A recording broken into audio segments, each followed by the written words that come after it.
Do you think the others are making good progress? Hope it's all going smoothly.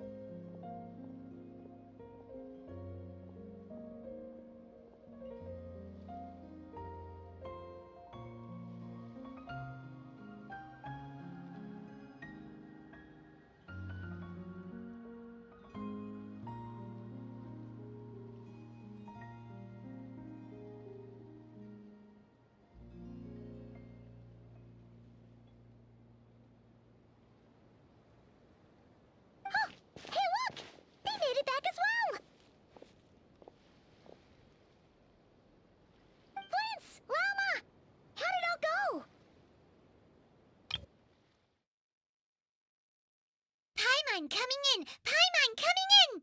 Is this level okay? Can you hear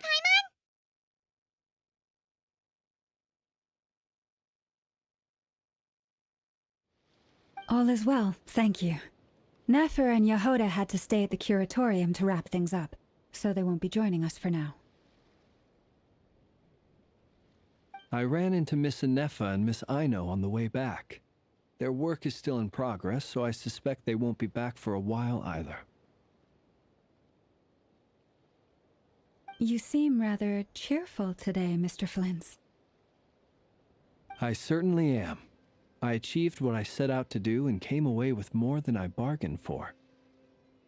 Fighting alone can get quite tedious, but I had the good fortune to run into a pair of brave young warriors.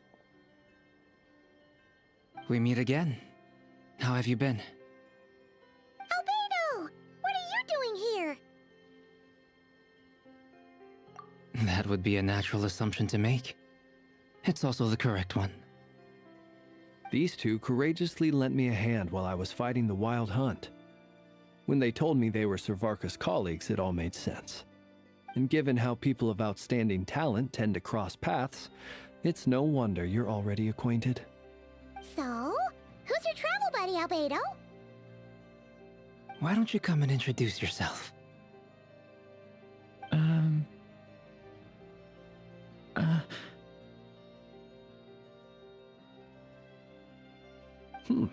A gentleman of few words, I see, and a rather stern countenance. I presumed you were acquainted with him. Is that not the case? It's nice to meet you. Again. We've technically met before. Wait a sec! You're Mini Durin! That's right. It's me. I'm glad to see you again. By the way, he says it's okay if you drop the mini. Yeah, I'm not as mini as I used to be. Interesting, isn't it? The first step towards blending into human society appears to be reflecting on whether one's name really reflects who they are.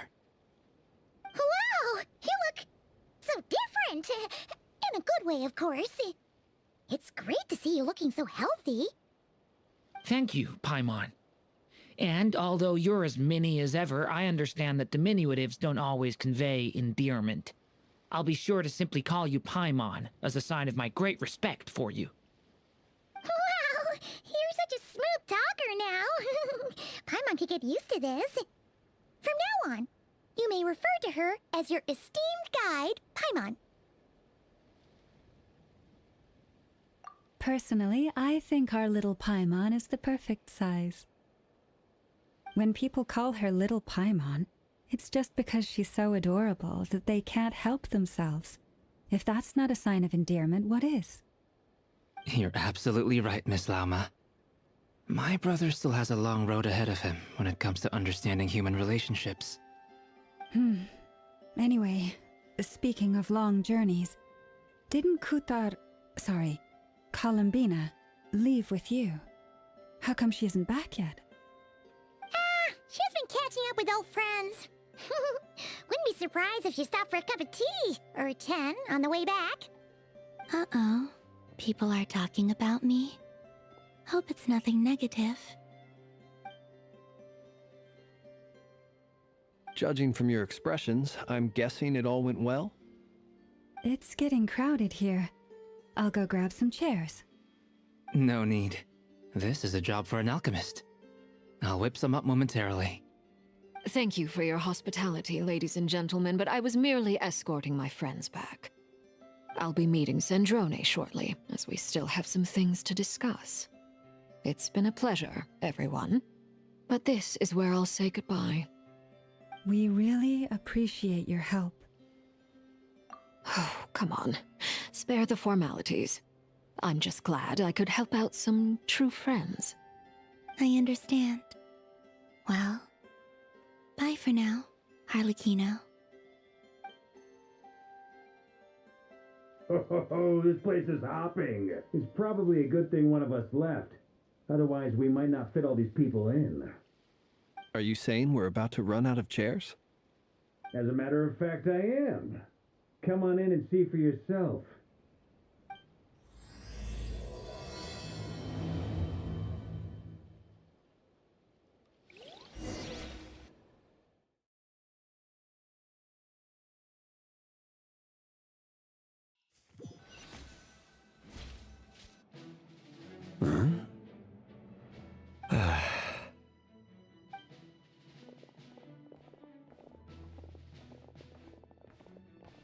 I overheard your little chit-chat outside, by the way.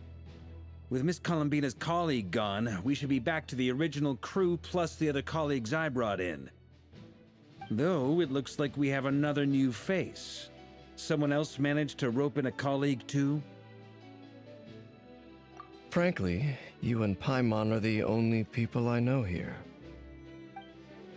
This here is Deansliff, colleague of Tibet's greatest guide, Paimon, and greatest adventurer, the Traveler. Well, not exactly colleagues, more sort of friends. When someone else jumps in to do the announcing, you know you're speaking to someone important. Let's hear what he has to say. Note to self. Once Paimon knows your name, the rest of the world will soon follow. When he comes looking for us, it's usually something important. Paimon's guessing you've heard about the Wild Hunt, then. From the looks of it, you're about to hold a meeting. If I were to say that the Wild Hunt is our mutual enemy, would that earn me a seat at the table? As the saying goes, the enemy of my enemy is my friend. Mr. Dainsliff, there's a seat with your name on it. Though, I can't promise the same for everyone else. Hey, Albedo, think you can rustle up a couple more chairs? After all this time apart, Grandmaster Varka's first order is to rustle up a couple more chairs. I've missed this. Is he being sarcastic? Hey, he's your brother. Why are you asking us? I've still got a lot to learn about the nuances of human conversation. Trying to decipher Albedo's way of speaking has been like jumping in at the deep end. Oh, good point. Paimon gets you now. Don't sweat it. There are people who go their whole lives without getting the hang of it. You're ahead of the game already.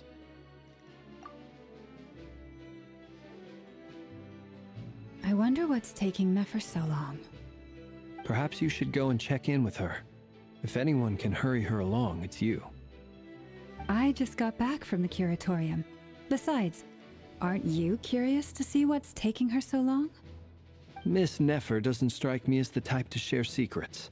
And since gathering intel is her specialty, I'm guessing she'd prefer to keep her methods confidential. Under such circumstances, would it not be tactless for me to impose? Oh, but it's fine for me to impose. What can I say? You have an unrivaled ability to garner people's affection, Miss Moonchanter. Besides, you have far more in common with her than I do. All right, then.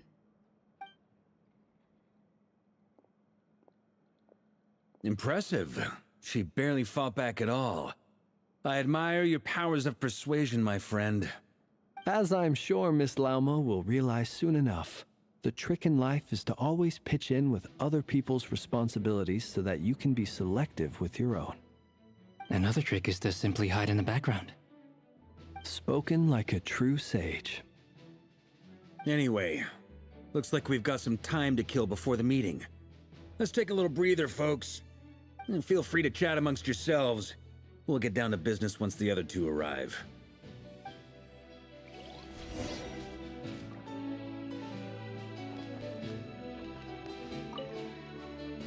You're both awfully quiet. Why don't I start us off with an icebreaker? Much obliged. Have either of you ever had your portrait painted? If not, I'd be glad to help. That sounds like a lovely idea. You know how to paint, then? I dabble occasionally. He's an excellent painter. Tables, chairs, people, dragons, you name it. He'll paint it for you. I'm flattered. If I ever get the chance, I'd like to give it a try myself. I'll bear that in mind. Anyway, how about you, Durin? What sort of portrait would you prefer? Oh, I'd be fine with anything. Whatever style feels best to you. Very well. Then I'll play it by ear. You can replicate any style I want? I can try. If you show me a sample, I'll do my best to match it. Thank you. In that case, I'll dig up some reference material for you.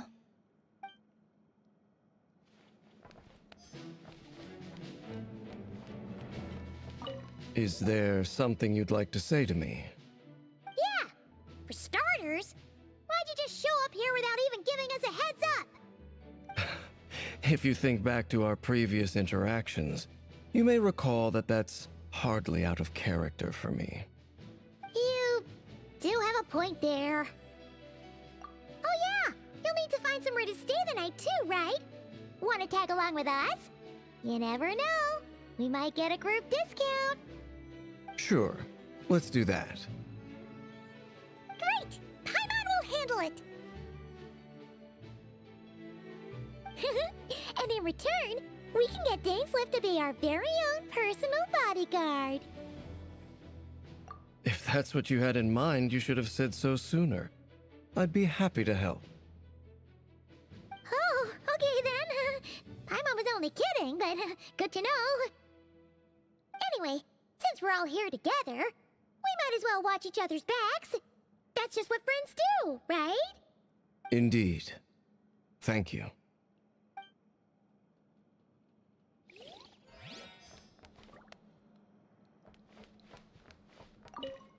Truth be told, I can't remember the last time I was in a meeting with so many people. You're not alone there, my friend. The Lightkeepers also struggle to bring everyone together for a serious discussion.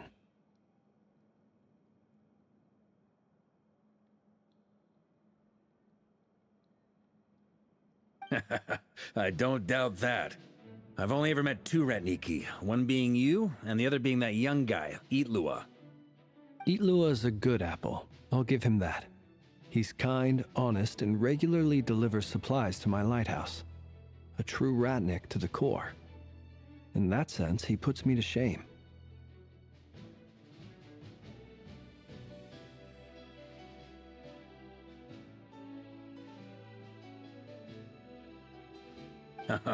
So you're what? A fake Ratnik?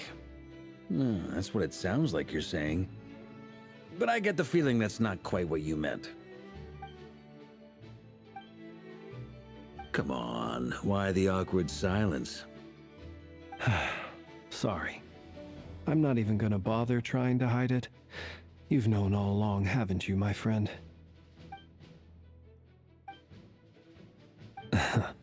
Now that was an awkward silence. Let's just keep this between ourselves. Probably best if Itlua doesn't know, huh?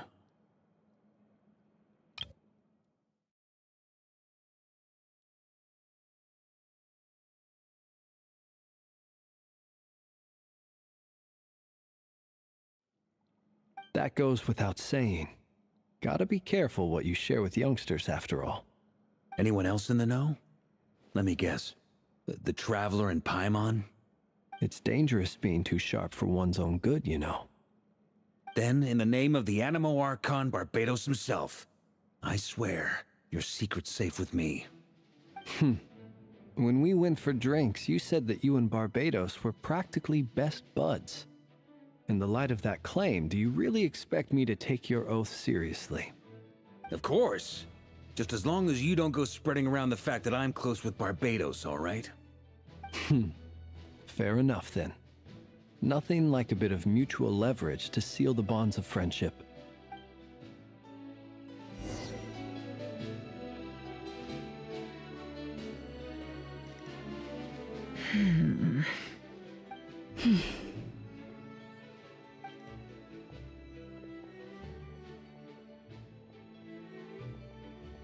Ah, Miss Nefer. You made it after all. But what about Yehoda? I'm here to give you an update on how things are going on our end. Once this is over, I'll be heading straight back to continue my work. I left Yehoda back at the curatorium to watch over things while I'm gone. Huh. So much for just this once. Shh! Not so loud! We're on a roll here! What if she remembers and suddenly decides to back out?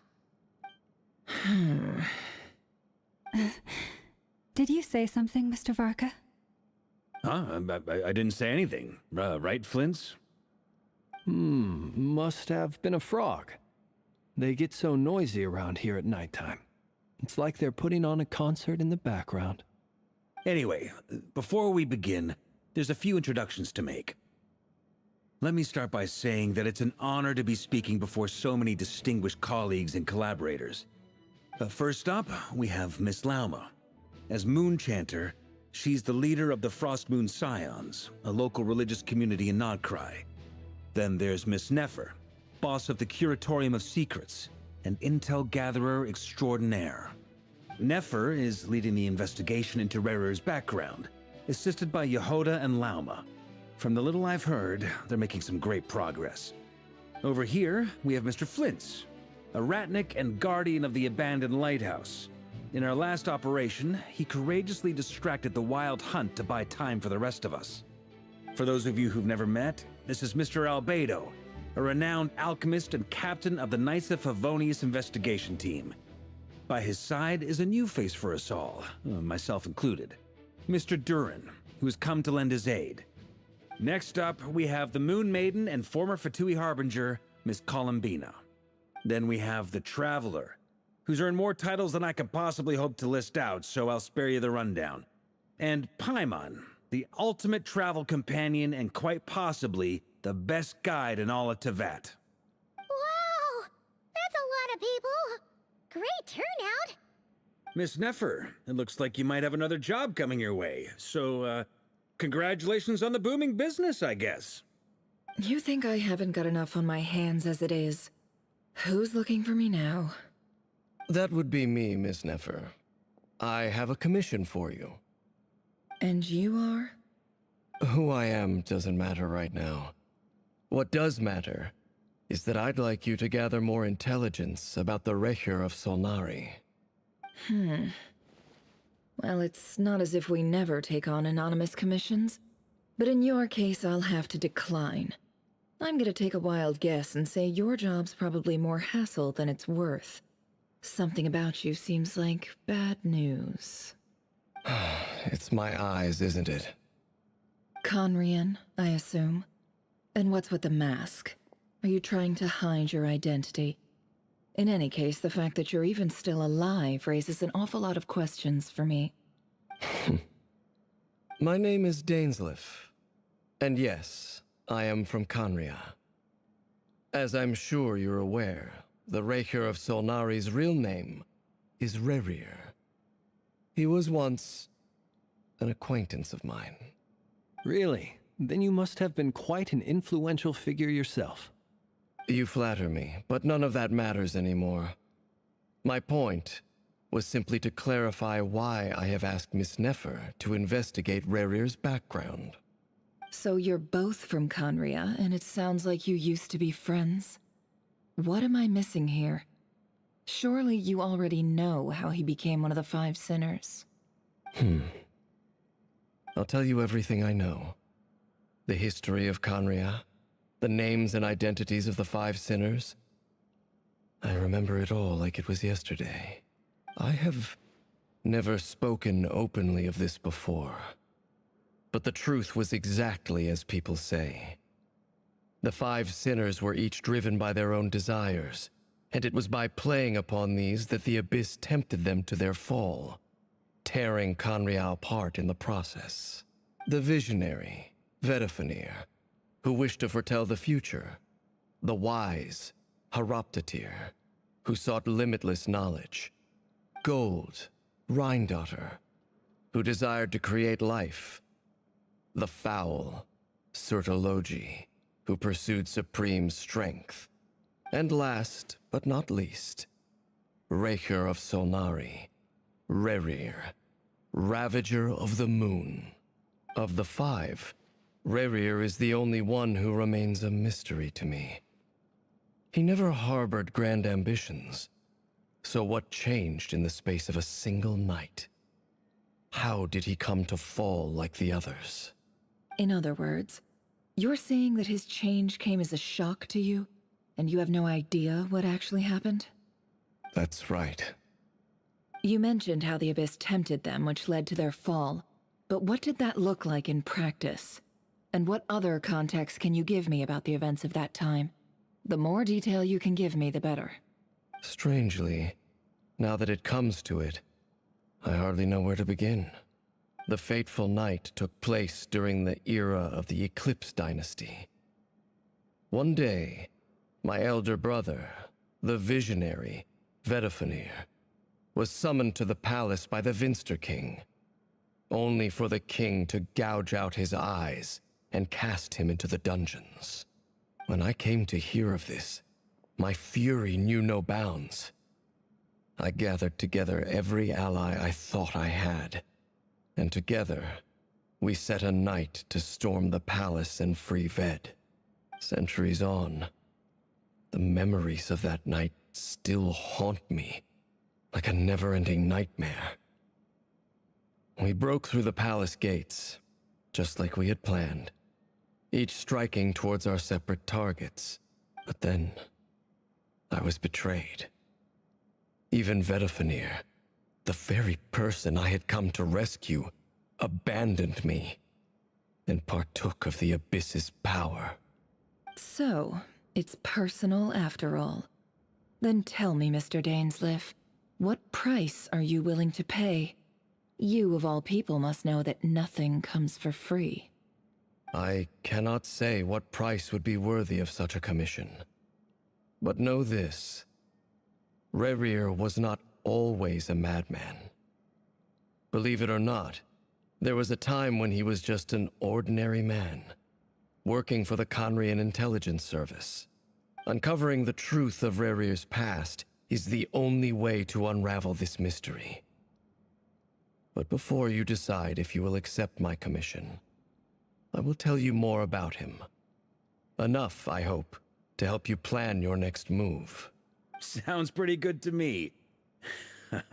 Feels like we just flagged down a random passerby, only to discover he's actually a master strategist who has a score to settle with our enemy. Can I borrow your halo? It could be useful in the lighthouse. Hey, enough with the wisecracks! Besides, isn't that lamp of yours bright enough already? Relax. It was meant to be a compliment. If that was a little over the top for your liking, I'll make sure to tone it down next time. I'll give your proposal some serious thought, Mr. Dainsleif. Let's speak in private once the meeting is over. Before that, there's a few things I'd like to share.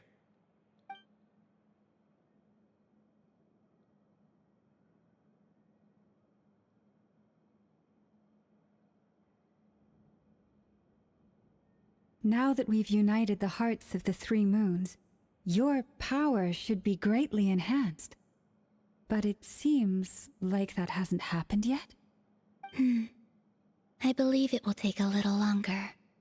You've done so much for me, so I want to be completely honest with you all. Even though I'm doing a lot better now, the truth is, my recovery will likely be an ongoing process. From the moment I was born, my power has been slowly ebbing away. And that is because Tevat has never accepted me. Even with the moons united as one, it seems my rejection cannot be undone. So far, I have yet to find a solution. It may turn out to be a problem that will plague me until the day I finally leave this place behind. Even so, I will do everything in my power to help you drive out the Ray here of Solnari. As Arlecchino put it, this is not about chasing the spoils of victory. It's just a gesture of heartfelt gratitude. Kutar.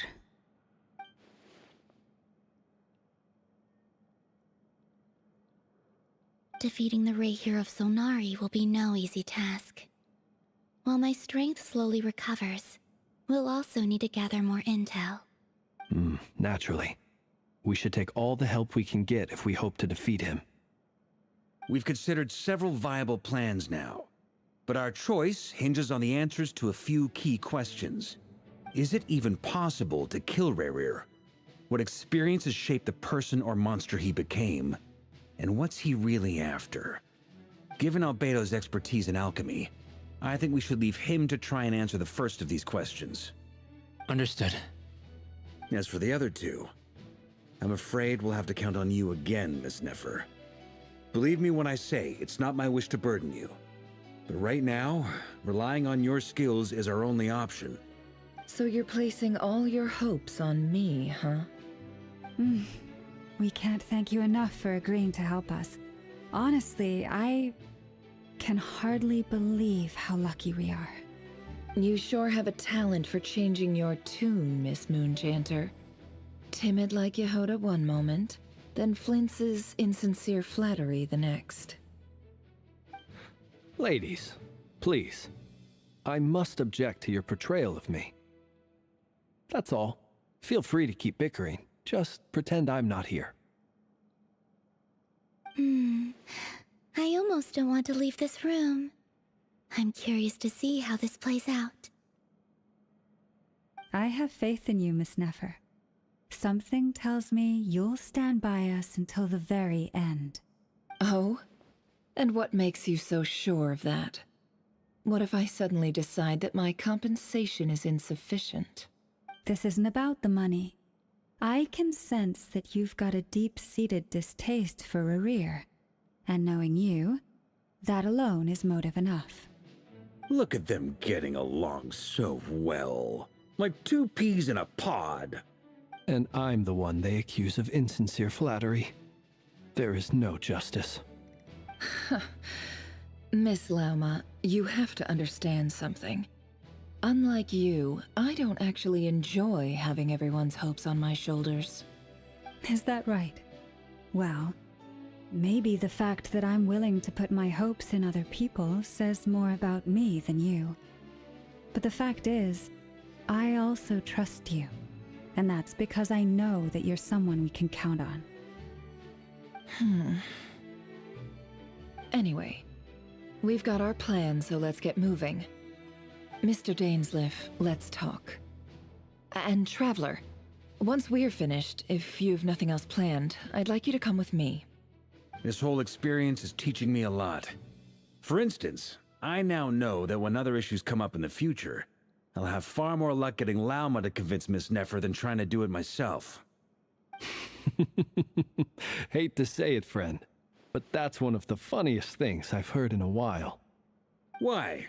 You think I've got it wrong? Quite the opposite. But what makes it so hilarious is how long it's taken you to realize.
Thank you for waiting.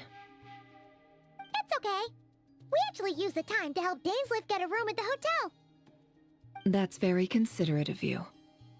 Now, I trust you share my curiosity about Rarier's past, and you seem fairly familiar with Mr. Dainsleif already. We spoke at some length after the meeting.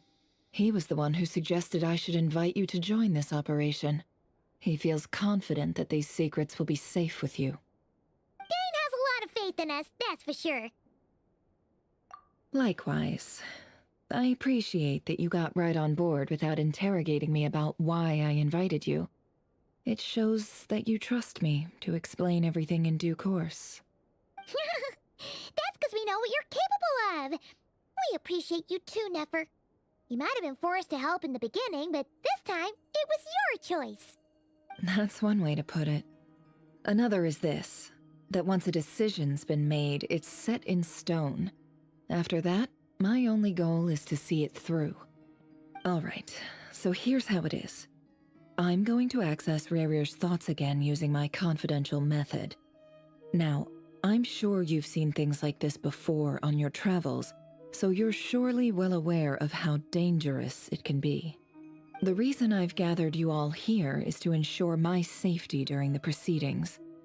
I plan for us to enter the fragment of his consciousness together, and once inside, I will focus on searching for information. Think of this as a diving expedition into someone's brain. If I'm the diver, you are my safety equipment, tasked with keeping me alive while I'm under the surface. Once the ceremony begins, we will all be spying on privileged information. But in the interests of safety, you must remain absolutely silent at all times. We will discuss our observations after the ceremony has concluded. Lastly, any individuals of a weaker constitution are advised not to partake in the ceremony. In any case, Paimon has her own job to do, which requires staying in the room but not joining the ceremony.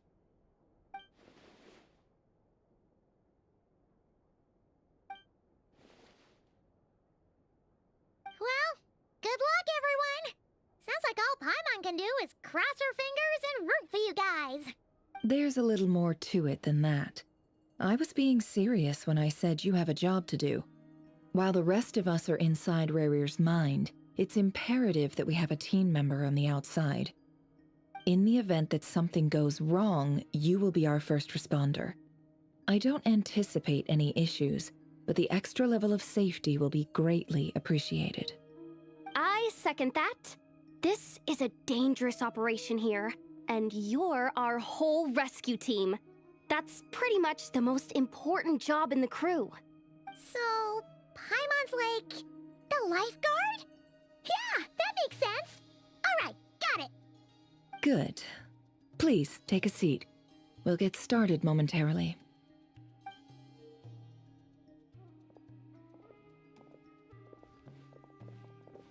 So, did Mr. Dainsleif tell you anything else?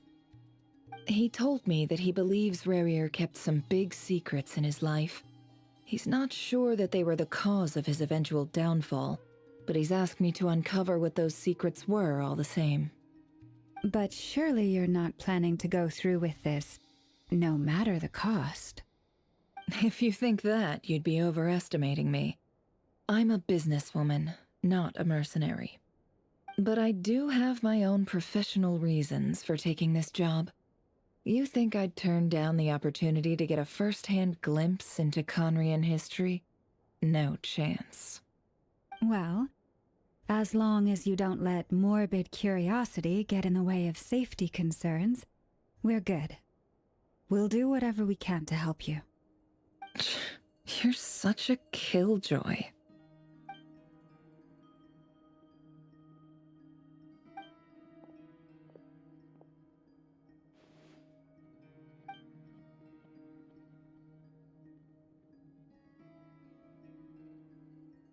All right, I'm good to go.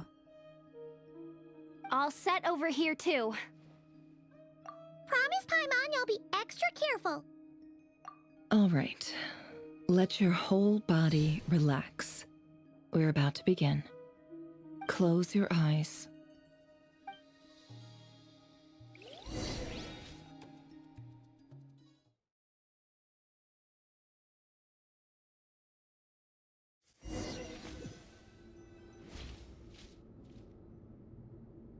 Phew. Could this be his office? Pretty standard setup. Bookshelves, paperwork, files. According to Dainsliff, Rarier used to be an intelligence operative. Chances are there's plenty of top-secret intel stashed away in this room. Is this where you keep your secrets, Rarier? Can't say I'm not looking forward to this.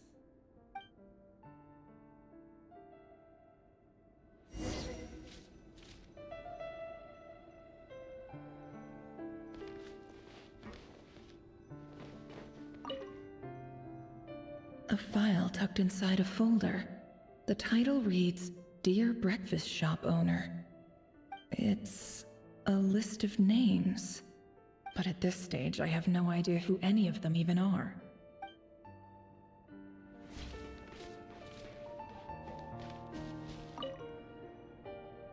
Wonder what kind of encryption technique this is. Seems like it has to be inserted into that camouflage device nearby. Aha! It's an audio recording. Please, hear me out. I can't shake this feeling that someone's been spying on our house. No, I'm not being paranoid. It's true. I saw someone dressed in all black. It was a couple of days back, but that was on another street, not near my house. I swear, I know what I saw! There's a note in the margin. Surveillance of the Run-for-Their residence has concluded. We apprehended the target and filed the mission report last night. Could the voice in the recording belong to one of Rarier's targets?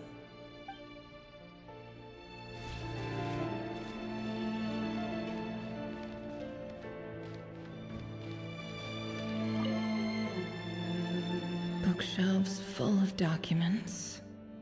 Looks like these are all files, packed with the personal details of individual Conrians. The Crimson Moon dynasty preceded the eclipse.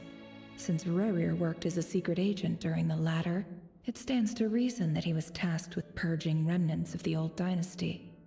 Yep, lines up exactly with what Dainsliff told me.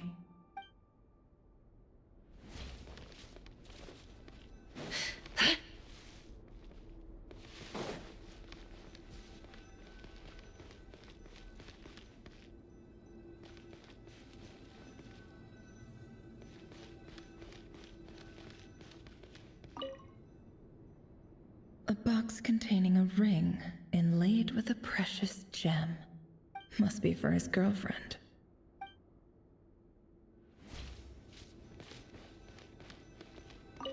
He looks even gloomier than last time. I wonder what's changed.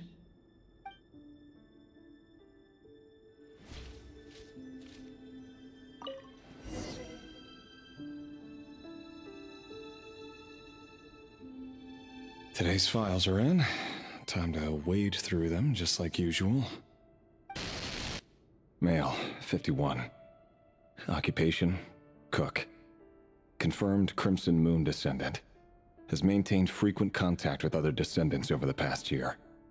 Poses a threat to the dynasty. Neutralized.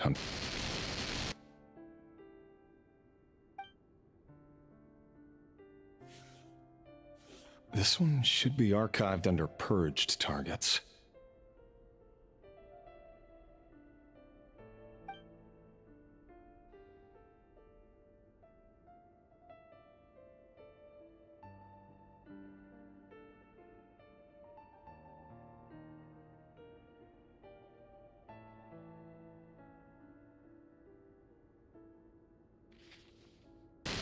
Female, 23. Occupation, office clerk. Confirmed Crimson Moon descendant. Has maintained frequent contact with other descendants over the past year. Poses a threat to the dynasty.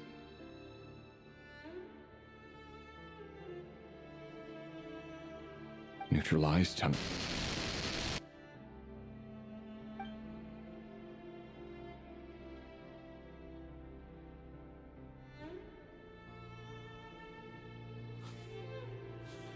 Another one for purged targets. Sounds like she was that other man's daughter. Never mind. What's it got to do with me?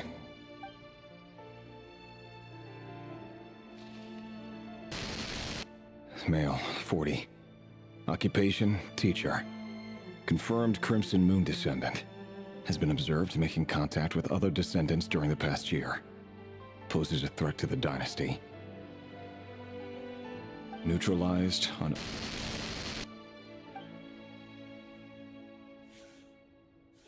Just another nobody for the archive.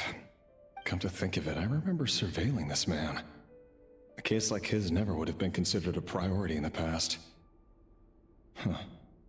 He barely even interacted with other Crimson Moon descendants.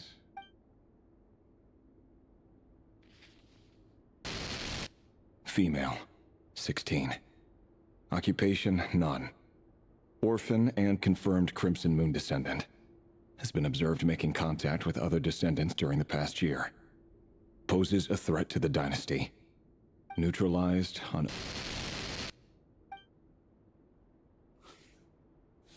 Filed. I have no recollection of this girl. None whatsoever. She doesn't seem to be anyone important, but then again, how many of them really are?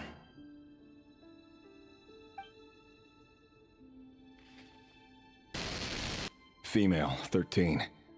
Occupation, none. Orphan and confirmed Crimson Moon descendant. Has been observed making contact with other descendants during the past year. Poses a threat to the dynasty. Neutralized on...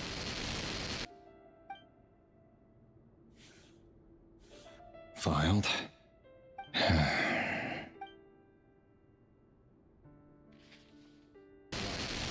Male, 11. Occupation, none. Orphan and confirmed Crimson Moon descendant. Has not been observed making any contact with other descendants during the past year. Poses a threat to the dynasty. Neutralized on...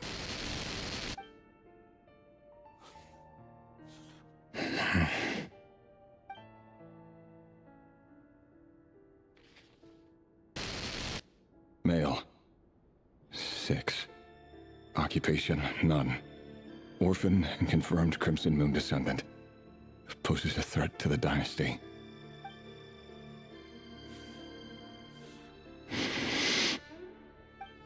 It's funny, isn't it? Your job is becoming both harder and easier at the same time, depending on how you look at it. Sooner or later, the Crimson Moon descendants will be completely wiped out. But as their numbers dwindle, they become harder and harder to track down. That's not how it is. Fortunately, however, most of the able-bodied adults have already been taken care of. The remaining weaklings will be increasingly easy to deal with. No! No.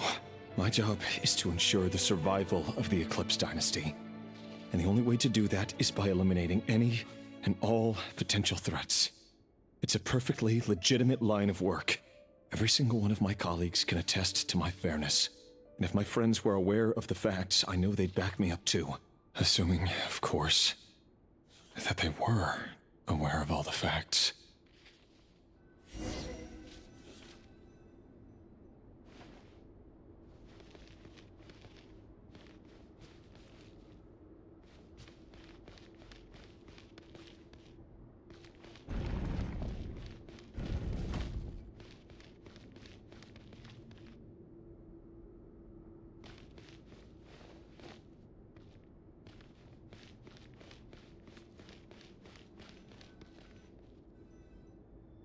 Mr. Vedifalnir? It's been quite some time since we last met. Rerir, I trust you're here because you have something important to discuss. Forgive me. I wasn't tuning out, it's just, I noticed you didn't even phrase that as a question. As if you knew I was coming. Tell me, does someone in your position ever feel the need to ask questions at all? It is indeed within my power to foresee certain things. Things like your arrival. I was just thinking. It won't be long before I'll be inviting both you and Dane to my wedding. That isn't a lie, but nor is it a fact as such. It's a wish, isn't it? No fooling a prophet, is there? Ever since that day we met for drinks, I knew it was only a matter of time before you came looking for me. Does it feel good? Knowing how the future will unfold.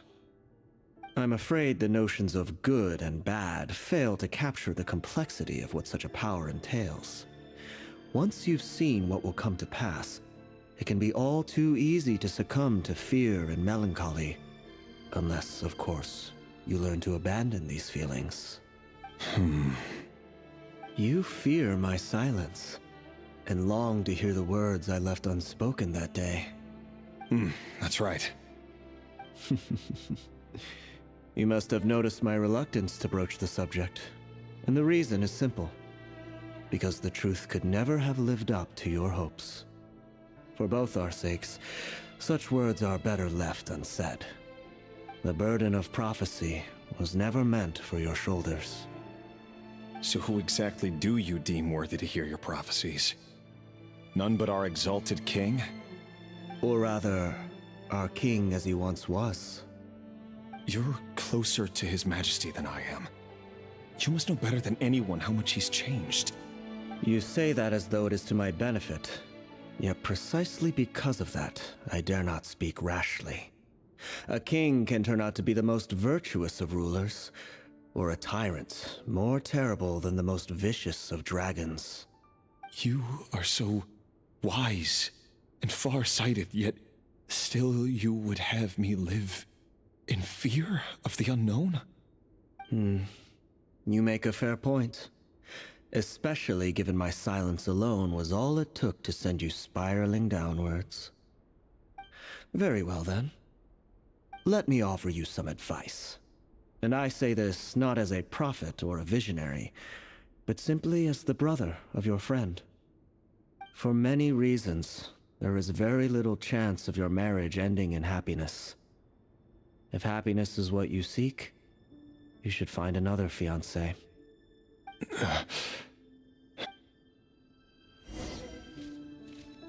Hold on. There's that same black fog again. Could this memory belong to Thelindis? Guess I'd better tread carefully.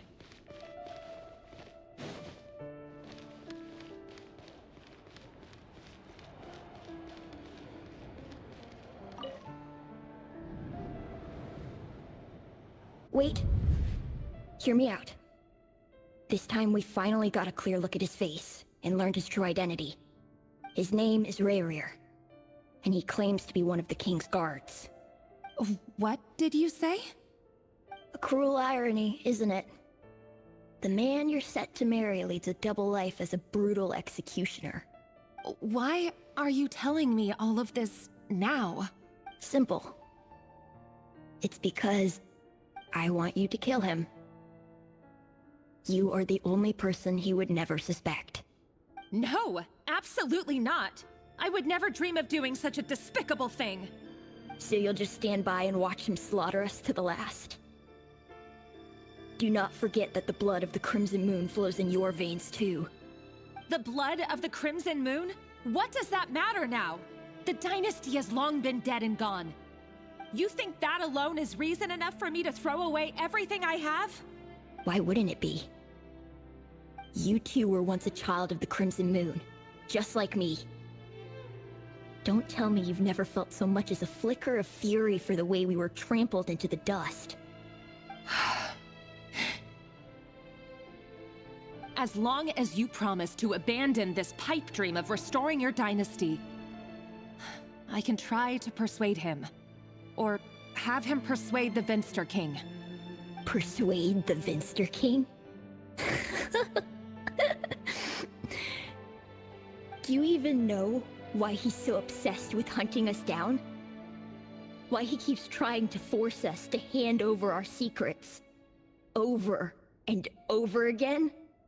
Or why we refuse to give up on restoring the dynasty? The Vinster King. A blind fool. His eyes clouded by powers from beyond this world. A petty little man with a miser's heart. And he dares to sit upon the throne? Mark my words. Sooner or later, Conria will fall. And it will be his doing. If you can't bring yourself to do it, so be it. Just you watch. It won't be long before calamity descends upon us all. The Rehir of Solnari. That really is quite a secret you've been keeping from me, Rerir. But who am I to talk? Am I really any better? I've kept my own past a secret this whole time, too. Love should be built on honesty. But ours was born from lies. And yet, is it really so wrong to hide things that would only make life harder? If we don't cover up the parts that no one else should see, how can we go on pretending to be normal? Vedifulnir must have known all this. And that's why he made his prophecy. In the end, nothing stays hidden forever. But I won't just sit by and watch this disaster unfold. I'll do everything in my power to protect what I cannot afford to lose, no matter who I have to face.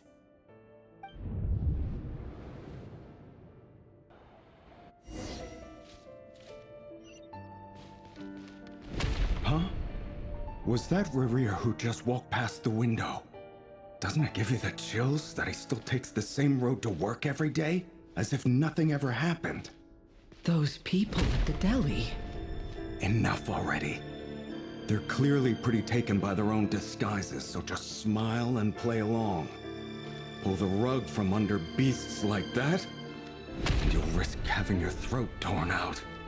Deli? Oh. They're talking about those people from the opposition. Right. I'd almost forgotten they used to run a deli. People of no consequence always vanish so easily. And no one even remembers them.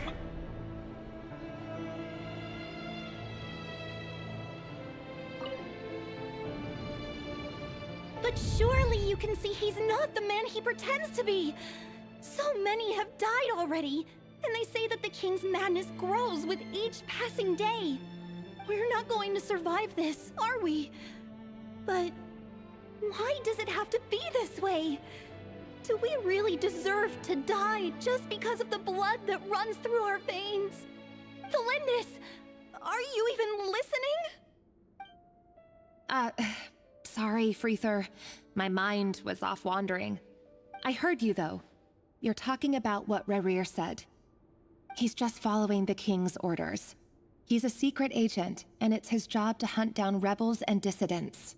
By the time you first met him, he'd already taken lives. Maybe he was using you from the very beginning. No. Rerir has no idea I have anything to do with the Crimson Moon. My family are only distant relatives of the main lineage, and besides, my eyes are perfectly ordinary. Truth be told, apart from my teacher, pretty much no one knows I have any connection to any of it.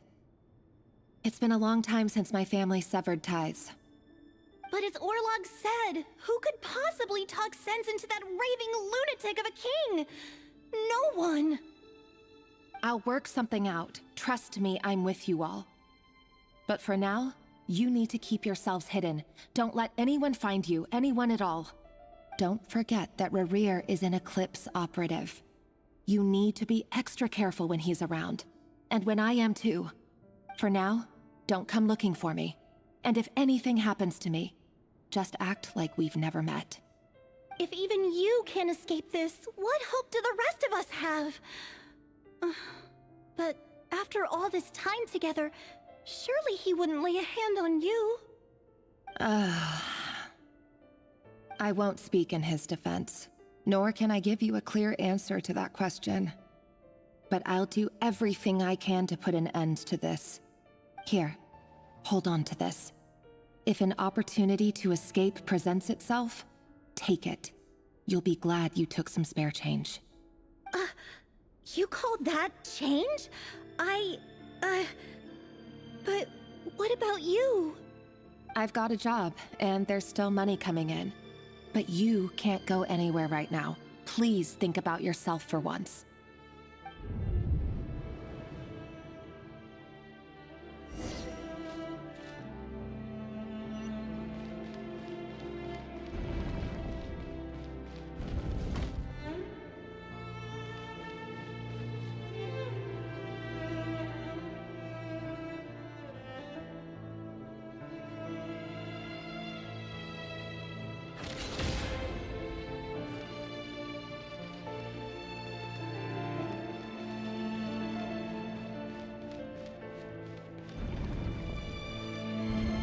Another day, another round of assassination training.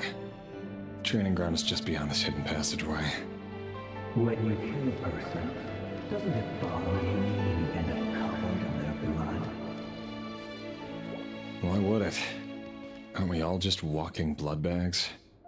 But not everyone is accustomed to hunting down others like prey. You've been a hunter for so long now, you seem to have forgotten that most people don't just go around killing one another. Leave me alone.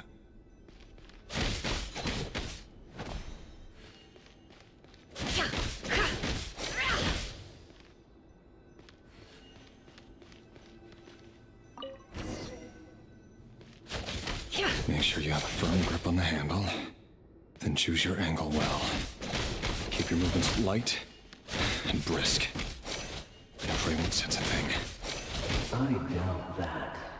I'll bet no one's ever died of quiet death at your hands. I work clean. No traces.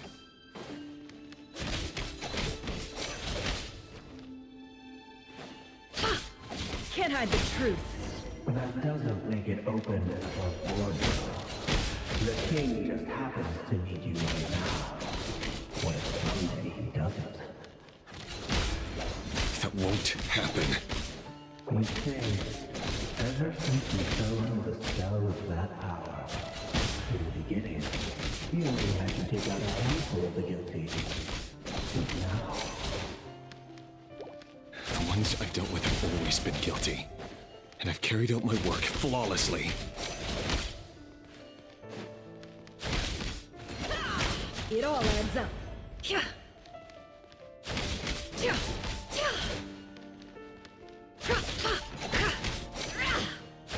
No more lies.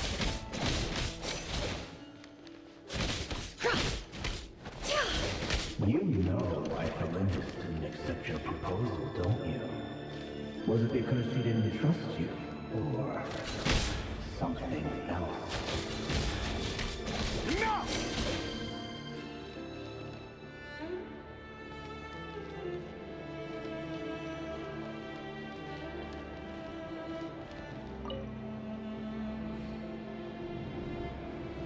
Delindis, do you still remember Orlog? Orlog. The boy who was pretending to sell flowers. You spoke for quite a while, didn't you? Yes, we did. What about him? He was arrested 2 days ago. Chances are he's already dead. He... I just don't get it! After everything he's done, why do you still stand by him? Or does it mean nothing to you that people keep dying? No, that's not... Just hear me out. I need to go now, Thelindis. They're looking for us. You take care too. If you ever need a place to hide, come find us.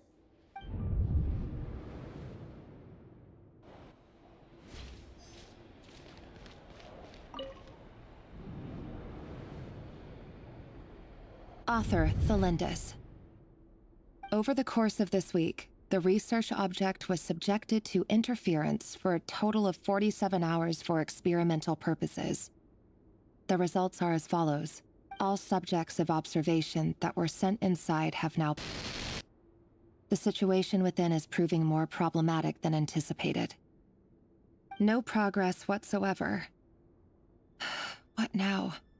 Won't you give me even a glimmer of hope? Things are getting worse by the day. I have to find a way or we'll all be in danger. But I... If all this research comes to nothing, what then? Sooner or later, it'll be my neck on the line. But could he really bring himself to kill me? No. Surely he wouldn't have the heart.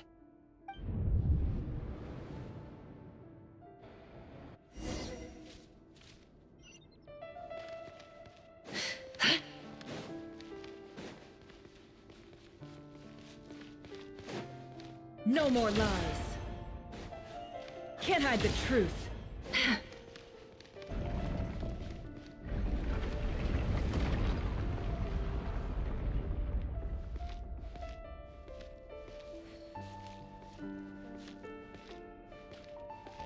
Why won't you just let us go? We don't even know each other. All we want is to live ordinary, peaceful lives. You want to live?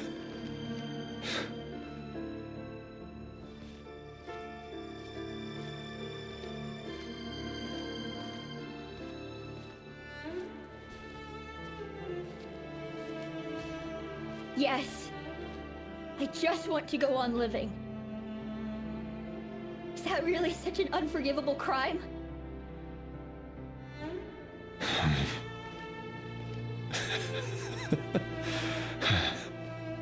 You want to go on living. I want to keep living too. To keep living forever. That's why I have no choice but to continue on the path I'm on. If only some savior would suddenly swoop down and change the way the world is. Too bad that's not going to happen. Imagine that. If there really were such a person, you and I wouldn't be standing here like this, would we?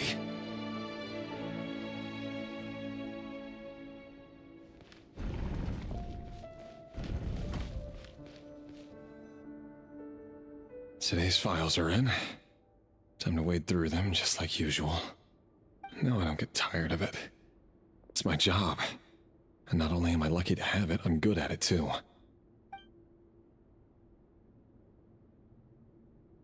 Huh. Wait. That's... Thalindis? No. No! No! Why? But you bear no mark of the Crimson Moon. How could you possibly have anything to do with them? It cannot be! A diluted bloodline. Carefully concealed. I see it now. You've been living in the shadows just like me. What a fool I've been. Numbing myself with talk of justice. Even imagining my friends would back me up. But in the end, Irminsul. Finster King! How far are you going to take this? From the direct bloodline to secondary offshoots? And then what? Today it's the descendants of the Crimson Moon. Who will it be tomorrow? Will you not rest until everyone down here is dead? No. This cannot go on. This is where it ends.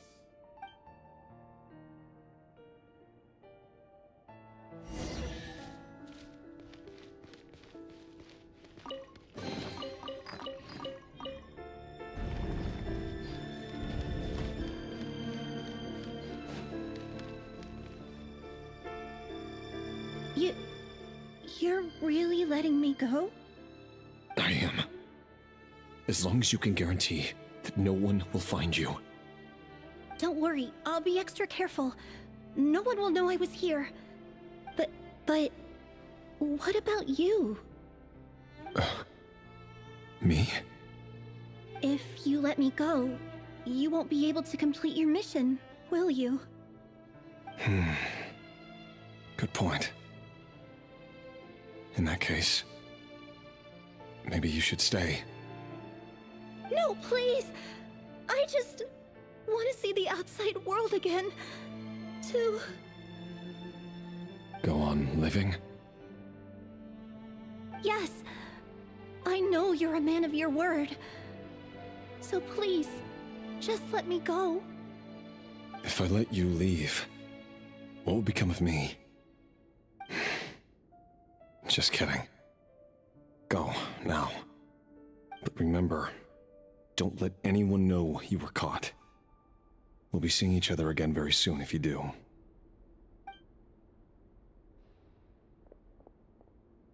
Even shadows in the dark must live by a code. But you can't save everyone. You've been whispering in my ear for days now, Vedifalnir. What are you trying to do? Break me down? I only say this because you long for an answer to your problems. Let her go, Rerir, or you risk losing everything. I will not abandon Thelindis. Then you'll need a little more vigilance and a lot more power. The world is changing, Rerir. Keep your eyes peeled for your moment of opportunity. That voice used to be so unclear, but now I know exactly whose it is. It's Vedifalnir. He won't tell me how to actually resolve any of this, but he keeps trying to manipulate me like a puppet. What's his game here? Tell me then. What will this moment of opportunity look like? And no answer. He's like a ghost. Always disturbing me when I'm on edge, but never answering when I need him most. So, the Eclipse dynasty was purging, well, massacring the descendants of the Crimson Moon. And it seems like it was all connected to the Vinster King's research. The King's obsession with abyssal power left the future of Conria hanging in the balance. No wonder every aspect of Rerir's life was so unstable. And it looks like this Thelindis, Rerir's would-be fiancée, herself belonged to a sub-branch of the Crimson Moon dynasty's descendants. It almost defies belief that a couple like them could hide the truth from each other for so long. If the Vinster King hadn't intervened in such a drastic way, they might have gone on deceiving each other for the rest of their lives. And why does Vedifalnir, Daneslif's older brother, keep talking in Rerir's head? This guy kept more secrets than I ever imagined. The human mind is like a vast desert of shifting sands. When you follow the flow of someone's memories, you only ever see the parts they're willing to let surface. Time for something a bit more creative. We've been inside Rerir's mind this whole time, building up a picture of his psyche. There's already enough clues on the board to start reading between the lines and mapping out the rest. Now, we can finally begin to put the pieces together. Sure, it'll only be a reconstruction, part simulation, part reasoning, but it's usually pretty accurate. Once we've built up a cognitive profile, we just need to cross-check the logic behind his actions. And then we'll be able to take a sneak peek at whatever it is that Rerir has really been hiding.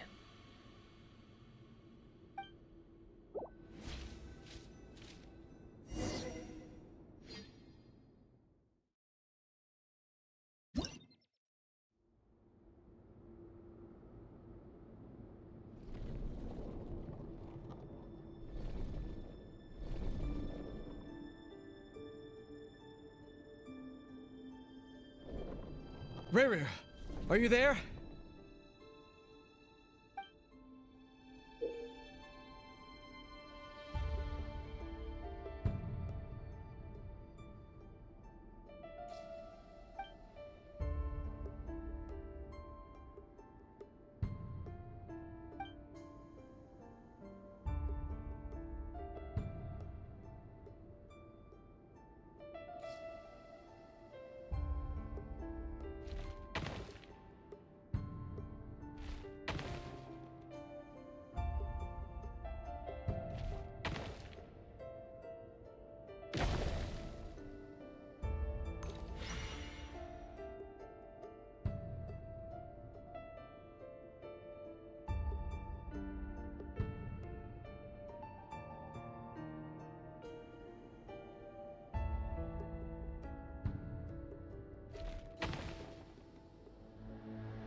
Hey, Rerir! Come out, it's urgent! Dane? What's wrong? Quick, come with me. I'll explain everything once we've met up with the others. Okay. I'll come. But the Lindis is still over at the Universitas. I'll need to leave her a note. All right then, but make it quick. I've never seen Dane so worked up before. Whatever this is, it must be big trouble.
Well, this is a nice change, meeting you all at this hour. When men and women of ambition can speak face to face in broad daylight, I say that's a big step forward for our dear Conria. Don't be ridiculous. We do not fear the day. Why would we seek refuge in the night? You might ask your blade that same question. I'm told it prefers the cover of darkness.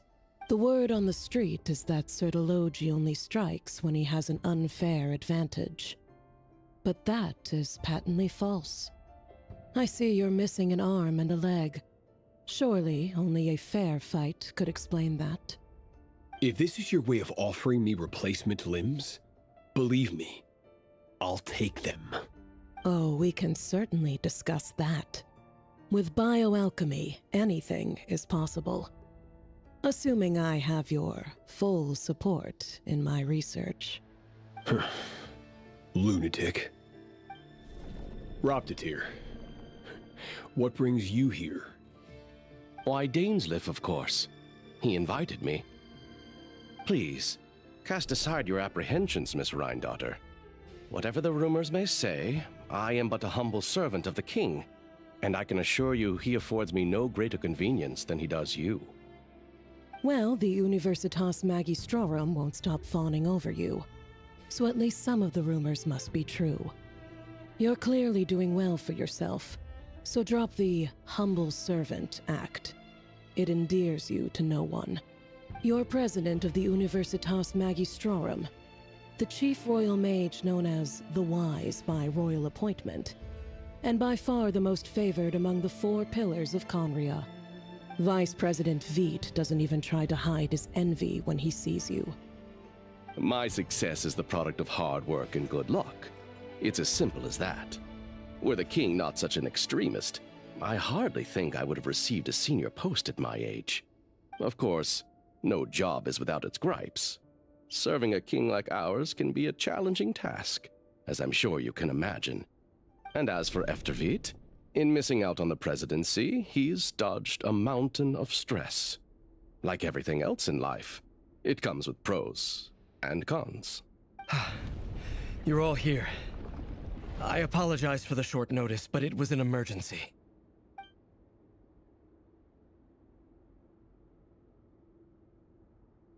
You must be Rerir. Mr. Sertologi. Yes, I handled your case file during your sentencing. Nothing. You're clearly a person of substance if you've been invited here. But Dainsleif, you'd better have a very good reason for convening this little gathering. It's my brother, Vedofenir. After he spoke at the court this morning, the king was so infuriated by his words that he had him blinded in both eyes and thrown in prison. Vedofenir in prison? Strange. I thought the king trusted him and Horoptatyr more than anyone else in the world. Does this mean the king's circle of trust just got even smaller? It has nothing to do with trust. It's about what the king wants, which is as clear as day to anyone paying attention. I simply appease him, because it's in the best interests of the Universitas Magistrorum. And also because you're slimy. Vedifalnir, perhaps less so. But still, a visionless visionary? It rather inclines me to think that qualifications are not what get you ahead in Conria. Do you honestly think this is an important discussion to be having right now? Dane, what are you planning to do? Rescue Vedifalnir, I assume. Correct. It will mean storming the palace by force. Tonight. I need all of you on my side. That's far too dangerous. And don't forget, Dainsleif, you're captain of the Royal Guard. You swore an oath to the throne. Hmm? You've been planning this for a while, haven't you? I have no desire to commit treason. But whatever critique the king may have of Vedifalnir, disfiguring your most loyal subject for putting the best interests of his court and nation first, this is not the conduct of a wise ruler. My blade will force the king to see the error of his ways. So, Vedifalnir's prophecy enraged the king. I'm sure it wasn't what he wanted to hear, but if he won't take counsel even from the visionary, that is deeply troubling news. The extent of His Majesty's madness is now all too clear. The question is, how does a man like me get out of this situation unscathed? You have noble ambitions, Dane, but I'm afraid they don't do much for a guy like me.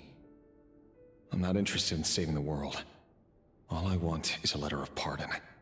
A letter of pardon? For whom? Thelindis? The chances of the Vinster King issuing a pardon for anyone connected to the Crimson Moon seem vanishingly slim.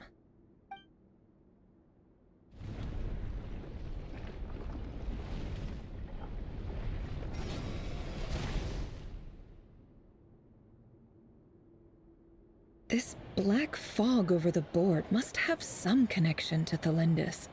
But why is it taking this form? Does it have something to do with Revir's past? Another mystery I'll need to unravel.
Author Thelindis.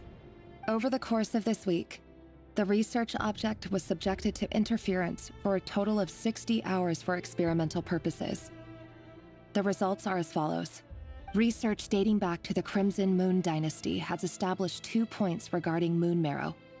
Firstly, its origins have something to do with a god's power. Secondly, it serves as a portal to an as-yet indeterminate location. Moon marrow can thus be defined as a spatial gateway. However, there are a number of hurdles to overcome before we can answer the question of where it leads to.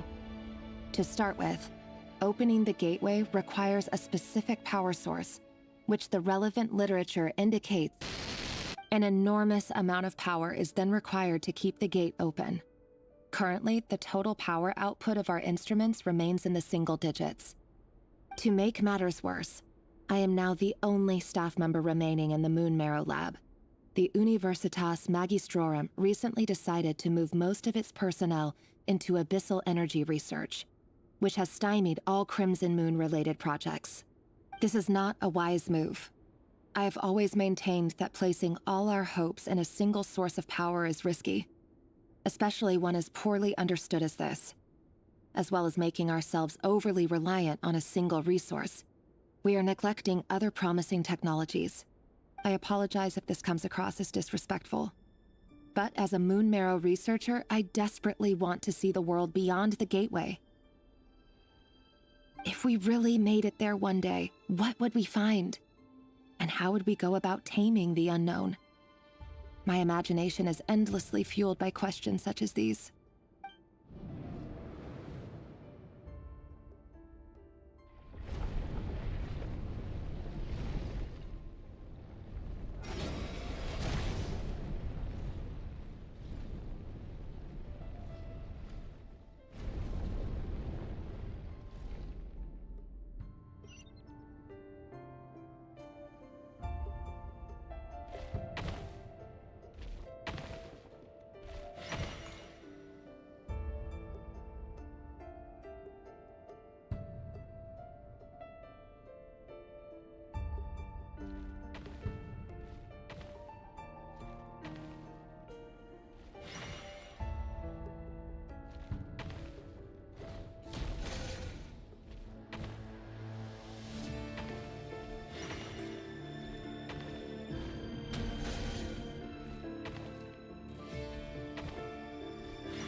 This is for you.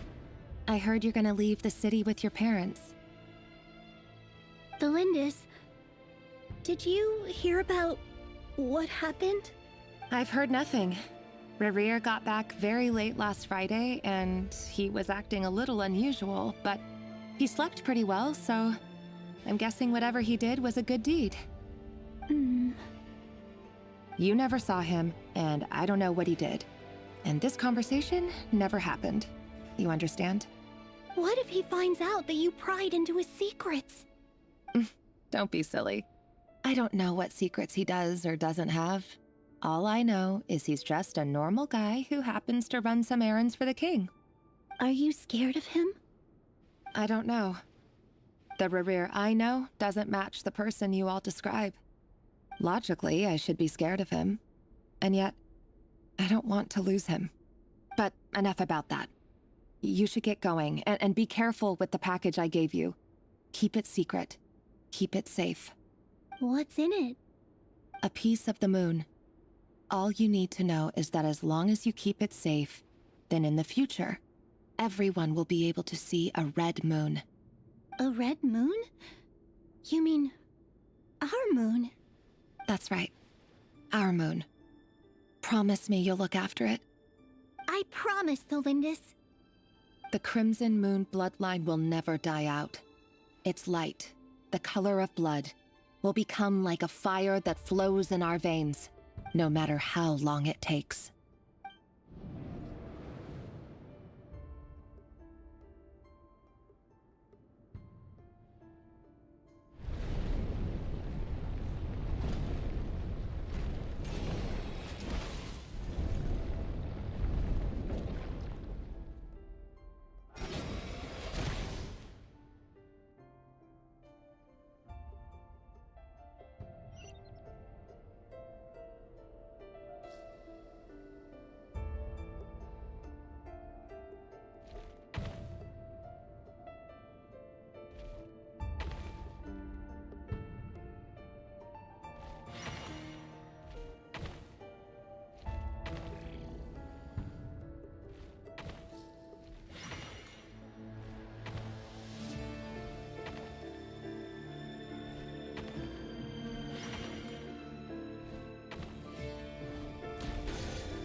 Hurry, everyone, and stick to the plan. Sir Dainsleif, what are you? Is this treason? You know what happens to those who betray the throne. Please, don't do this! It is the king himself who has betrayed the throne. He has betrayed all of Conria. If you have any love left for justice in your heart, you should join me. It's showtime. Dane and his group will handle the troops in the palace. Then Hraptatir and Rhindaughter will disarm the security measures. My job is to enter the prison and rescue Vediflnir. Stay safe. Wish me luck. Look after my brother. Draw your blade. It is time for justice to prevail.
This place is filthy.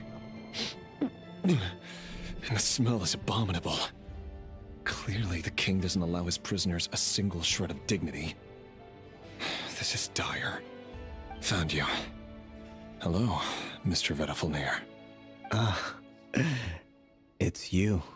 Surprised? Oh, wait. I guess surprise isn't an emotion that prophets feel very often. I certainly felt some surprise in the moment when I was blinded. Surprise at the king's sheer ignorance. Surprise at just how unfairly this world responds to words of earnest remonstration. I'm curious. What did you prophesize this time? It wasn't a prophecy. It was a word of warning. Someone had to say it. The king has forsaken all reason in pursuit of his obsessions. I simply told him that if he continues on this path, Conria will surely fall. But he didn't listen. Worse still, he stabbed you in both eyes and locked you away. Dane asked for my help. The court is in complete chaos now, but I'm sure you predicted that.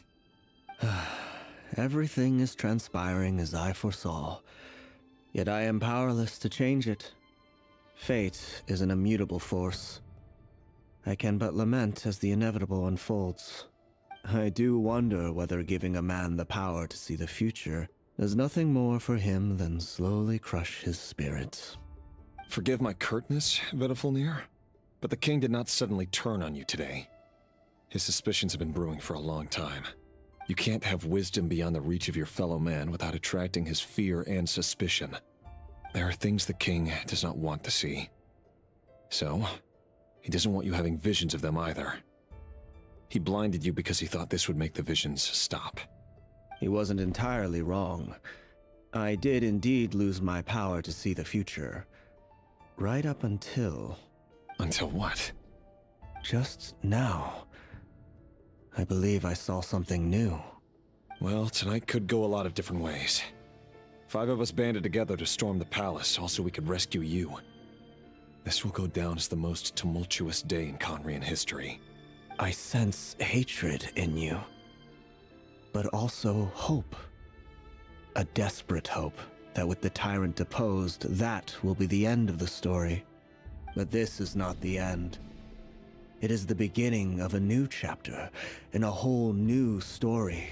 There are many men of honor and courage in this world, Rerir. But you are not one of them. You're not here for justice, are you? You're here for yourself.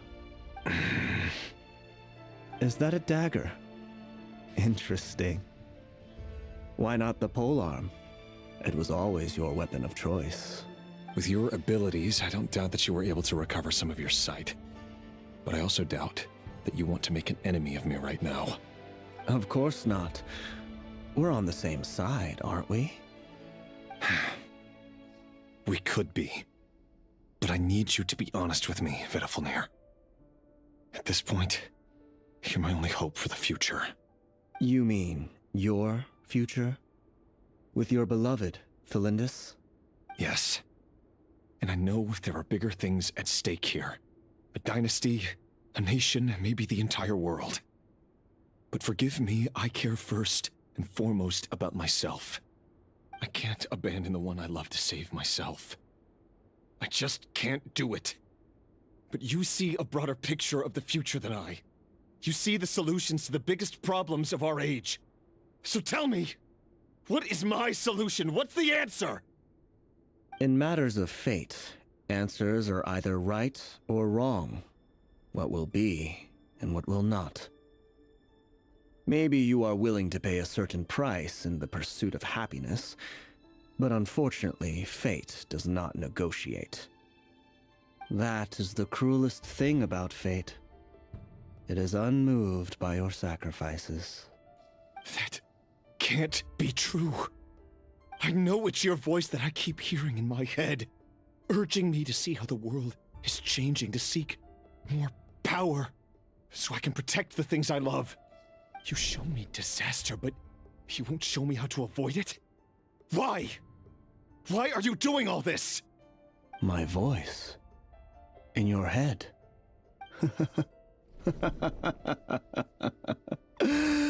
So, you hear it too?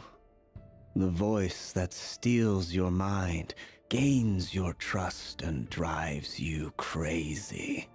It turns out that we are not so different, you and I. Vedafilnir just broke into the strangest smile I've ever seen in my life, as if he'd discovered some monumental secret. But then he suddenly switched to looking extremely weary. Very well then. My advice to you is as follows. You must persevere. Whatever trials and tribulations you may face, be steadfast in the belief that they are your path to the future. For as long as you live, your story with Thelindis shall not come to an end. That is the only chance you have of fighting back against fate. It is up to you whether you believe my words. Regardless, that is all I will say on the matter. I have no right to intervene any further. I will hold you to your word. Thank you for setting me free. In return, I will tell you one more thing that you cannot afford to ignore. Just then, a strange wave of energy rippled through the city. We had no idea what it could mean. If I were you, I would head to the Universitas Magistrorum. The Universitas? Oh no! I'm sure we'll be seeing each other again very soon, Rerir. Whatever Vedafilnir said, I didn't catch it. I didn't even help him out of the prison. There was no time to lose.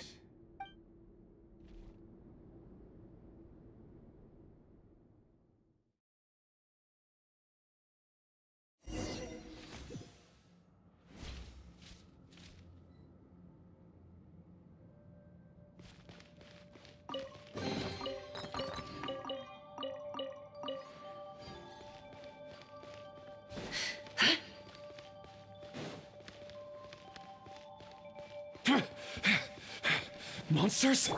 Is this Rhindaughter's doing? Or the Universitas Magistrorum? Out of my way!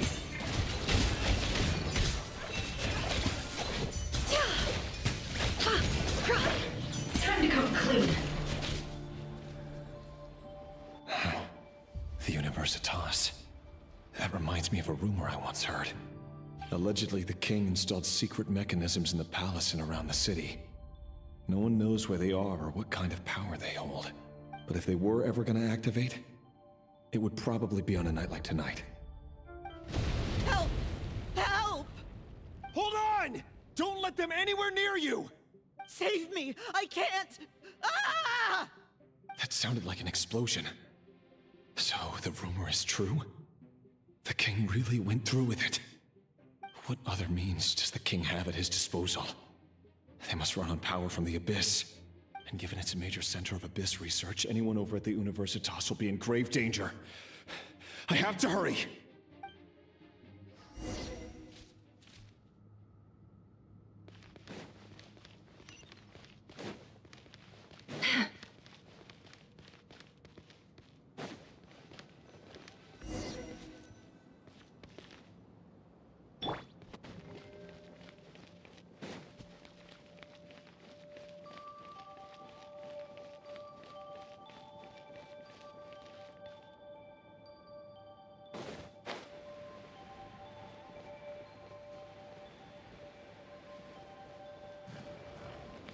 Let the world come alive! Goose on the loose! Show no mercy! You two! Time to end them!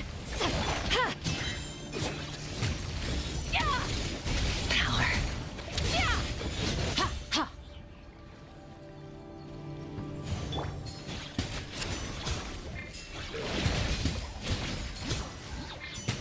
The deception ends here. No more lies.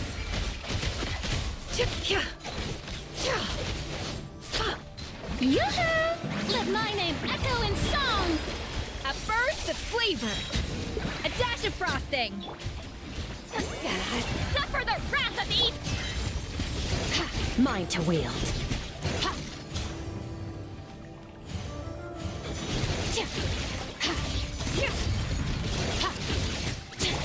Seek within. It all adds up.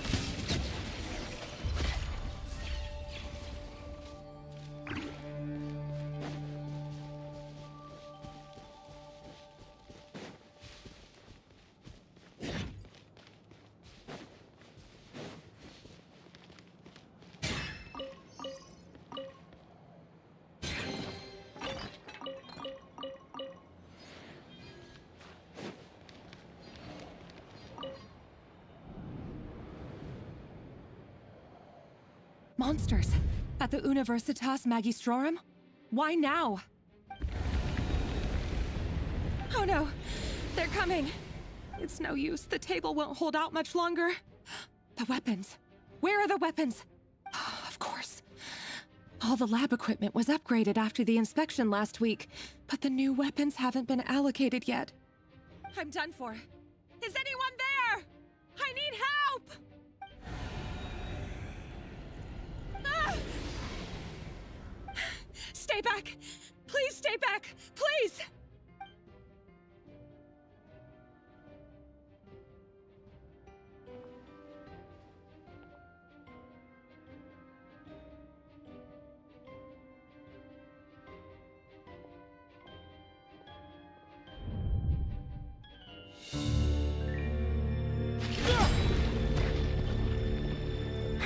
What's that? Reverie. So the rumors about your work are true. What? No! Listen, something happened at the palace tonight. We have to leave! You don't need to lie to me anymore. What do you mean? I know why you're worried, and I will respect the decision you've made. But it's okay, because I found a solution. I know how to end all this. You can have it back. the normal life you so desire. But until then, I'm afraid our wedding will have to wait. Cylindus? No, don't do it! Cylindus! Cylindus!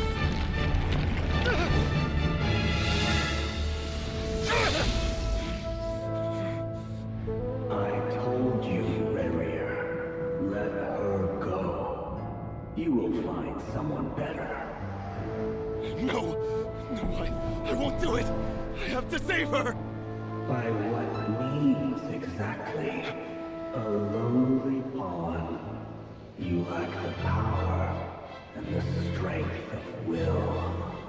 Do you know a way? Tell me! Come to the palace. Join us.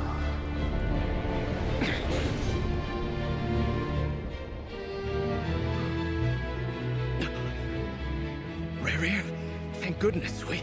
Step forth and take your share.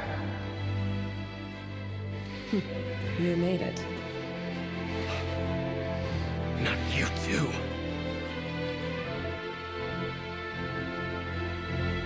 Hatred or grief, despair or desire. We all have our own.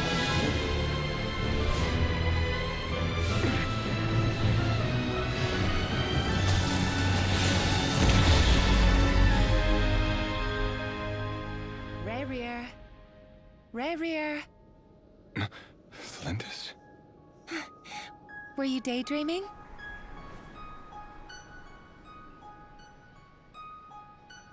You still remember, Rarier? That question you asked me a couple of weeks ago? Oh. You mean the proposal? Yeah. I'm wondering, where do you think would be a good place to discuss it? Maybe in the garden? Or were you thinking a fancy restaurant? It's your choice.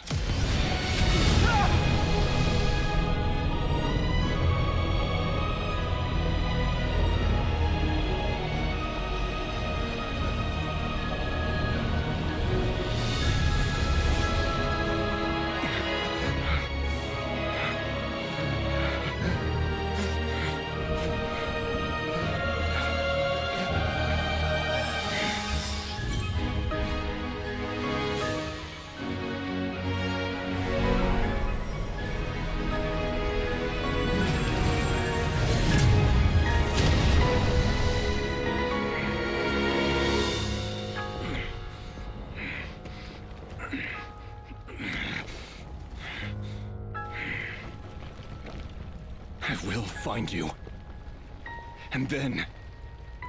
you can give me your answer.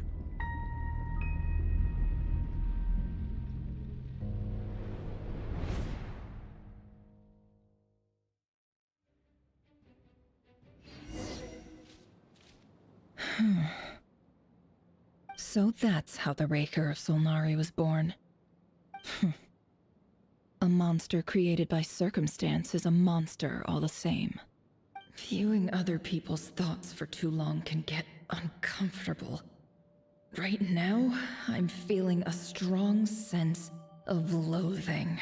In a nutshell, the story of Conria is what happens when the truth falls by the wayside. Everyone tells little white lies, and before long, you have a huge pack of lies that destroys everything. Phew. Time to get back. His past is filled with sorrow, but the tale of any fallen civilization is one of endless tragedy. Cruel as it may be, that was Conria's fate.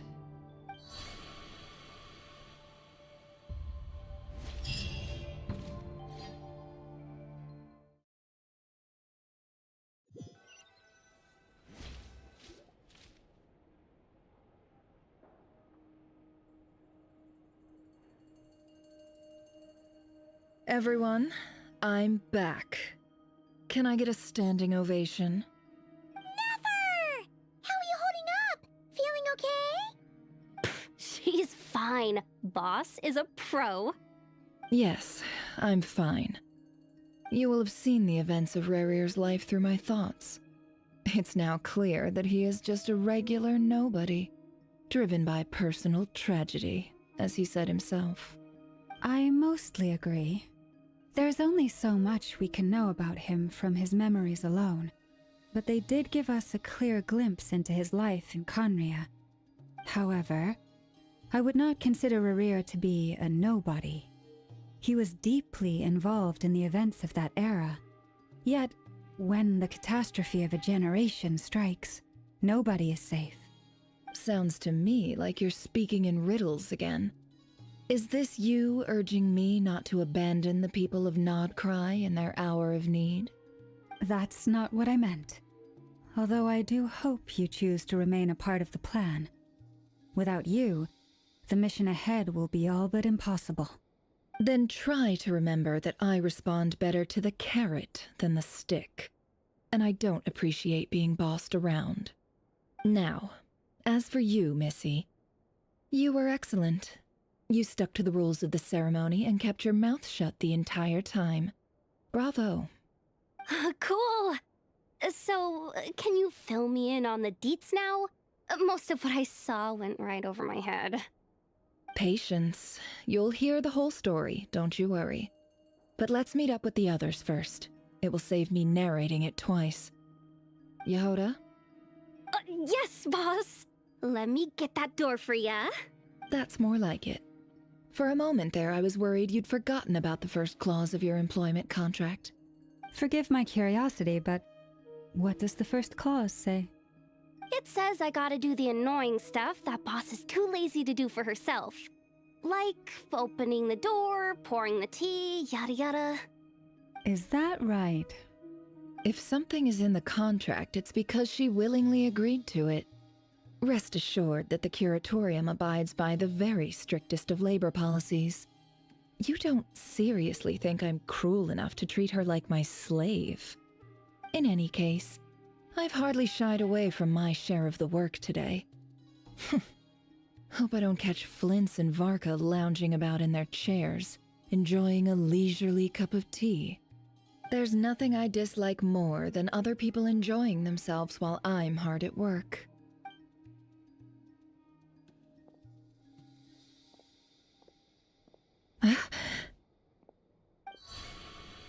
Oh no.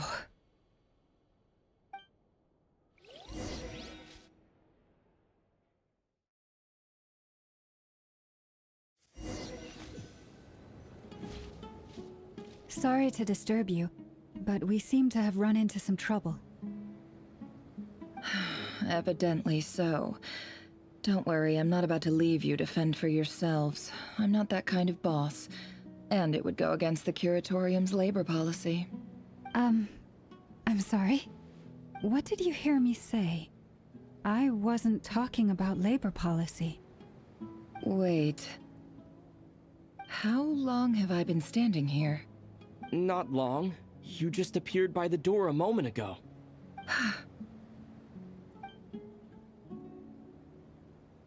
Boss, what's wrong? You look like you've seen a ghost. We've been tricked. We never left at all. Somehow I hallucinated that whole scene back inside the office. Hallucinated? But how? How indeed. This place should heed my will alone. All thoughts and actions that occur in here are just a result of pawns moving across the chessboard in a carefully calculated manner. And nobody has access to this chess set but me. So you control everything in here? More or less. But yes, it's a special technique of mine. Has anything like this ever happened before? Only once. It was the first time I used the chess set. Is there any similarity between what happened then and what's happening now? I suppose my thoughts are a little turbulent, which was also the case my first time. Is there anything I can do to help? The first clause of your contract clearly states that I only need your help with things that I'm too lazy to do myself. Meaning, you're not feeling lazy right now? Meaning this is not something Yehoda can help with. The chess set is a personal treasure that I alone understand. I must be the one to find our way out of here. Boss, it's fine. Really. Let me do something useful. Oh, listen to you. Whatever would I do without you, Yehoda? What? Really? Yes, really. Where would I ever find another employee as obedient and servile as you? God forbid anything ever happens to you. Oh, okay. Well, anyway, I was thinking of fetching some water. There's gotta be a source around here somewhere. I suggest everyone finds someplace comfortable to take a rest. We gotta conserve our energy. Even though all this chess malarkey doesn't exist in a physical sense, mentally speaking, it's all real. And so is our tiredness and fatigue. You don't want to dismiss mental fatigue. Just because it isn't physical doesn't mean it's any less serious. But anyway, I got your backs, so don't worry about a thing. Don't I have the best employees? Jealous much? If we can find a suitable time, I'd love to borrow Yehoda for a day to help out at the Frost Moon Scions. Would you be amenable to that, Boss Nefer? Oh, Lauma. Have I ever told you just how pretty you are? Beauty runs from the tips of your antlers to the depths of your imagination. Time to rally, everyone. Follow me. As we continue our journey, the same rules will apply. That means stay focused and no talking no matter what we encounter. And don't disturb the chess pieces. You have my word that I will get us all out of here.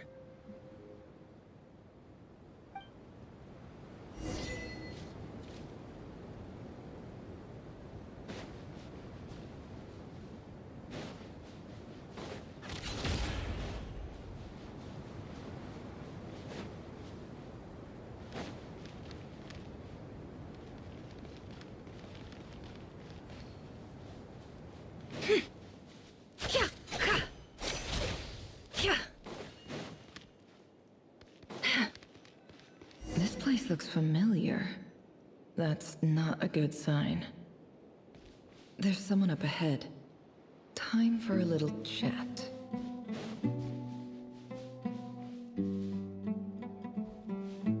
I wasn't expecting visitors at this hour. Wait, is that? Oh, it's him. There you are! Sinue's been looking for you all day. I think he has some news for you. Oh yeah? What were you doing just now, Uncle Retinue? Hiding away some more loose change? I know I saw some Mora. What do you mean, loose change? Oh, come on, I'm too old for this. Just pretend you saw nothing.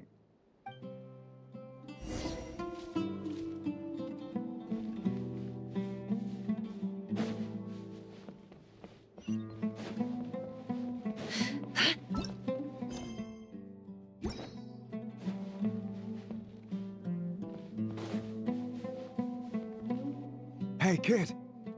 Mind telling me what Sinuhe's been up to recently? I'm trying to get in his good books and I need a way in. Get in his good books? Why? What do you want with my dad, Uncle Apepi? I've written a new song. I was hoping to showcase it at the next festival, but I'll need his approval. A new song, huh? I'd love to stay and listen, but unfortunately, Uncle Retinue says my dad's looking for me. Well, there's plenty of time and I'm not going anywhere. See that pile of stones? I'll be sitting there warming up my vocal cords. Come find me when you're done. Pile of stones. Got it.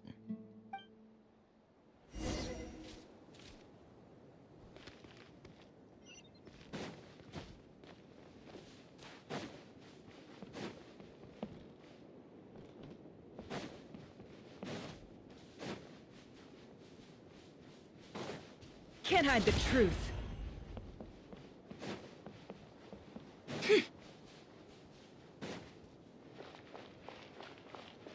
Hi, Dad. Uncle Wretch and you said you were looking for me. Ah, there's my little princess. If you'd gotten back just a little sooner, you could have shared the spoils of war with me. Spoils of war? Who were you fighting against, Dad? It was just a figure of speech. The aftermath of a sandstorm is no time to be waging war. I was talking about our war against thirst. I went out to fix our water supply problem, and now I'm back. Which means... We have a well again. That's right. I found a new one and brought back as much water as I could carry. It should last us for a good while. If it wasn't for these blasted sandstorms, our wells wouldn't be caving in. You wouldn't be spending all your time out searching for new water sources. As the chief of our tribe, I'm supposed to be leading us out of hardship and poverty, onto better things. You know how prosperous our ancestors were. I've told you all the stories. And look at us now, squeezed into these hovels. No one would choose this, if it wasn't for the endless wars over the years. But things are looking up. I started working with some folks from the academia a few months back. They gave me some contacts in return for my assistance in the desert. So you're the academia's helper now? Special ambassador, they call it. Think of it as a partnership. It's nothing bad, okay? We've been isolated here in the desert for too long. Seeking opportunities elsewhere is the best thing for us, and the fastest way to progress. So, do you get anything good out of being a special ambassador? Of course. My luck's improving all the time. One day, I swear I'm gonna lead us out of this place. We'll find somewhere new. Somewhere better.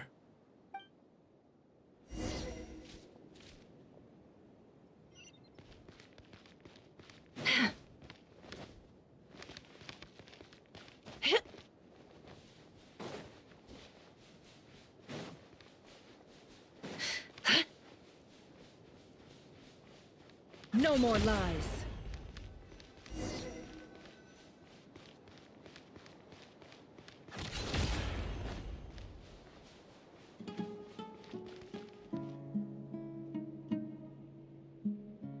That's our well, and you know it. You stole from us. Well, you've gone from chief to thief, and now you have to face the consequences. Did you really think you could take our water without permission and get away with it? You're either brave, stupid, or both. And that special ambassador act? Yeah, nice try.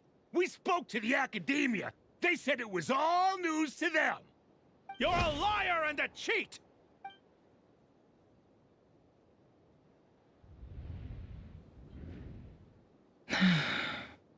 I heard Yehuda gasp, but I don't blame her. Most people are terrified by the sight of blood. Corpses strewn across the ground. The wounds are clearly from scimitars and daggers. The desert dwellers' weapons of choice. There's a handwritten note on the ground. Let's see what it says. Halil, this is Sinuhe, chief of the Shimti tribe. Surely you remember me. I was the one who helped you and your colleagues avoid the quicksand in the desert. This is my second time writing to you. I assume my last letter must have gotten lost in the mail, as I didn't receive a reply. I hope this one makes it to you safely. I'm writing to you because I need some help.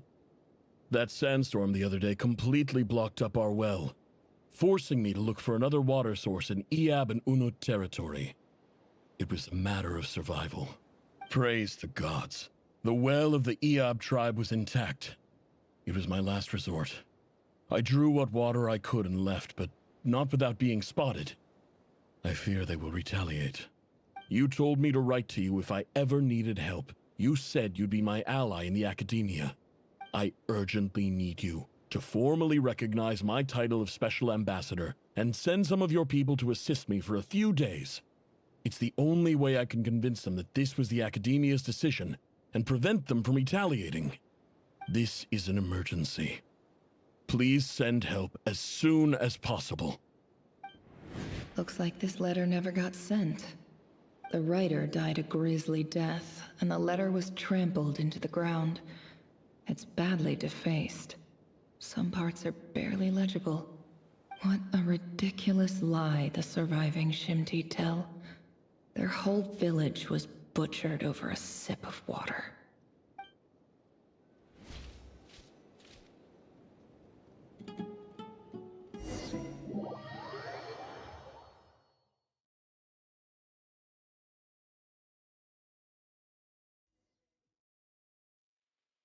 Ah, officer. Welcome. Welcome to our humble village. I thought you would at least have the courtesy to provide some respectable libations. This is the finest wine our village has to offer. I promise.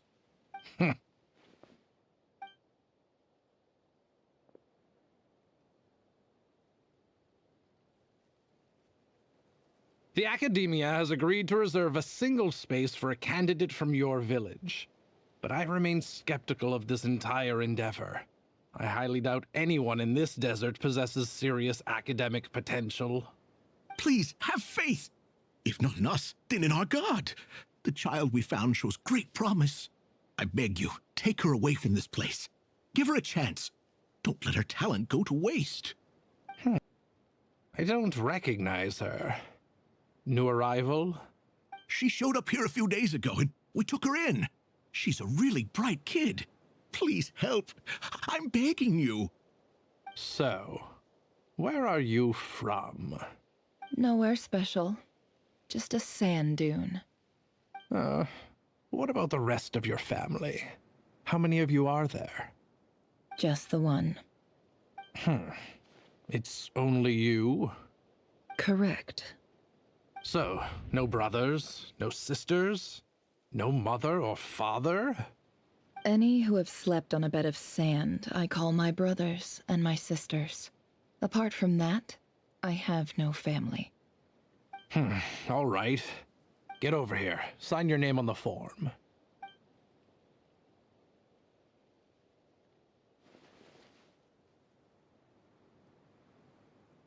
Nefer?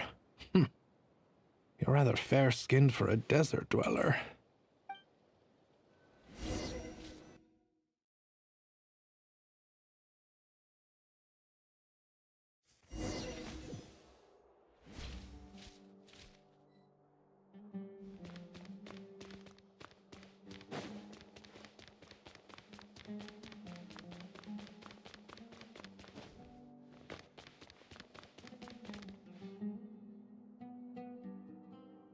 Nefer, this term's assignments have been issued already. Please read through the materials thoroughly, conduct your own additional research, and then write an essay on the topic. Yes, Professor, I'm aware. I just had a couple more questions I wanted to get your perspective on. Oh? Please ask away. Well, I saw the other students' problem sheets, and I couldn't help but notice that my assignment is much easier than theirs. Really think I'm a weak student? A weak student? Goodness, no. Quite the opposite. You have a sharp mind. Almost too sharp. I think what you're saying is, a weak student wouldn't have noticed the discrepancy. And if they did, they certainly wouldn't complain about the lighter workload. You see, sharp as they come. You see things the way they are, and I'm sure you know why they're like that. Because of where I come from. Because I'm different. I'm sorry, Nefer.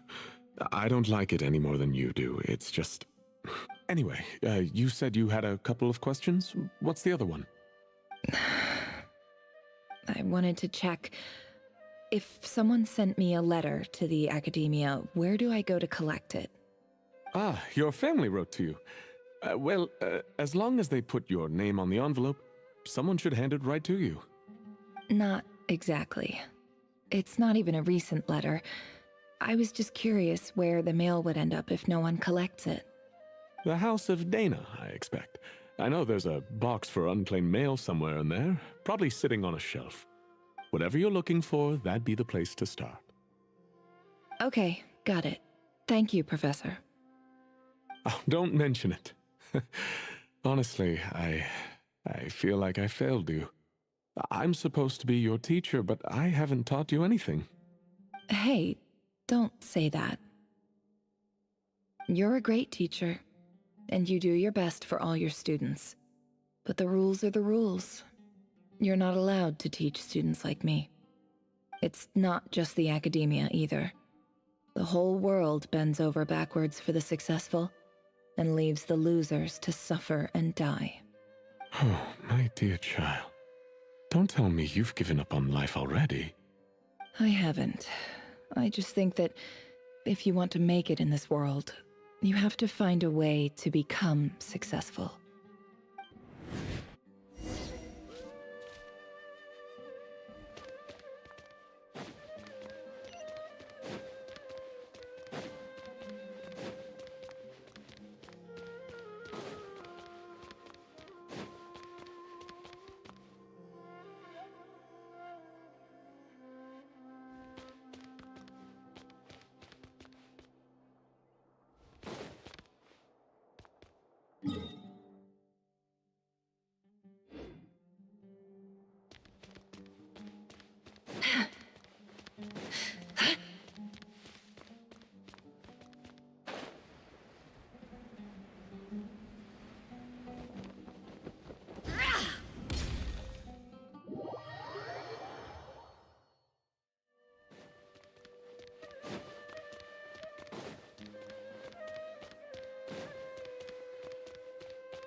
This must be it.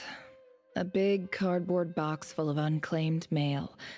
And probably some letters that ended up here by mistake, too. Let's take a look.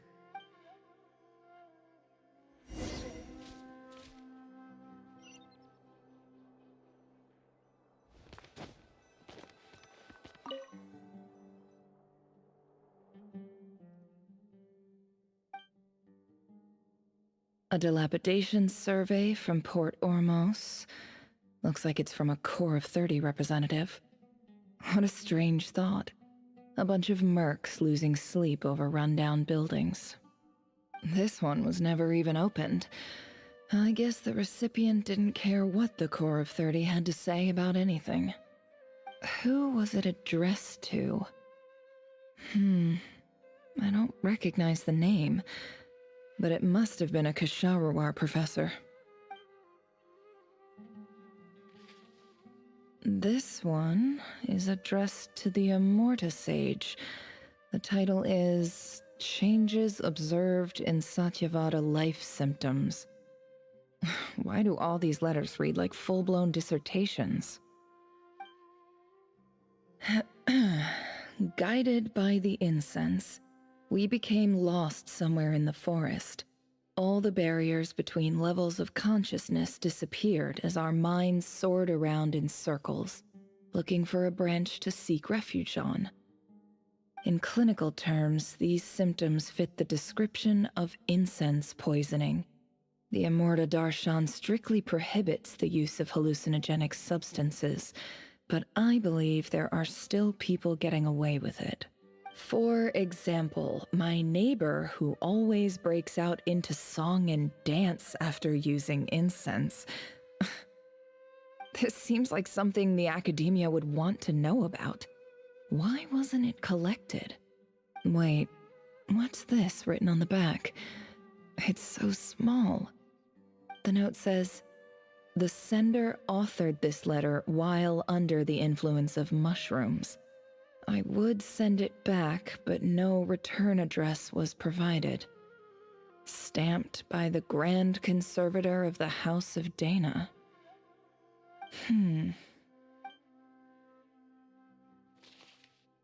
This next one is addressed to Grand Sage Azar.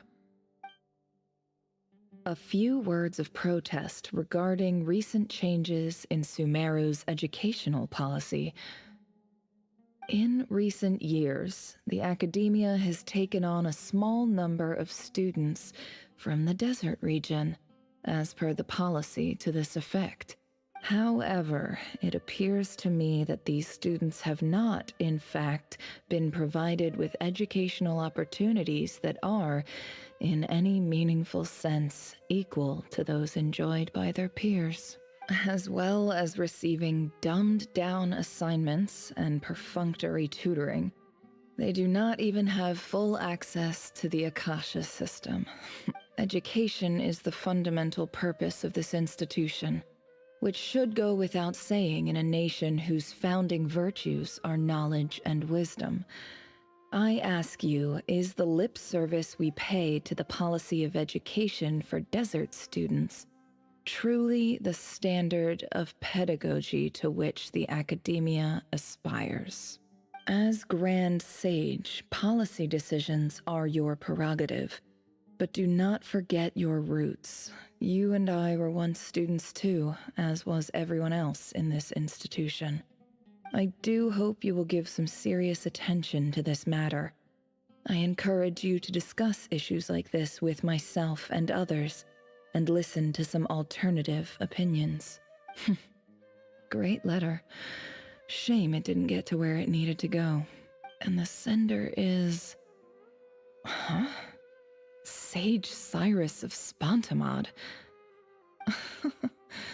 I didn't realize anyone else even knew how bad students like me have it in this place. So this is where letters from the Sage of Spontamod end up? Nice one, Grand Sage. Really enlightened leadership. Whatever. This isn't what I came here for. Moving on. I'm not exactly holding out hope that a letter sent from the desert would even make it here. But if it did, where else would it end up if not in this box? I can't believe how much discarded mail there is. Must have been years since someone last went through it all. And this is just one box. The whole House of Dana is boxes on shelves. I don't believe for 1 second that any human being has sat down and read through all the documents in this place. Who has that much free time on their hands? Wait, could this be it?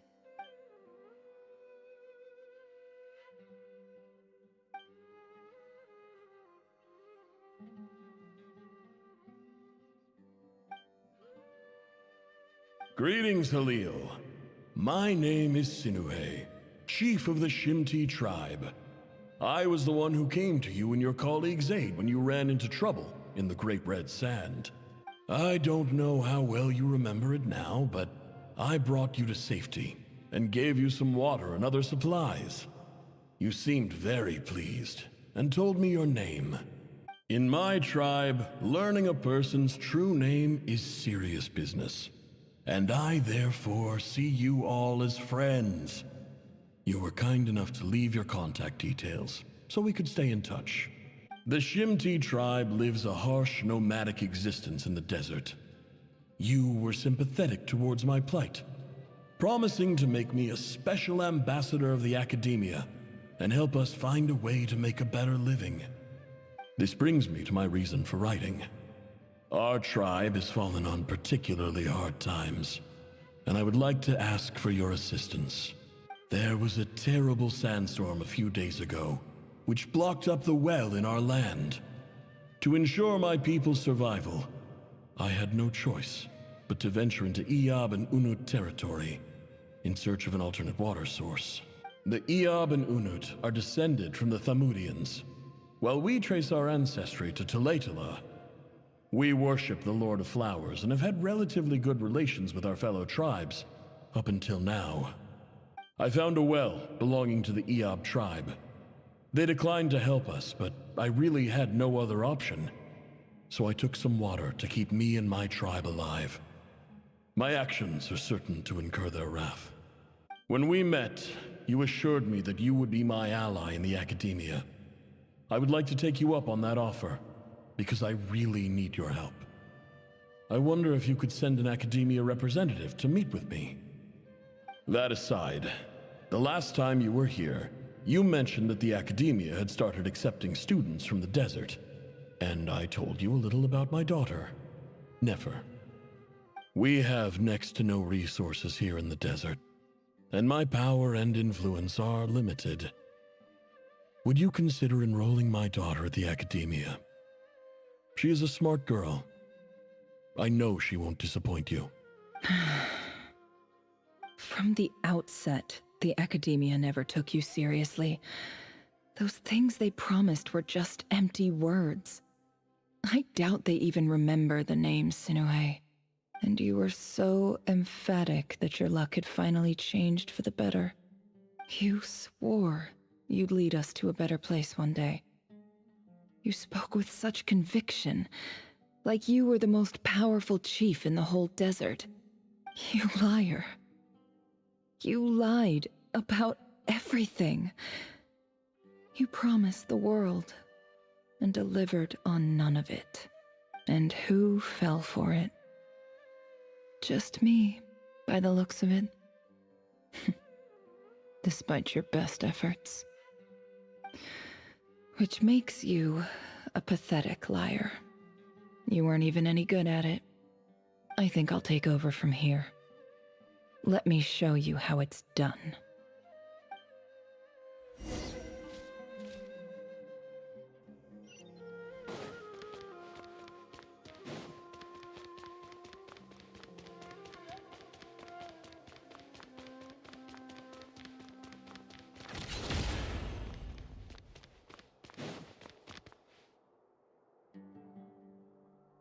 I just came to say goodbye. Thanks for everything you've done for me in my time here. Nefer? You packed your bags. Where are you going? I'm quitting. Something's come up in my hometown. Gonna head back and deal with it. Huh? But this was a hard-won opportunity for you. You know that better than I do. It was. But it doesn't matter. I have more important things to deal with, and they can't wait. Oh, and I didn't want to overfill my bags, so I left some incense on your desk. What's wrong? I thought you liked incense. Although, I did read somewhere in the House of Dana that it has hallucinogenic effects. Don't use it all at once, all right? Isn't this the stuff you brought from your hometown? You're just letting me have it? But you said it's a rare and valuable commodity. Yeah, about that. I lied. It's not rare at all. There's this bunch of ruins near my hometown that are practically overgrown with this plant. It's not worth much. Keep it, it's fine. But Nefer... All right, that's all from me. You take care.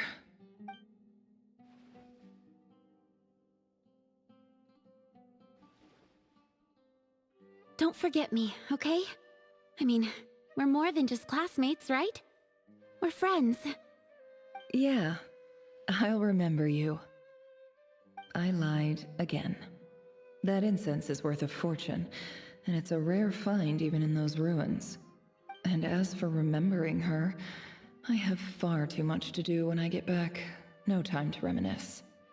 I'll be lucky if I even make it through this alive. But either way, I expect I'll forget you pretty quickly.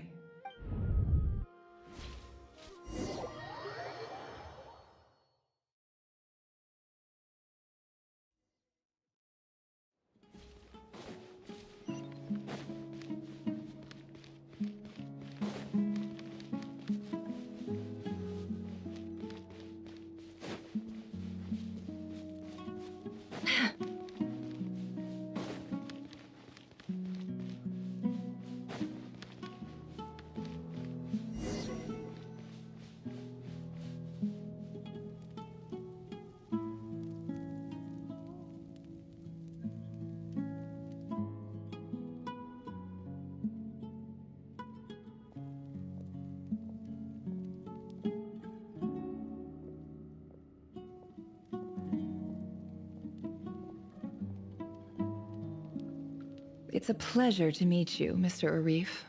So, what does the Academia want? Since they've sent their special ambassador, I assume there's a big business deal to be made. If not, I'd be very disappointed. Please, sir, lower your blade. You're lucky I'm the one they sent. Not all special ambassadors share my admiration for the Eab people. The ever-shifting balance of power in the desert reduced the once great civilizations of this region to rubble and sand.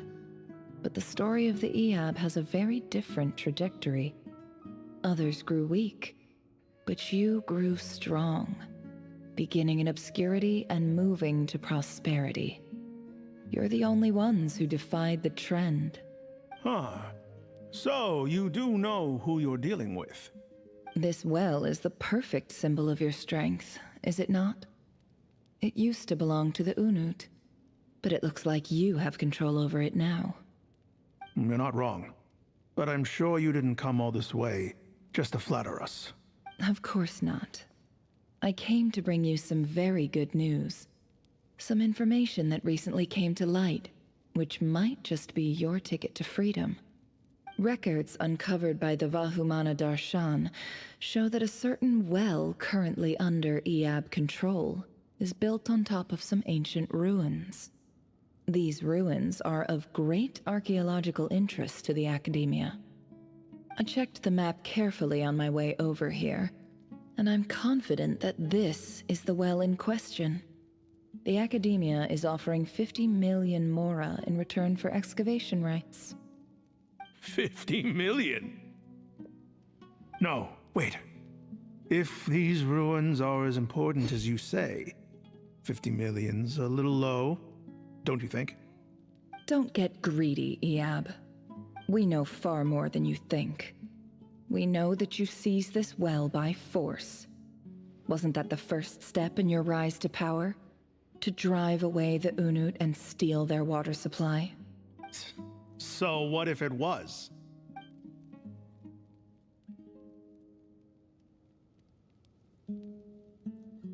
Don't worry. As unscrupulous as it was, it's something we're willing to overlook. The Academia is only interested in dealing with the de facto power holders in the region. I hope I am making myself clear. And I hope your words are the truth. If I find out the Academia is trying to play me, I'll hunt down every one of your people and make you watch as I cut their heads off one by one. I assure you, Chief, that would not be in your long-term interests. You don't want to make an enemy of the Academia. You see how I'm dressed, don't you?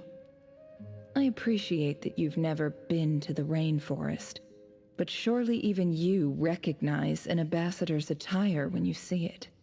And what does a barbarian like you have to lose anyway?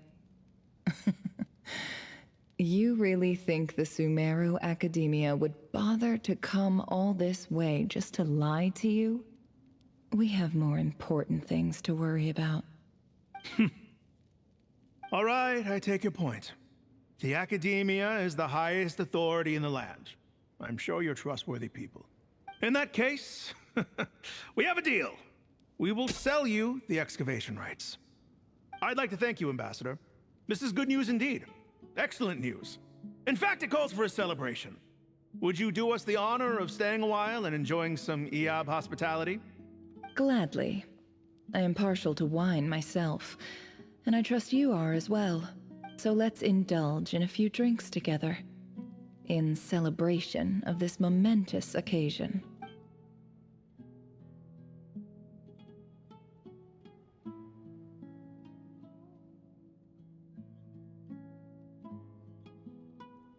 Chief! Chief, it's an emergency!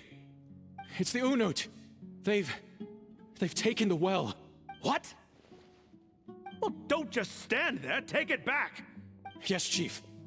I have every confidence in the Eab's military superiority, and yet...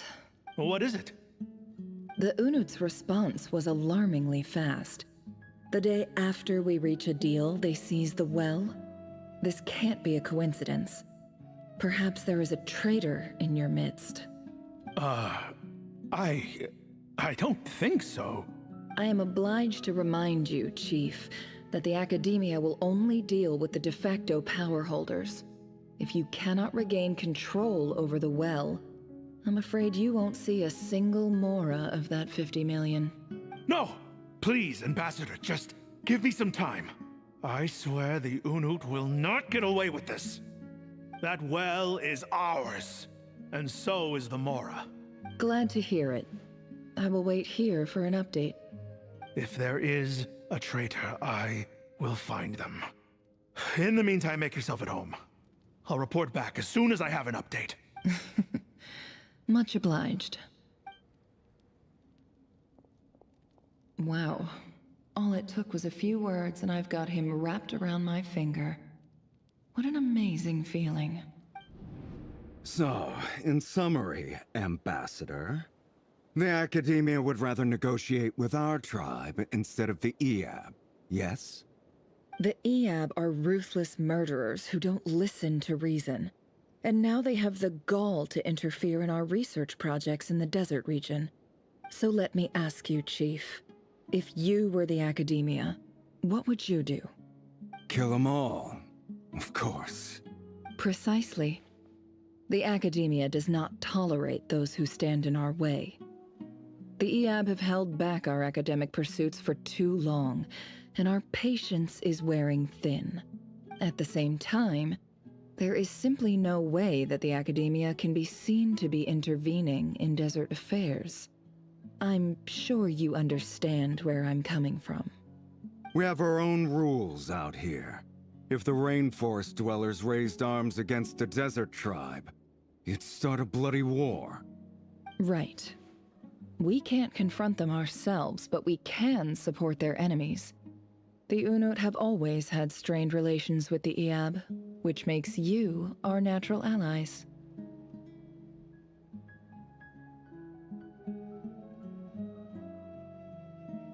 Natural allies. Weren't the Eab your allies once?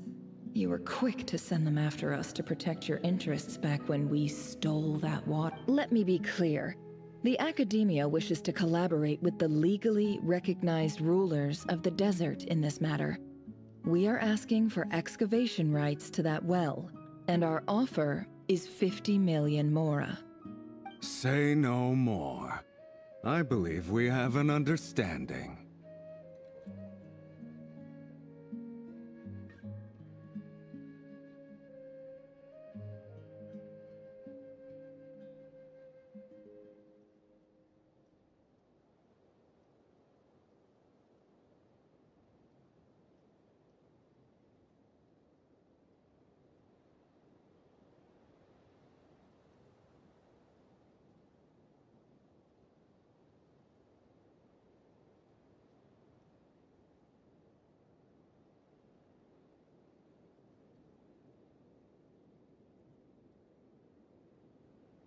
Good. Then I suggest you get to work. Get us access to that well, and the mora's yours. You see, Dad? Lying is easy when you know how. People will believe anything.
Look at yourselves.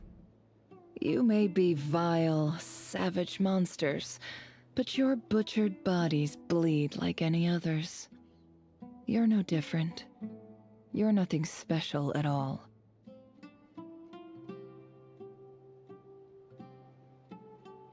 The monsters who destroyed my home, they're just ordinary, petty human beings. What a joke.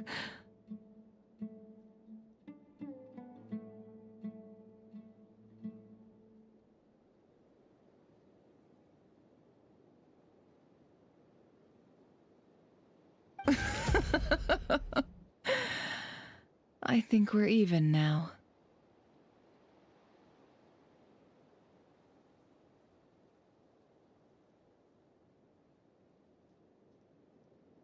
Maybe I've even done the desert a favor. It's a better place without all these people around. Oh, Sinuhe, my gullible fool of a father. Perhaps if you'd been as ruthless as I was today, our tribespeople would still be alive. In this dog-eat-dog world, a chief needs to be tough to survive. But you couldn't do what had to be done. So I did it for you.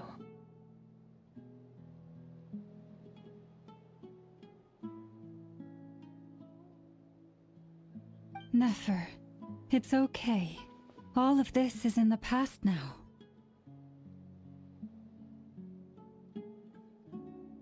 I believe I remember you promising to remain silent.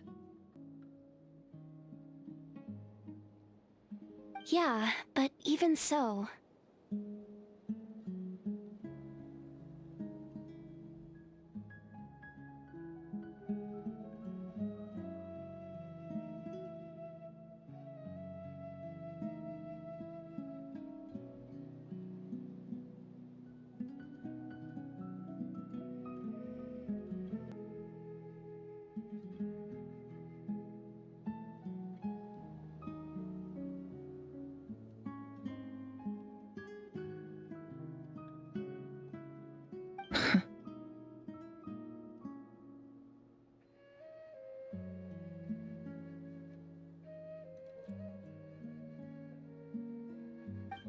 Yehoda, is there anything you can do to ease the tension?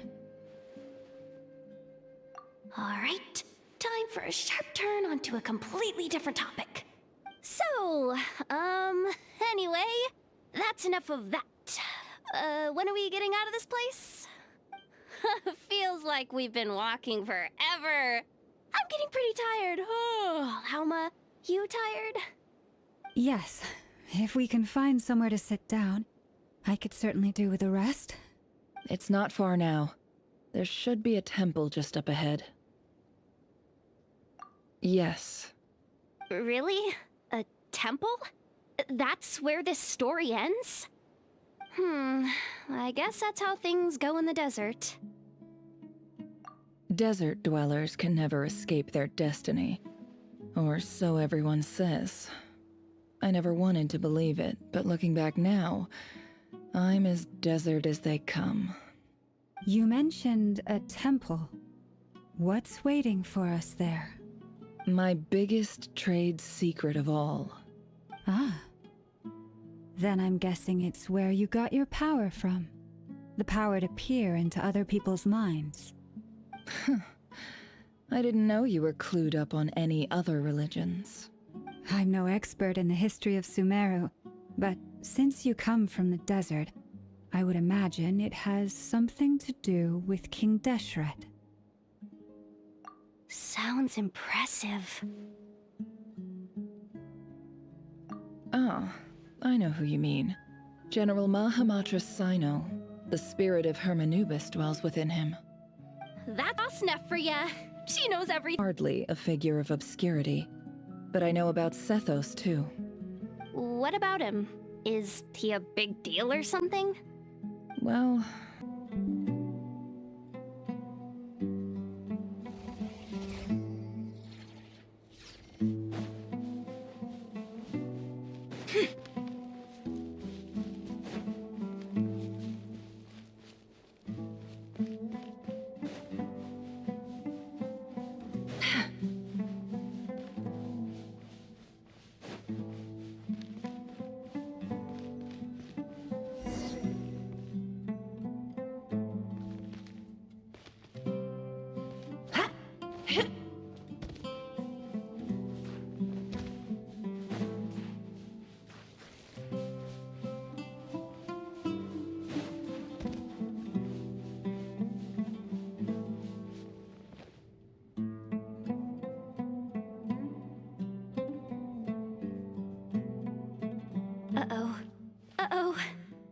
Hello! I'm totally out of my depth here. I don't have anything to add about any of this stuff. Like, look at that statue, for instance. I want to do the whole name-dropping, this girl knows her stuff thing too, but I've never seen anything like it before. A statue with the head of a bird. That's Thoth, the Ibis King, one of the 7 pillars of King Deshret. The legends say that he, the Crocodile King, and the Goat King were the 3 retainers of King Deshret. Let's take a look.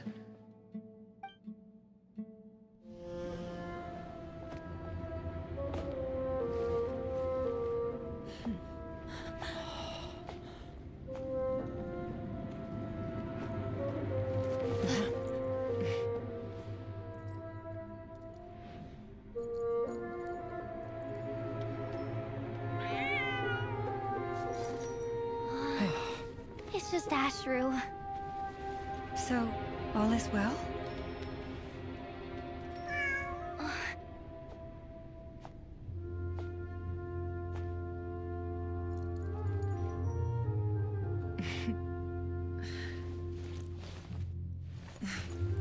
Typically speaking, at this point, the world disintegrates.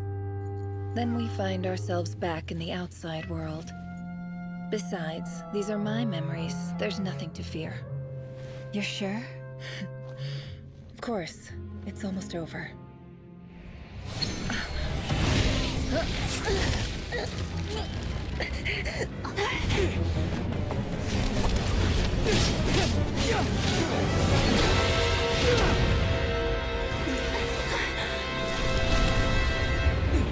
Nefer, hey! Hold on!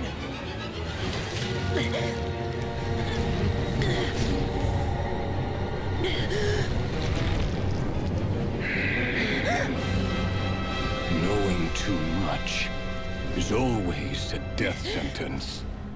Speak for yourself.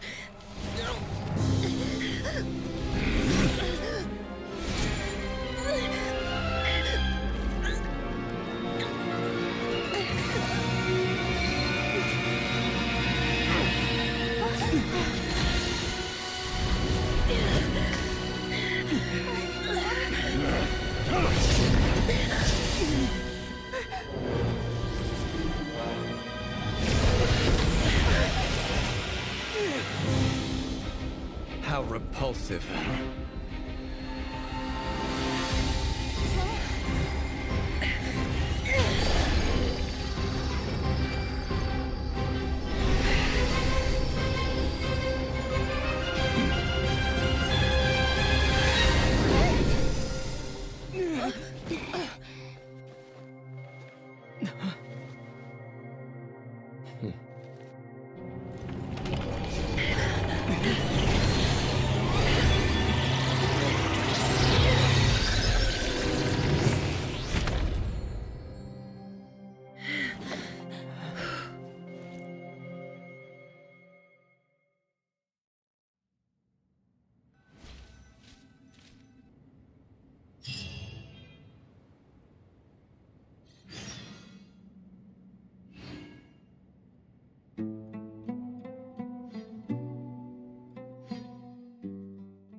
Timed that pretty well, didn't I?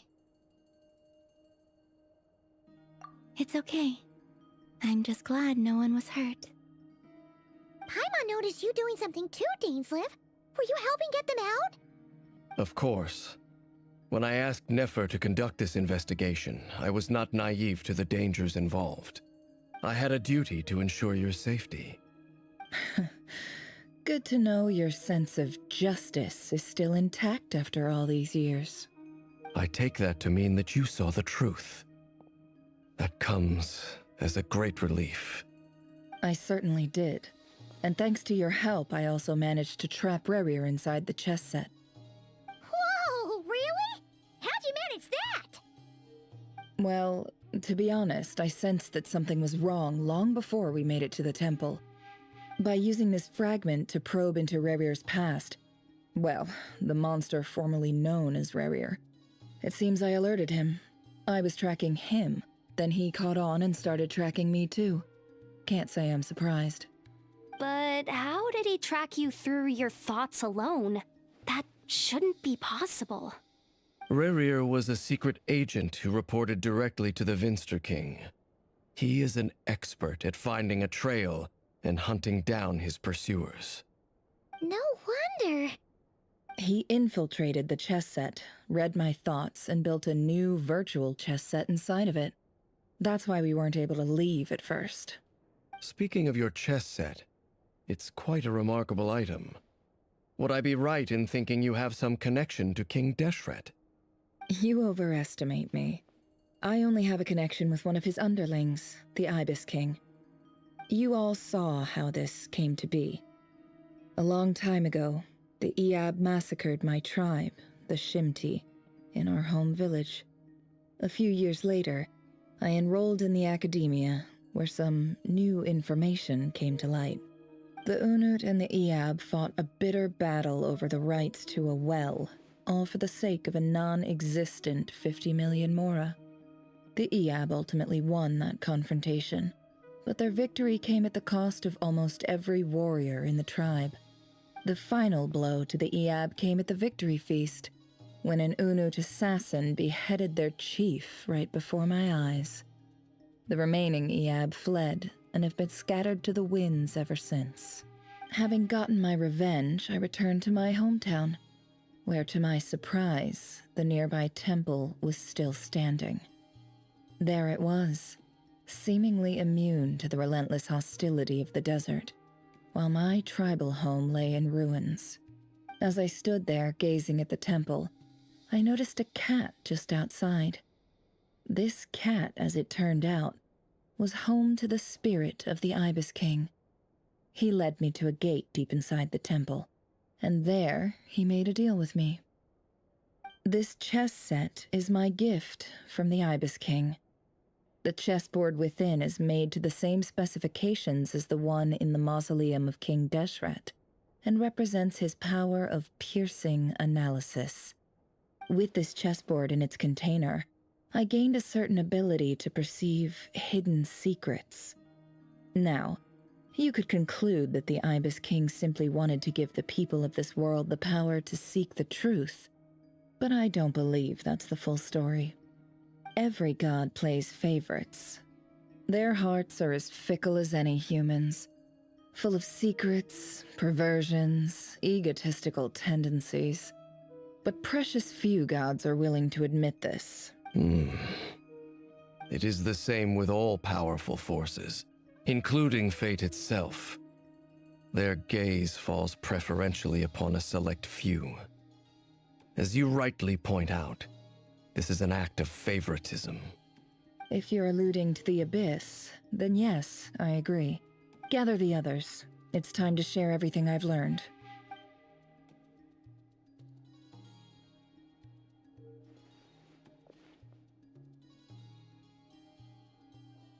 Thank you all for being here. As promised, I did some further investigating into the Recher of Solnari's background. I am pleased to report that the investigation has been most fruitful indeed. The Recher of Solnari, real name Rerir, was once a Khanrian subject who served the Vinster King. I will now share the important details of his story.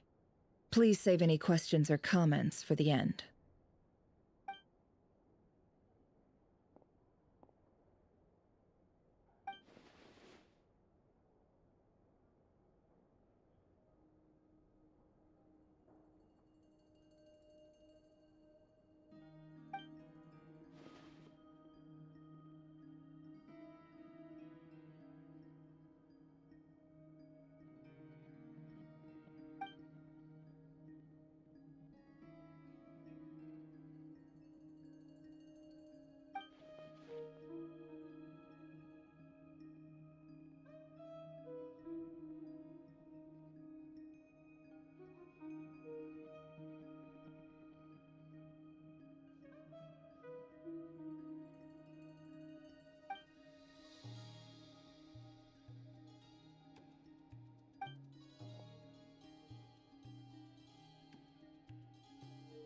So that's why he's so obsessed with the moon.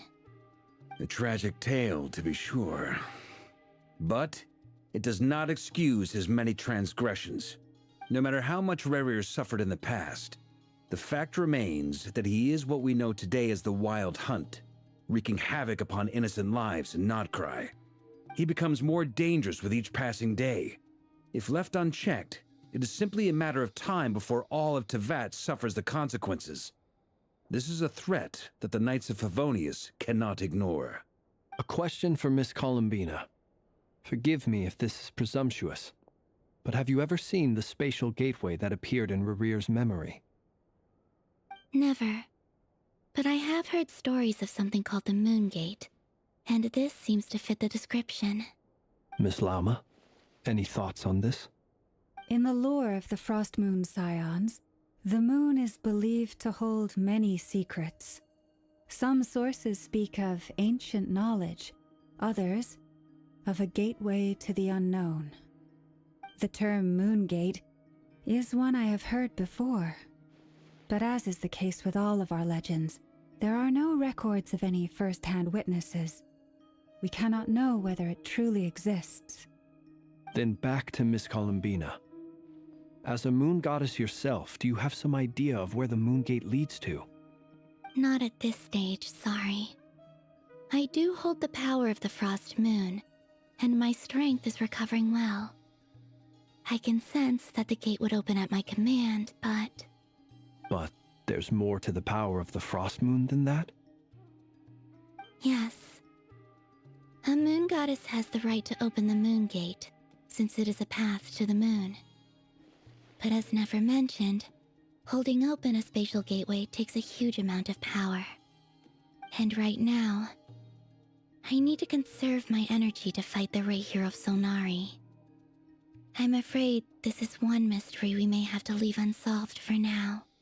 I agree. Better to save your strength. But if you'll humor me for a moment, I have a bold conjecture of my own regarding the world beyond the gateway. I highly suspect that neither Tholindis nor Rerir made it through unscathed. The evidence pointing to this is the fact that the Rahier of Solnari exists in the form of countless fragments. With the abyssal power he wields, no ordinary foe can touch him, let alone tear him to shreds. And yet, the Wild Hunt proliferates wherever his scattered fragments lie, drawing hordes of monsters to many different locations across the land. So your theory is that Rerir was physically torn to shreds by some powerful force? Hence, why the Wild Hunt is a distributed phenomenon, rather than a unified one? Makes sense to me. Explains why the Wild Hunt is so pervasive, and why he's been trying to piece himself back together. He was whole to begin with, and he wants to be whole again. Without the power of the Abyss on his side, he almost certainly would have perished the moment he was torn apart. But the Abyss, much like a curse, has kept him alive. I could not agree more. The power of the Abyss is most surely a curse. It is a compelling explanation, and one that accords with my present understanding of Abyss creatures. Whether the life form in question is primitive or advanced, if a curse has extended its lifespan unnaturally, it will continue to survive in spite of everything. This raises some interesting questions. I will run some and see if there is any validity to my suspicions. That being said, regardless of whether my research bears fruit, I would like to thank Miss Nefer for conducting such a thorough investigation. Already, it has greatly enriched my understanding of the entity we face. My pleasure, Mr. Albedo.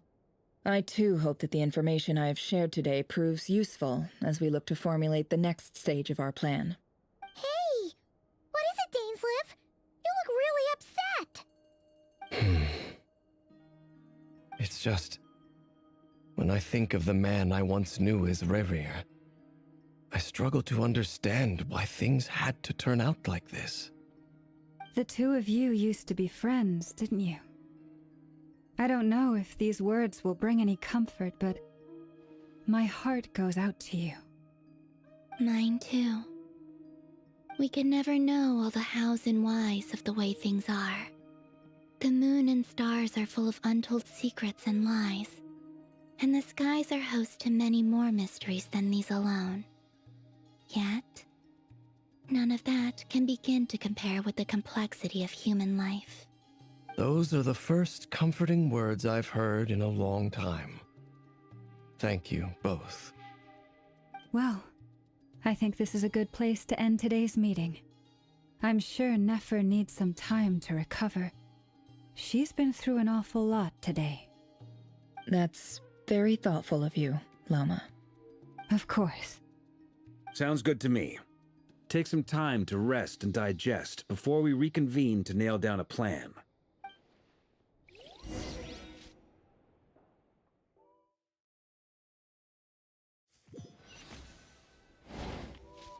Hey, is this a bad time? Hope I didn't kill the conversation. No need. Come on, let's talk outside.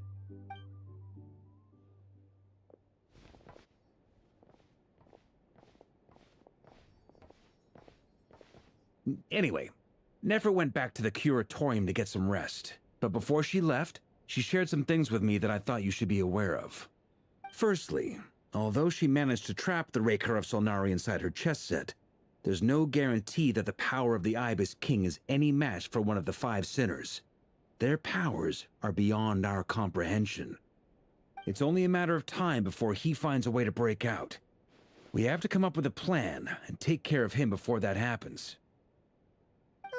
Honestly, my mom figured that might be the case. Well, I asked her that same question. She talked for a long time, but for the most part, it seemed like she was trying to convince me how precious her chess set is. What a long and storied history it has. It felt like some kind of sales pitch, you know? The kind where you end up handing over Mora against your will? Anyway, after all that, she finally answered the question. 2 days, at most. 2 days? Holy moly! Can we even recruit enough help in that time? That remains to be seen. Which brings me to the second issue. Dainsleif is obviously conflicted about this whole thing. But given how little time we have, there's no way we can pull this off without his help. You have some history with him, right? Do you think maybe you could talk to him for us? Great. I appreciate it. All right, on to item 3. So, Albedo, Durin, and I put our heads together and came up with a plan. Can't promise it's gonna work yet, but at least it's a start. We figured we'd bounce the idea off you first. We'll explore it further once everyone's recovered. Oh, Paimon's dying to hear this. All right, so here's what we're thinking.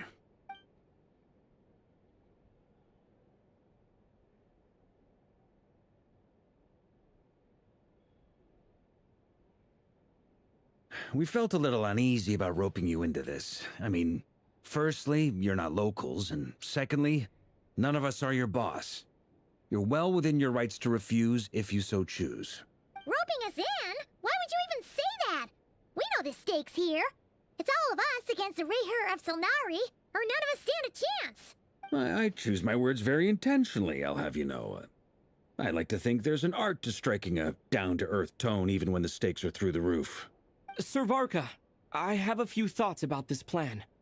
I'm all ears. I think we can be more flexible with how the roles are allocated. In my view, the most sensible lineup would be like this.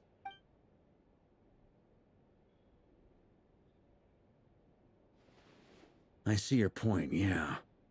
But if that's how we're going to approach this, you'd better make sure you're ready. To be clear, I don't doubt your abilities. Far from it. I just want to make sure. Are you really willing to take all this on? I want to do everything within my power. The Reher of Solnari is a truly fearsome opponent, and if I do my part, it'll greatly reduce the risk for everyone else involved. Well, that tracks with what I've heard. Jean's mentioned in her letters that you're so diligent it's almost abnormal. As in, most people weigh up the risks and rewards in situations like this. But you seem to just march towards danger without a moment's hesitation. Of course, everyone appreciates a fearless pioneer. But all that aside, I'm the Grand Master of the Knights of Favonius, and you're our honorary knight. I want to make sure your courage doesn't come at the expense of your safety. Thank you, Sir Varka. I should be the one thanking you. It means a lot to have you on board. I'll give some serious thought to your suggestions.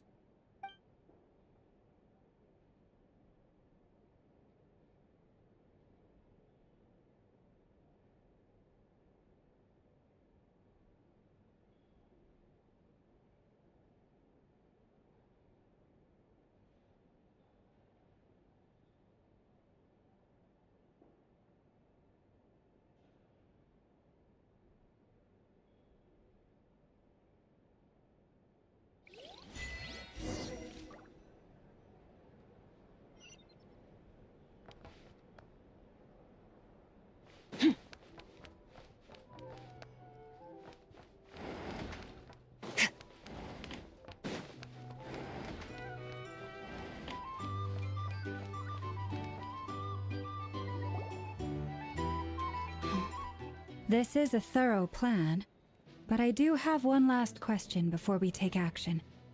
How can we be sure that our enemy won't leave the designated area? Great question.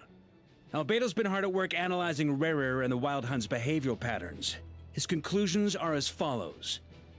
Firstly, from the earliest known confrontation until now, Rerir has never displayed any ability to manipulate the dimension of space.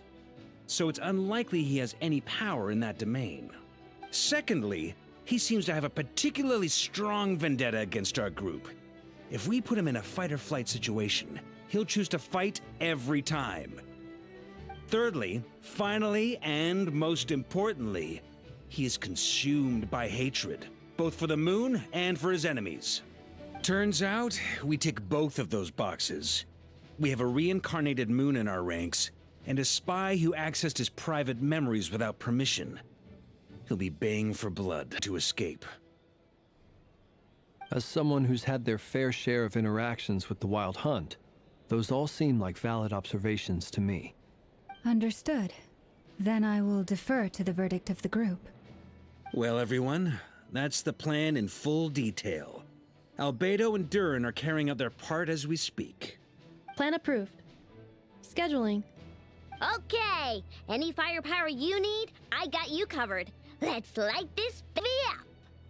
The Frost Moon Scions are behind you as well. And the rest of you?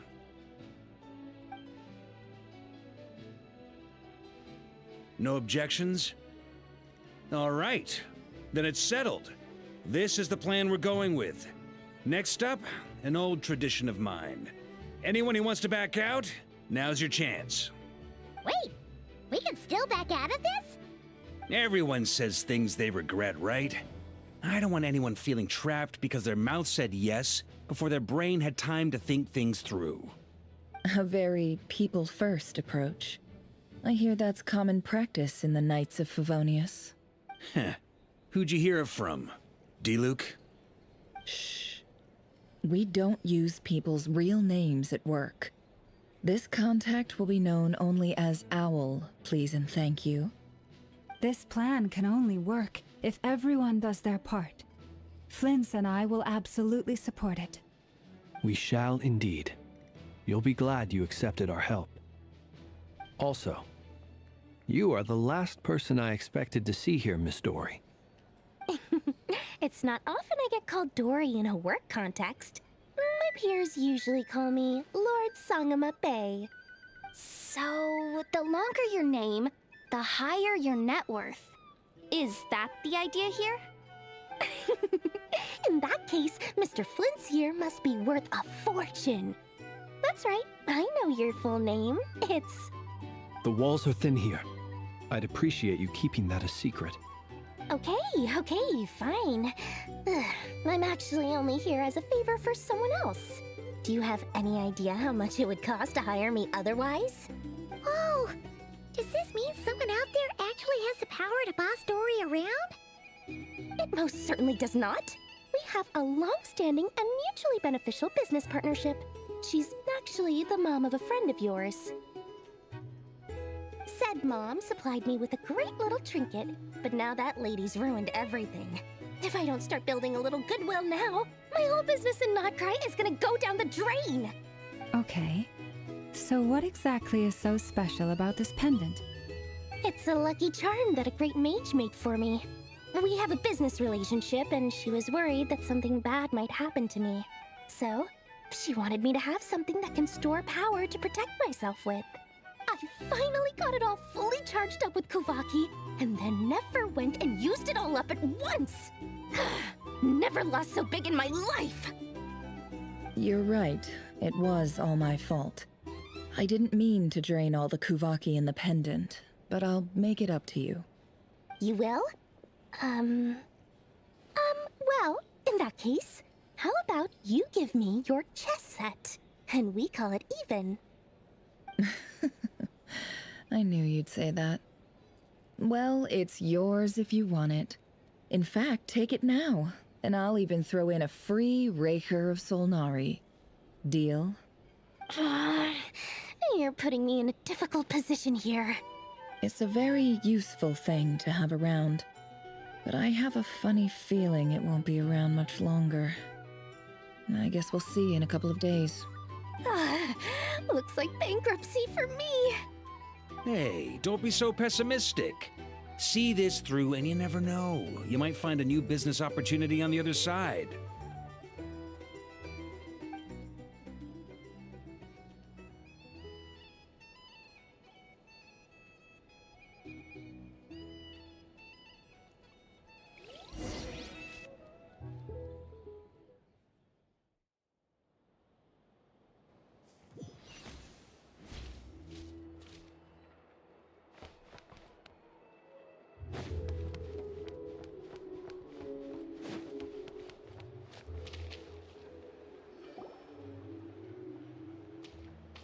Dory! How are things going? Feeling ready? Oh, I was born ready.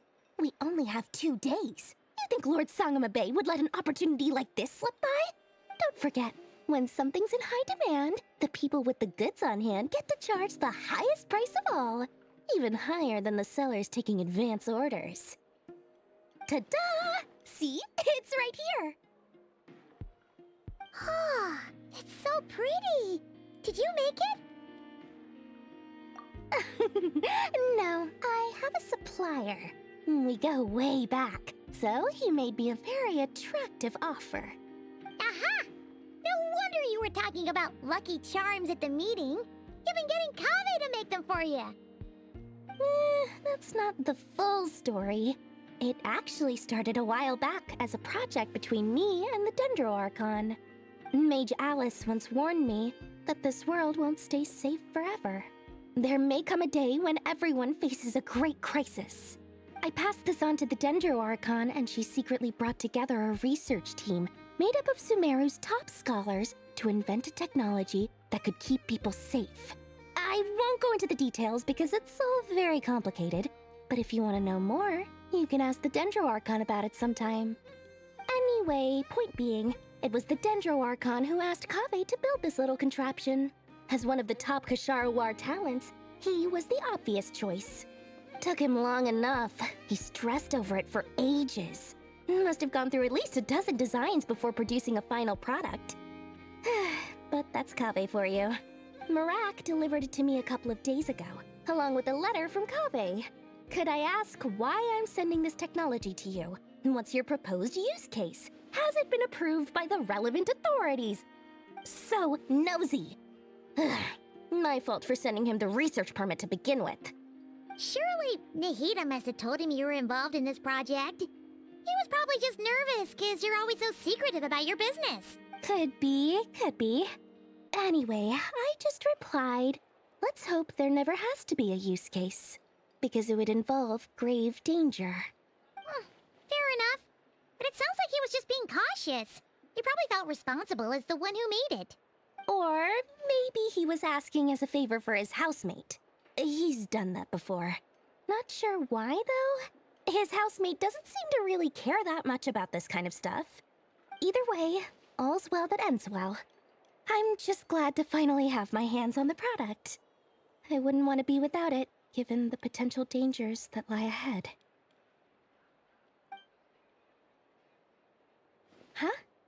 What does that look mean?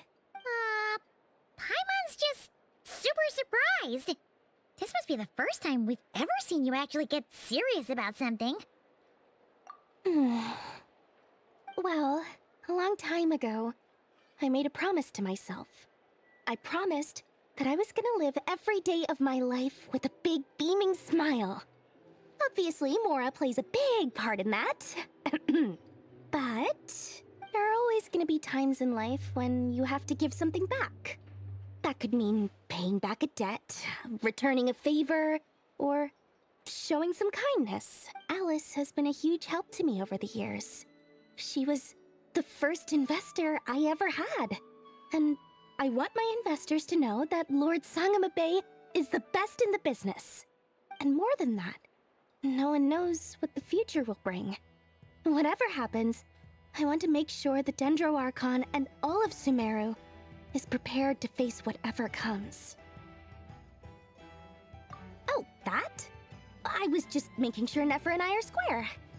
Don't be thinking it was some sort of benevolent act. I'm no saint, so don't treat me like something I'm not. My priority is doing the business that I want to do. So long as my conscience lets me, but it usually does. That's the Lord Sangama Bay business model. Alright, if you say so. I do say so, and that's the whole point. I'm a businesswoman. Don't go trying to figure out what kind of person I am. You'll exhaust yourself. Much. Oh, and could you two help me get this stuff where it needs to be? Thanks so much. You're my favorite assistants.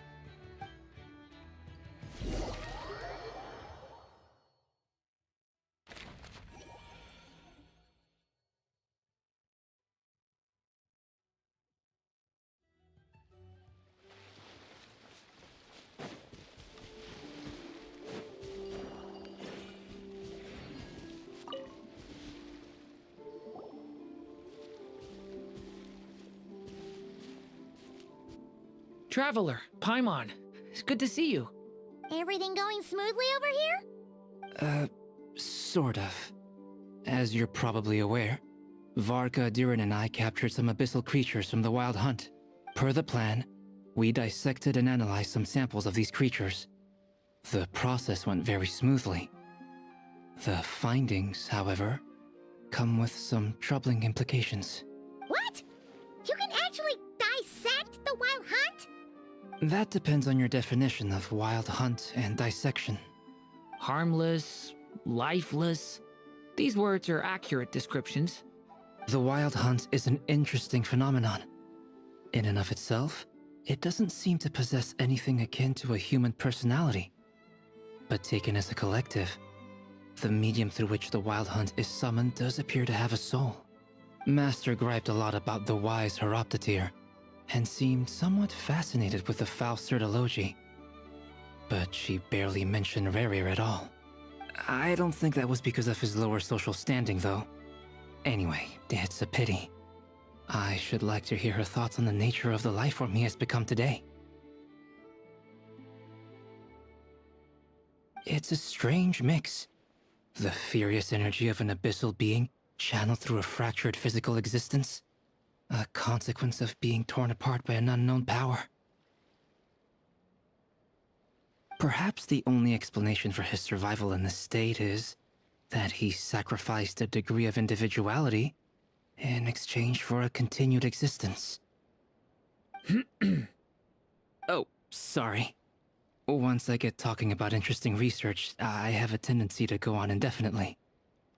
Back to our research findings. Essentially, they confirm my hypothesis.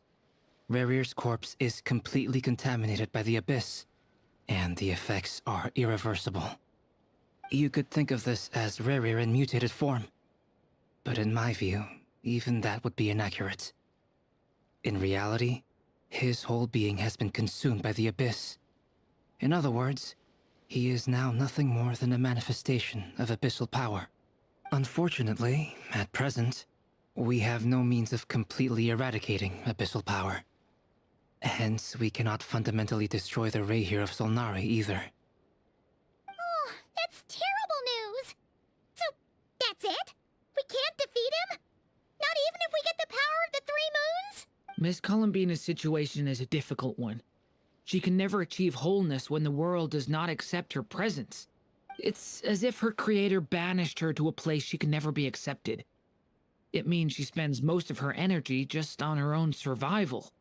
Given the circumstances, it's only natural to despair. But we must see this plan through to the end. Time to kick off the backup plan. Oh, Paimon almost forgot! This is for you. Dory asked us to bring it. Ah, how wonderful. Well, thank you for making the trip. Durin and I will be heading off shortly. I'm sorry I won't be there to protect you in person this time. Please be careful. All right then. Stay safe.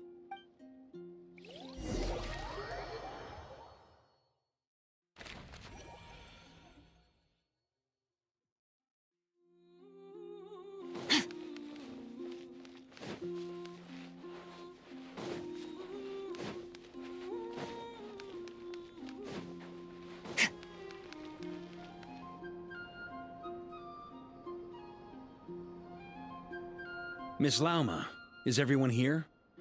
Yes. The fate of my flock is in your hands, Grandmaster Varka. Please keep them safe. My lady, what are you saying? Within the next 24 hours, we will face the biggest crisis the world has ever seen. This is not a burden that we deserve to bear, but I believe that we reap what we sow in this life. So I intend to act. I must do what I think is right. For me, that means fighting for the future of Nodcry. This gentleman is the Grand Master of the Knights of Favonius, Varka, Knight of Boreas.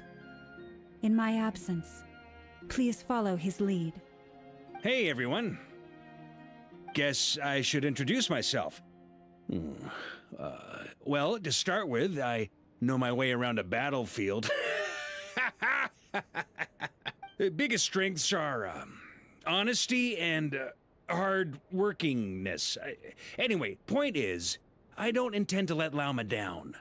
I'm gonna do everything in my power to keep every last one of you safe and sound.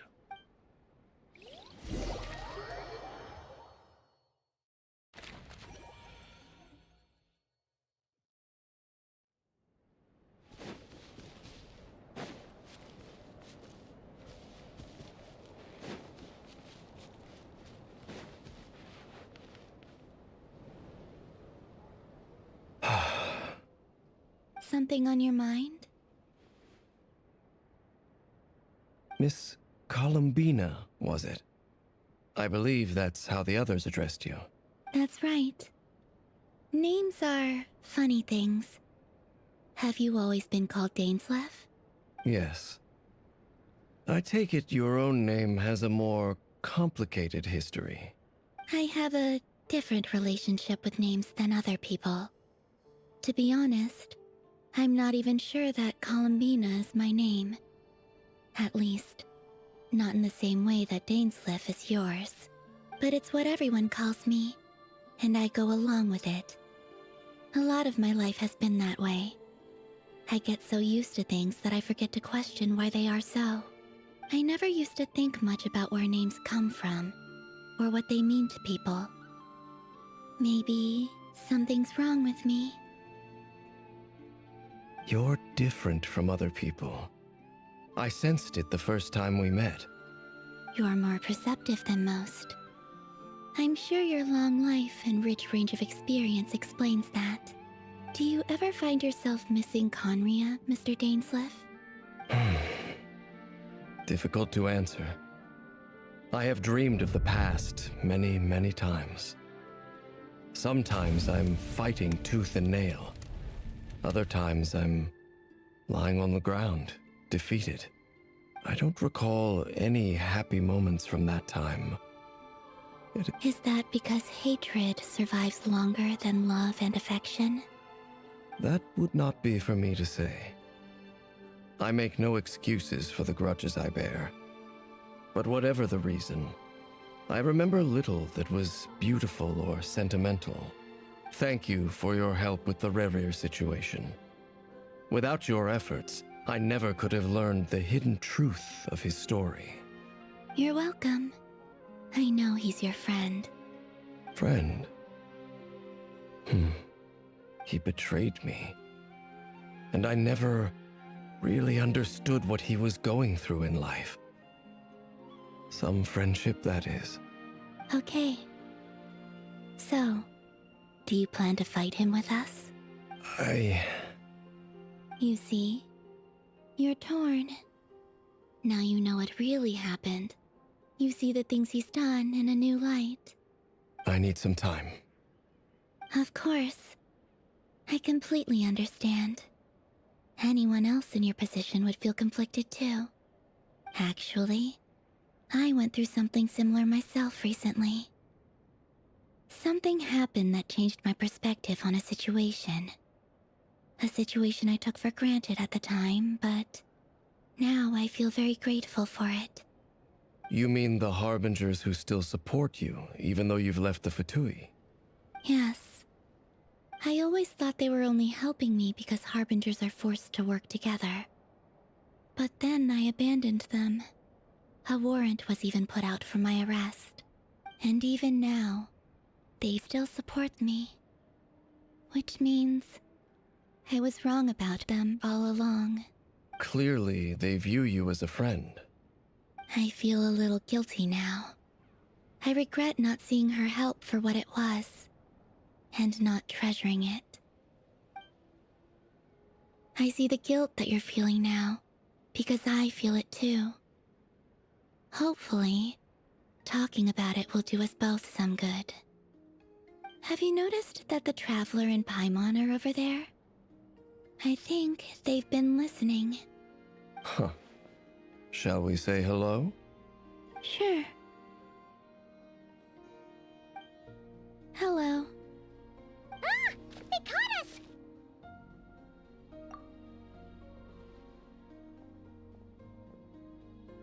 I apologize for making you worry. No doubt you wish to know where I stand on the plan to take down the Recher of Solnari. I'm afraid I need a little time, but I will seriously consider joining you. You will? Oh, thank you so much! Everyone will be so grateful to hear that! They needn't be. This was something that I was going to have to face up to eventually. That doesn't matter to them. They're grateful to you regardless. You can't control their gratitude, so just accept it. And then, have a think about whether you're willing to join us.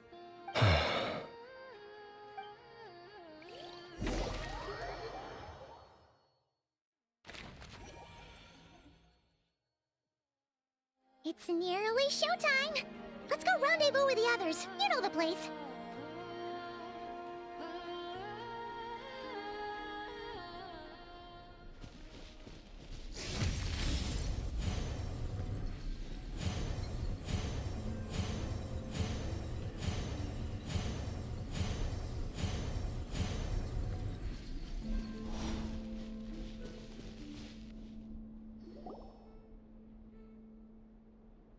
Ah, you're earlier than I expected.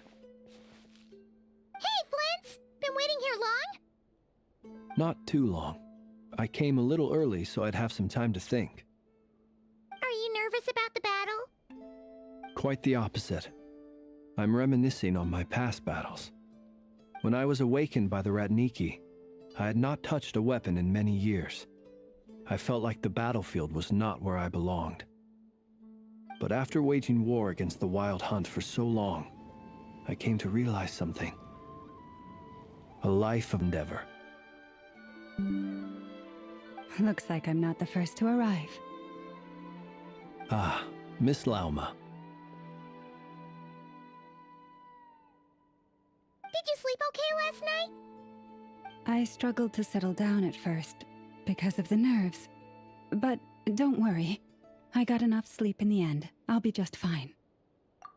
Please, I'm just doing my part. Here!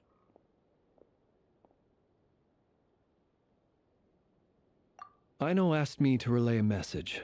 She said a nefer will be on high alert and keep a close watch over all secondary districts where defense is required, providing support as necessary. Meanwhile, Aino herself will provide range support to us directly, using her latest invention. Excellent. My thanks to all involved. The chestnut's looking a little unstable. It won't hold him much longer. We should be prepared to engage at a moment's notice. No sense sitting around waiting. Let's make the first move while we still have the option. I agree. Paimon, find a safe hiding place. Got it! Be careful, Traveler! I will.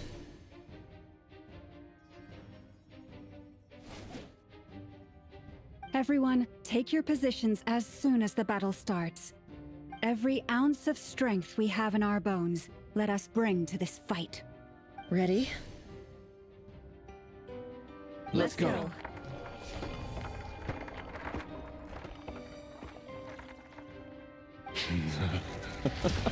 I've seen all your futile ploys before. You have become the authors of your own demise. I wouldn't be so sure about that. You are merely a moment of sport before I tear down the moon.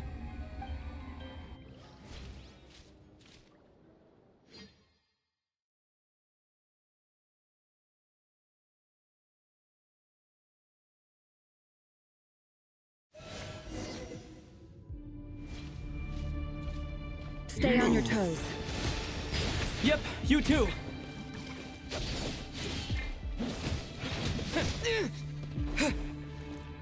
Let me help you guys. Eat this!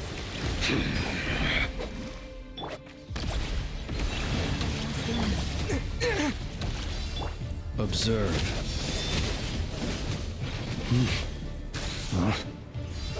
Move. Be silent. Steady now. Hunt them down.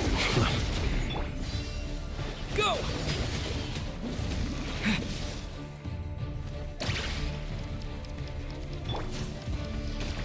It all adds up.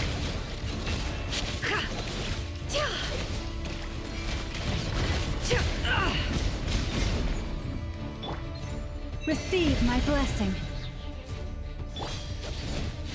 Are you quite finished?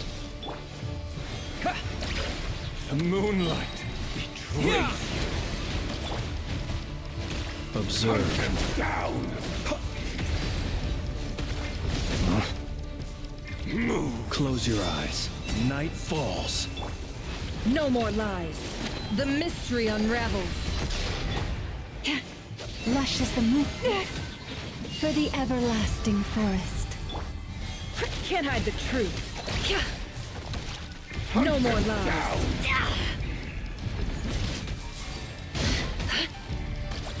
The moon is futile.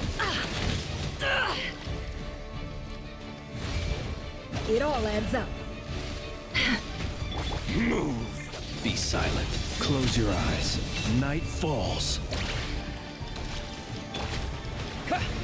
Can't hide the truth. Hunt them down. By the frost moon. Moonlight betrayed. Burn. It began with the moon, and so shall it end.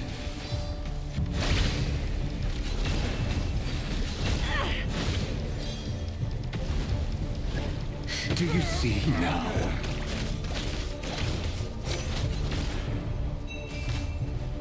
Time to come clean. Fairphone here. When will it be as you foretold?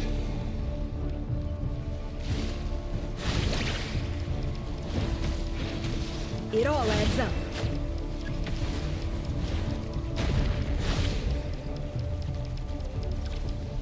Your foul spirit is not welcome here. Wipe out! Leave this place. For the everlasting. Observe. Close your eyes. Do you fear the dark? It's a grave situation. Be silent.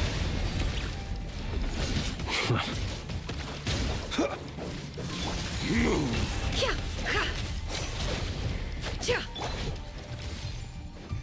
Receive my blessing. Water jet!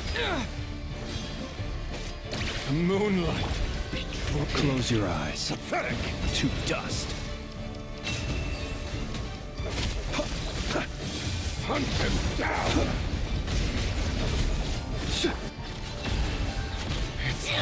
Futile. The deception ends here.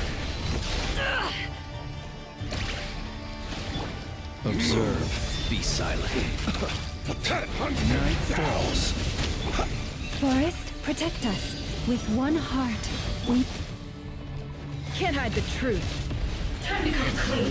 Futile. No more lies. Hunt him down. The moonlight. Are you quite finished? Pathetic. Observe. Huh? Night falls. Close your eyes. Futile.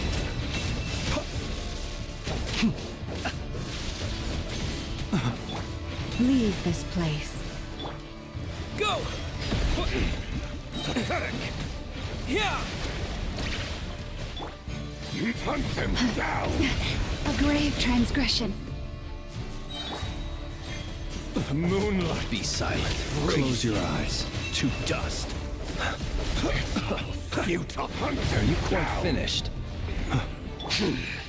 Your little game of heroics is over. Who wants to go first?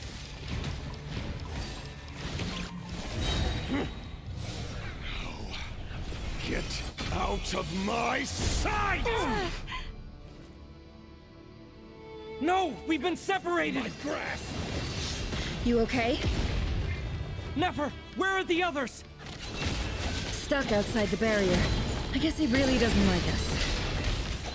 I told you before. Knowing too much is always a death sentence. Be careful what you wish for. You are separate. Lauma! Can you hear me? Hold on, wait. Silence. The voices are gone. But at least I know they're still there. I need to focus. Destroyed. Plan. Remember my most important task. Just keep stalling him. If I can stall him for long enough, the moment will come.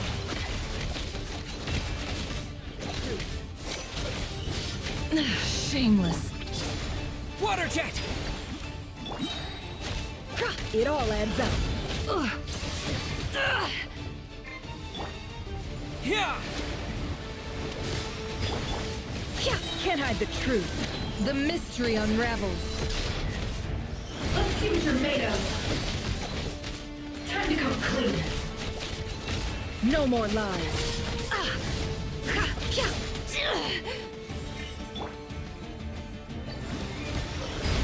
It all adds up. I saw this coming. Wipe out! Water jet!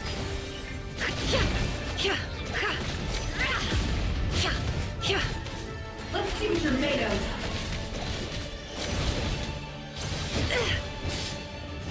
Can't hide the truth. Seek within.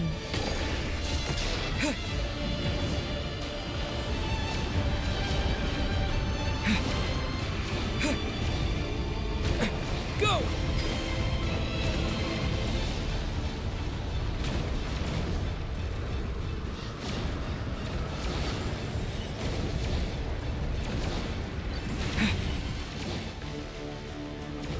I've got this!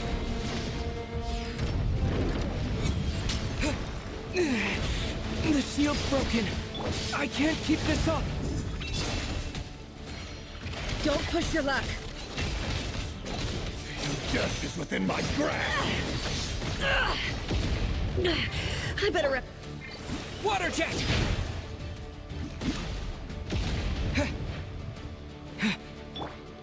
Can't hide the truth. No more lies.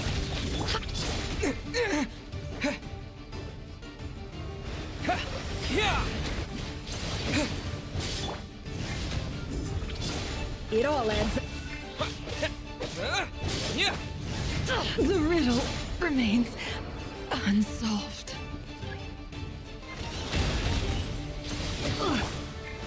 jet!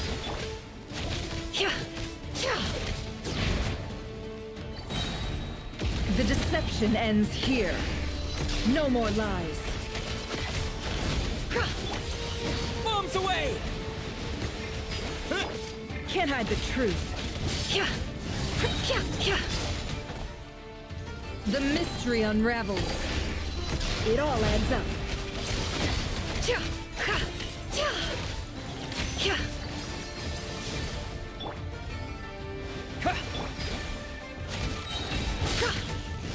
Seek within.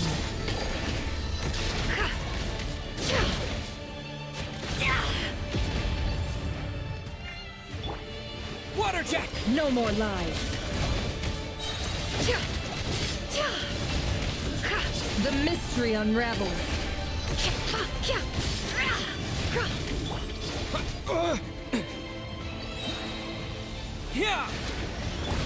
It all adds up.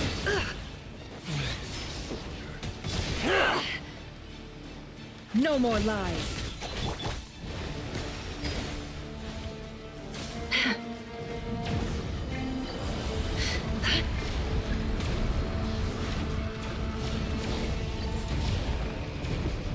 Curses. There's no other way.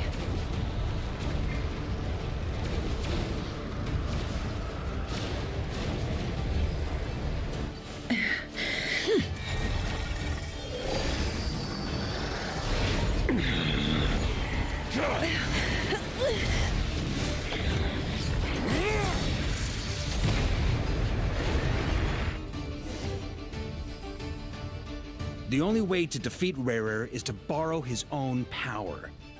That means Columbina will have to disappear while you two bear the brunt of his attacks. You have to hold on. Find a way to keep him focused on killing the two of you.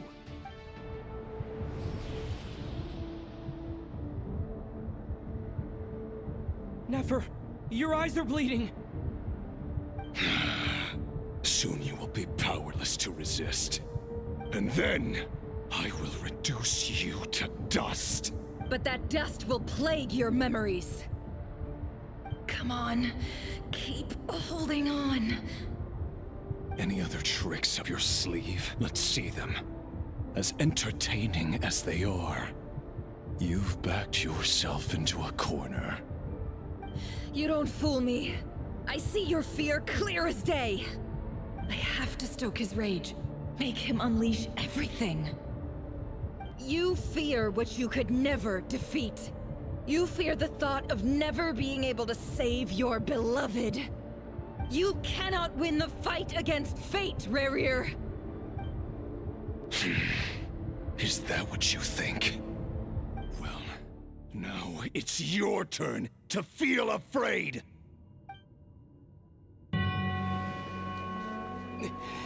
You fear the sound of your own name? Is it us you hate? Or is it what you've become? Let's see what becomes of you!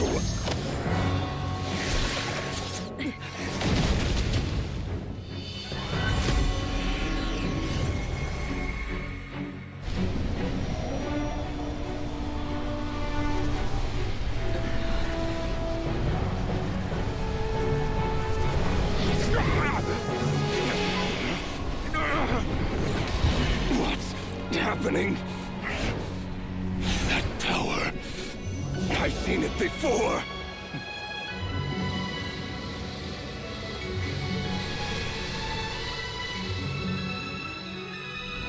His power is on another level. We'll need to use an alchemical array to convert his power into a usable form. Then quickly channel it into Columbina, rendering her powerful enough to compete with him. I'll join you. I can help. If I release enough abyssal energy into a confined space, it'll create a potential difference, allowing us to extract a huge amount of elemental energy. Next, I'll synchronize with everyone's minds using pyro, then give you temporary access to their abilities and fields of view. But it won't last long. Can you see? Well enough. So, We have a student of Gold Rhine-Daughter in our midst! How about that?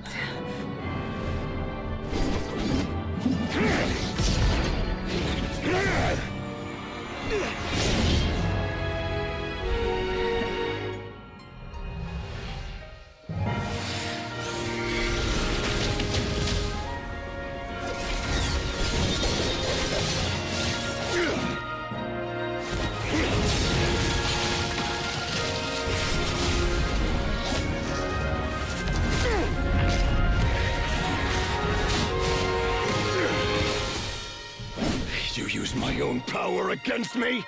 Just like how you stole Kuvaki. Look familiar?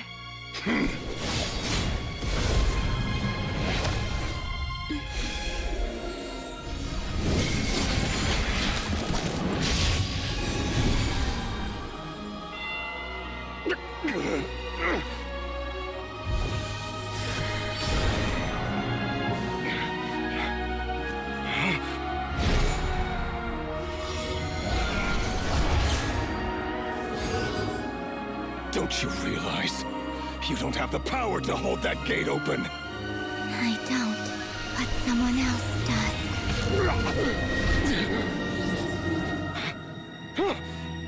Goodbye, Rerir.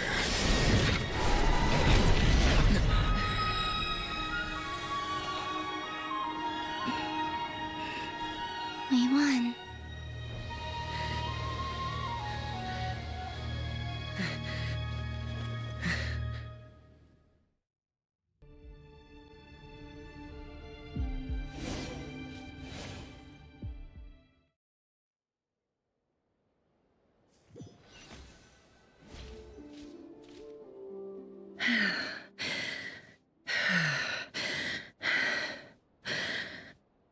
Nefer, how are your eyes? They're fine. Apart from the blindness, of course. It's not too late. Let me handle it.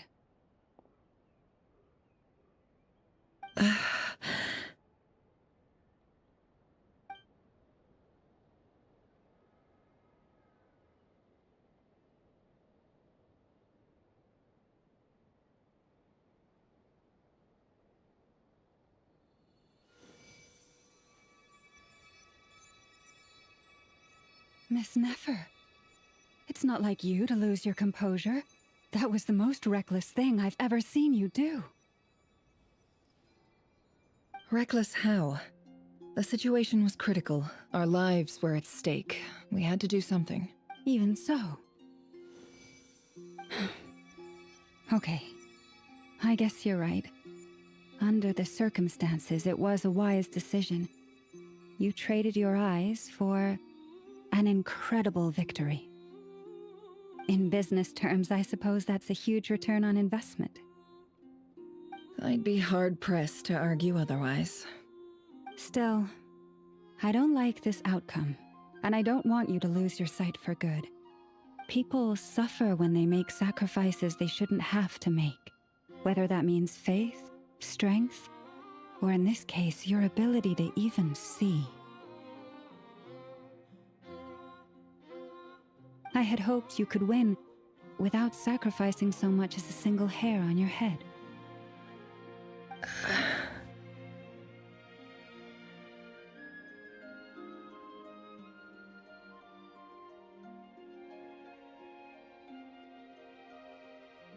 Thank you. Really.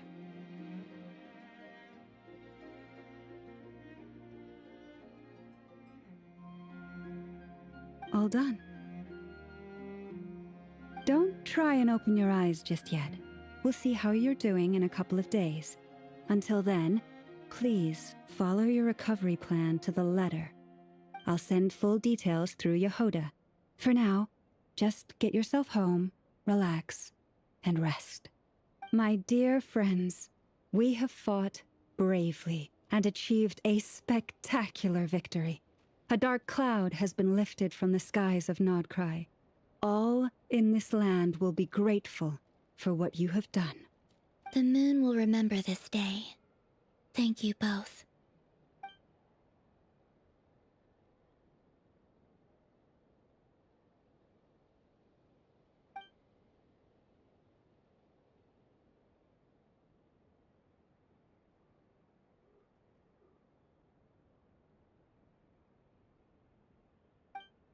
There's something I want to let you know.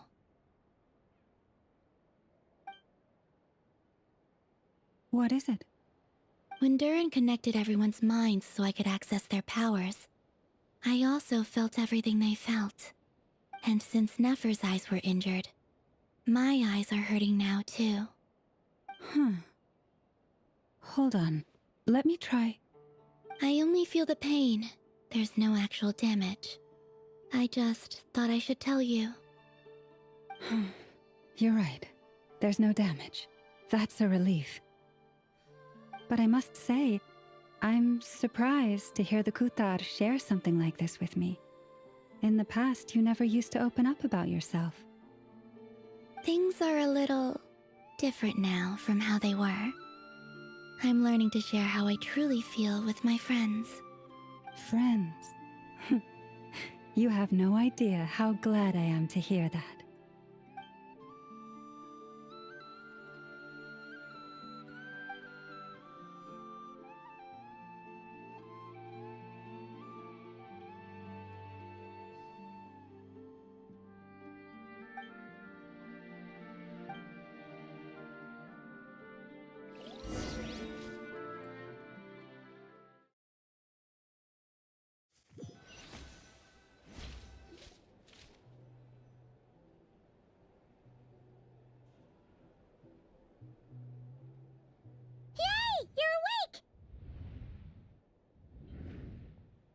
How are you feeling?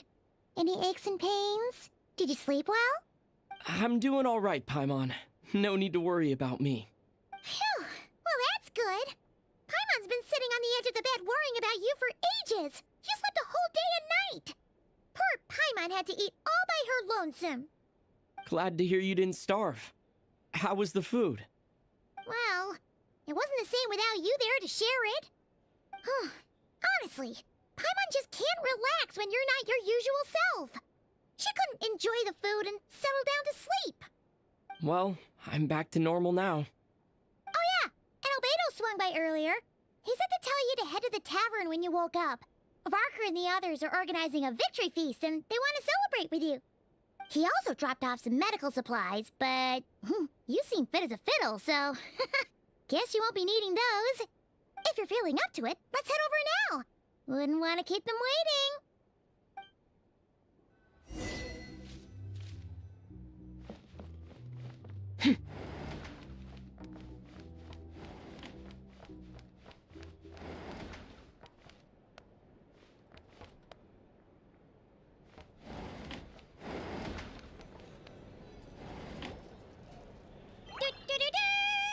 We're here!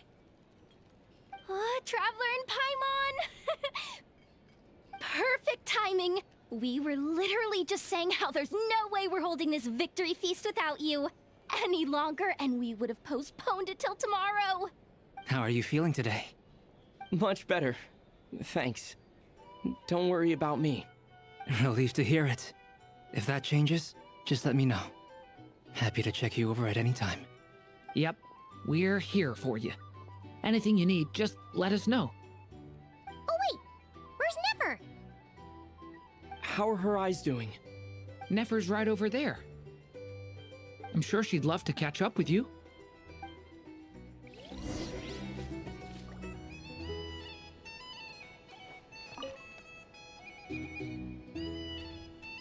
Hello, you. Recovered from the battle?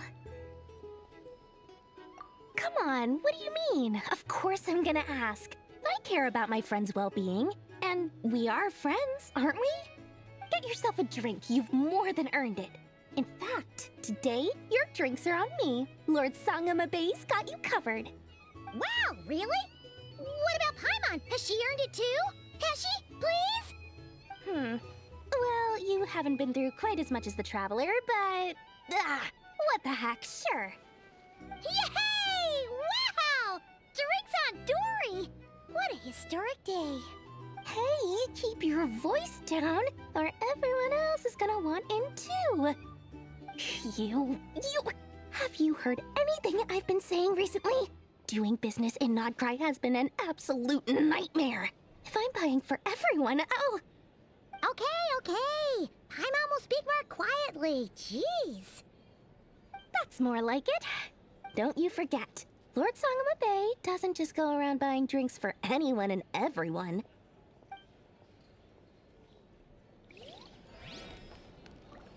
If you're here to sign up with the Fatui, make sure your paperwork. Our drink recommendations?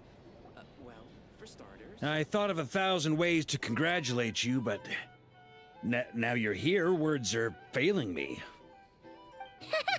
The honorary knight stuns them speechless once again. Well said. The honorary knight showed us all how it's done. The other knights tell me that Mondstadt was the first stop on your journey. All of us are truly delighted to count you as our friend. I'd like to thank you for supporting the Knights of Favonius, and also for helping us save Nodcry. Nonsense! Of course I'm gonna mention it. This is more than just business. It's a relationship. And there can be no relationship without showing gratitude where it's due. There. Looking for a drink or two?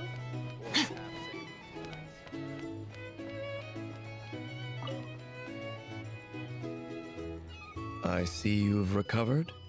You bet. Snooze his way to a full recovery. Glad to hear it. A healthy body is paramount. Nothing else in life is possible without it. So take it slow. You can't afford an injury. Paimon too! You really saved the day when you swooped in to open that gateway.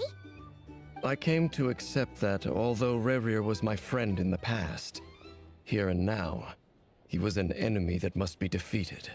Though I will never fully understand what happened between us, I could not let this crisis deepen any further. We fought a very necessary battle, and you played your part admirably. Yeah! And if you ever need to talk, just remember, we're always here. I'll do that.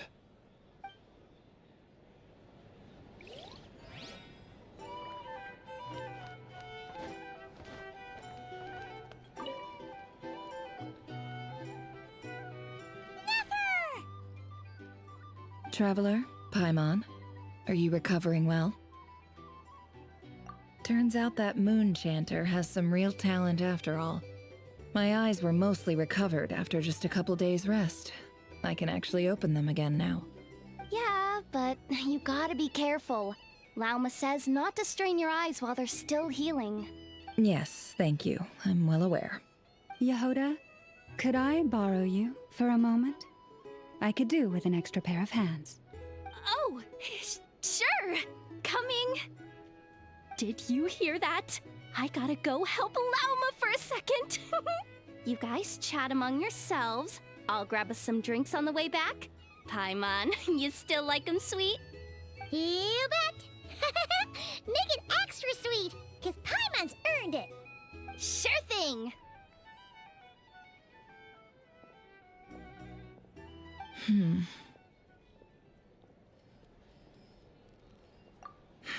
The Raker of Solnari.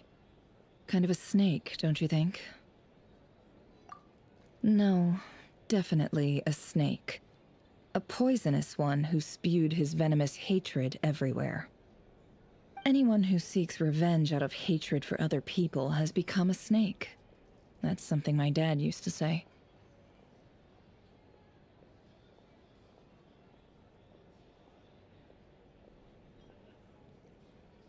Perhaps. I'm sure it sounds like a very wise and open-hearted perspective to your ears. But me? I think hatred is a perfectly justifiable emotion. What else is left when everything you depended on in life gets stripped away? Something's gotta fuel that drive to keep on living. If you're worried about me, you can nip that in the bud. I'm not someone who gets stuck in the past. It's just... I suddenly feel like I was wrong to call my father a liar. He was just a fool. That's why the Academia turned their back on him, and why the other tribes ganged up on him. Oh, Father, How much better things could have been if you were a skilled liar. Look at the Ibis King. Thoth is a fiendishly cunning liar.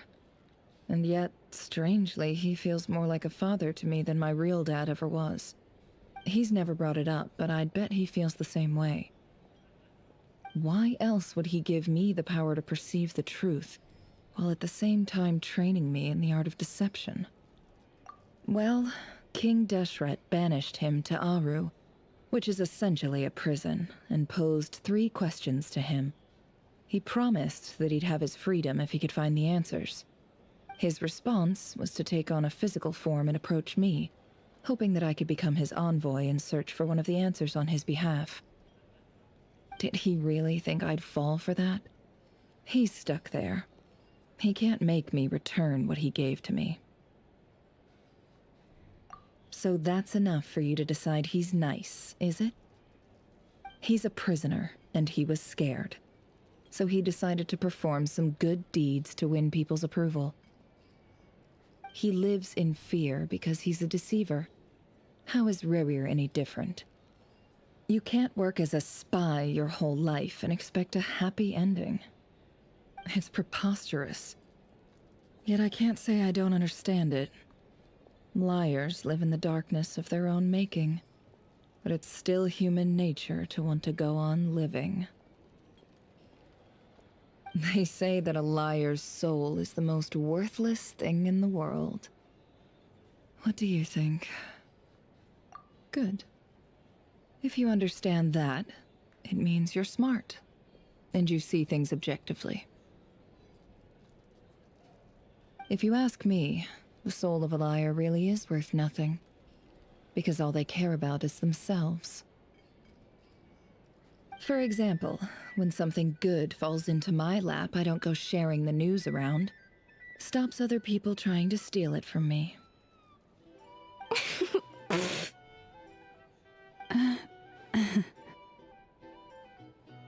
So be it.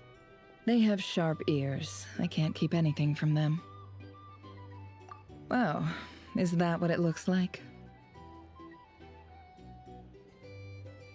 Well, you all know my past now, and I can't simply eliminate everyone who knows too much.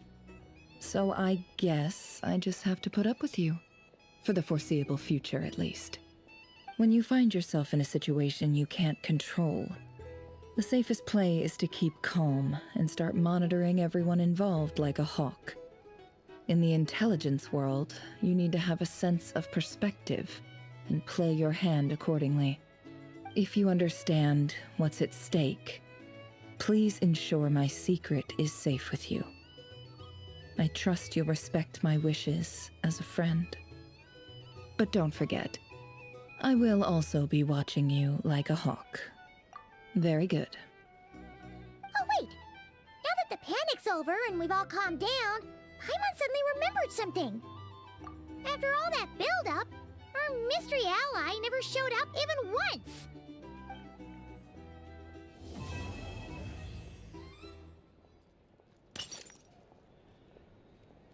Huh? Am I imagining things?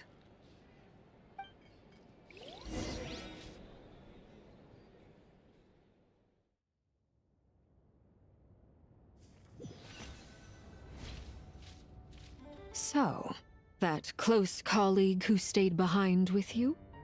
What's he been up to recently? Don't know, don't care. I get more normal human interaction from hanging out with Bosco too than him. Although, now you mention it, he hasn't bothered me in a while. I wonder if... If he's disappeared without a trace, it's the biggest gift he ever gave to the world. But I somehow doubt that's what's going on. He won't lie low forever. So we'd better stay on guard.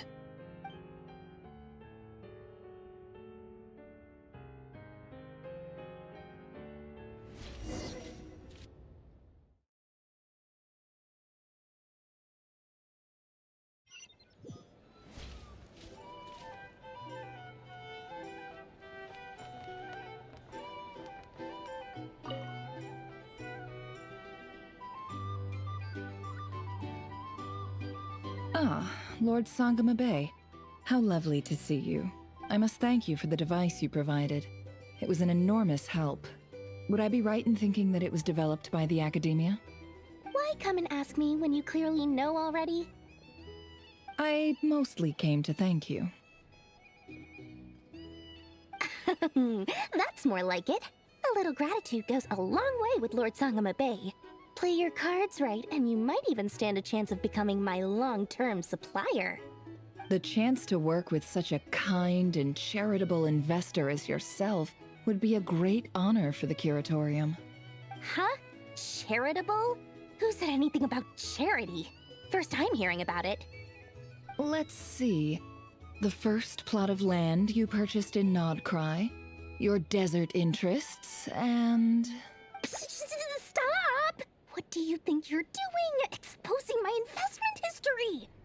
It's nothing to hide from. They're all perfectly legitimate investments. And some of the land you purchased was with the intent of building a sanctuary? Yes, I heard about that too. How did you... You're a curious case, Lord Sangama Bay. You don't like people finding out about your good deeds, do you? But I'm afraid no matter how hard you try to keep things under wraps, where there's a will, there's a way. You did it for Sumeru, didn't you? It was empty land that was gonna go to waste otherwise. I figured if I built something there, it might at least get some use in an emergency. Disasters are capricious things. They strike without any warning. I've lost family to a disaster before, and I don't want to lose any friends or business partners if I can help it. My elder sister used to dream of finding a sanctuary. Somewhere with plenty of food, water, and medicine. Where everyone could live happy lives. It was something I looked into, but after discussing things with the Dendro Archon, I decided on a more effective strategy. The tech people handled the tech, and Moneybags provided the Mora. It just made the most sense. It's a pity that so few people know the truth about you. Everyone says that you view everything in terms of Mora, and all you care about is growing your own wealth. So, what's the problem with that? Everyone wants to be rich. It's human nature. So yes, I love Mora, and it's nothing to be ashamed of. But surely you have dreams of your own beyond just making Mora. You don't get it, do you? My dream is to invest in other people's dreams. And, you know, make a nice little slice for myself along the way. Just thinking about it makes me happy. That sweet, sweet sound of Mora. Thank you. For the device? And the pendant. Oh, that. I was just returning a favor. Don't worry about it. Seems like we've both been away from home for a very long time. Yeah. So long that I barely remember what my family even looked like. That would be your mother, father, and sister? Yeah, though it's been years since my sister passed away. It's not like I want to forget them, obviously, but memory can be even more ruthless than the most calculating business person. Beyond a certain point, if something isn't helping you, it just gets rid of it. My sister can't help me now. Slowly but surely, her face is fading from my mind's eye. It's become a vague impression. Not everything will fade. When loved ones pass away, the beautiful memories are the ones that last the longest. Yeah, that's true. If you ask me, that's the one silver lining in all of it. Well, that, plus, I'm sure that life is much better now than it was back then. Oh, absolutely. I have tons of Mora, a big beautiful house, business is booming, and I'm as happy as can be. You've got a lot going for you too. Boss of the Curatorium of Secrets? I'm sure there's plenty of Mora to be made in that line of work. I appreciate the vote of confidence.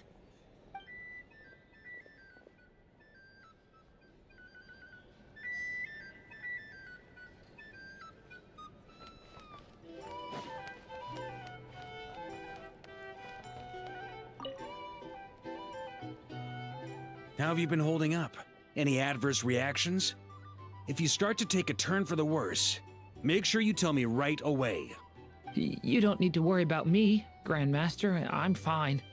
I mean, I barely did anything, so... What?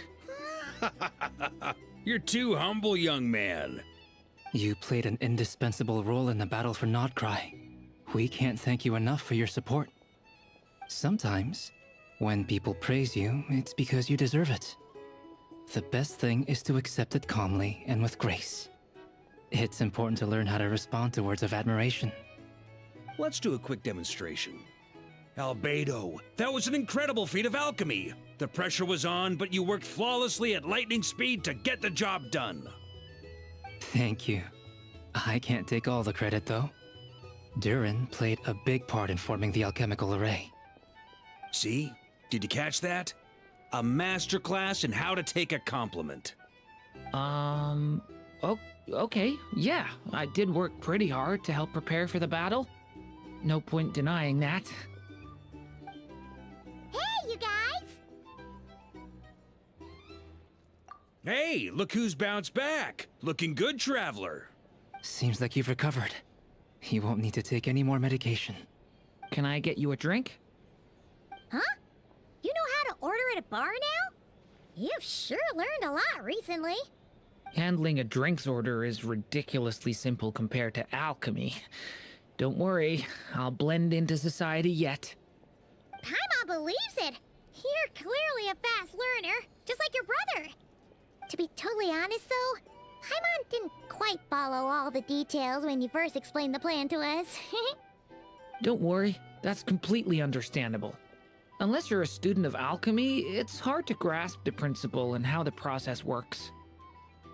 To put it in the simplest terms, we saw how our enemy stole the power of Kuvaki. And that gave us the idea of stealing his power to turn it against him. When facing an enemy you have no hope of defeating, it's best not to engage them in battle.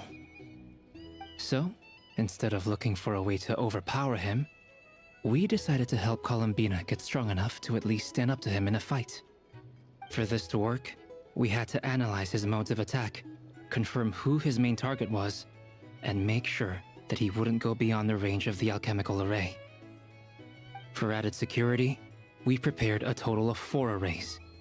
But to mitigate the impact of the battle, we identified one location in particular as the ideal spot, which is where the confrontation took place. The alchemical array absorbed his abyssal power. Then Durin processed it to render it usable by Columbina. That power enabled her to do what would otherwise have been nigh on impossible. What surprised me was that Dainsleif actually agreed to join us. Given his history with Rerir, he had every right to sit this one out. But we're extremely grateful for the decision he made. It must have been a painful choice to make. But I'm sure that making a decision was far better for him than staying in limbo. Absolutely.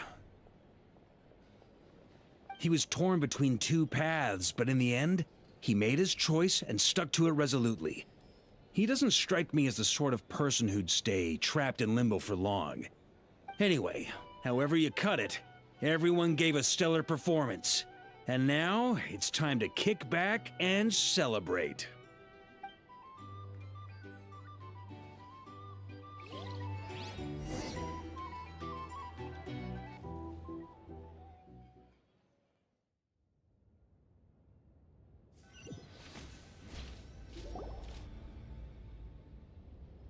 That's the only reason you're here.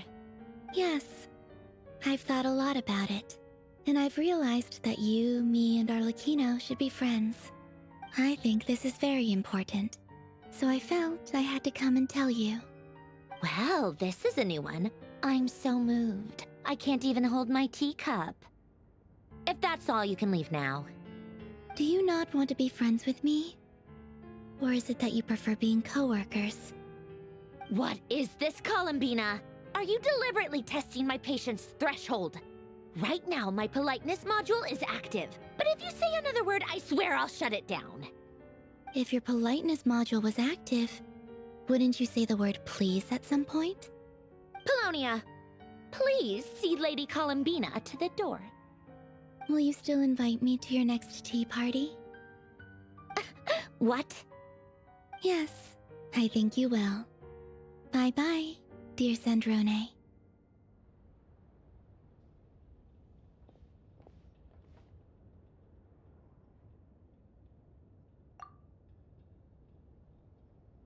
Last time, the Wild Hunt escorted you out.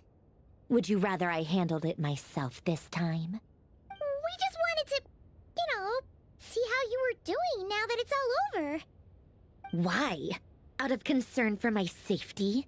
I hope you didn't seriously think that the Rayhir of Solnari would be able to lay so much as a finger upon me, given how prepared I was.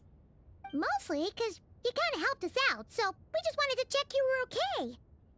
Looks like all your robots are fixed, huh?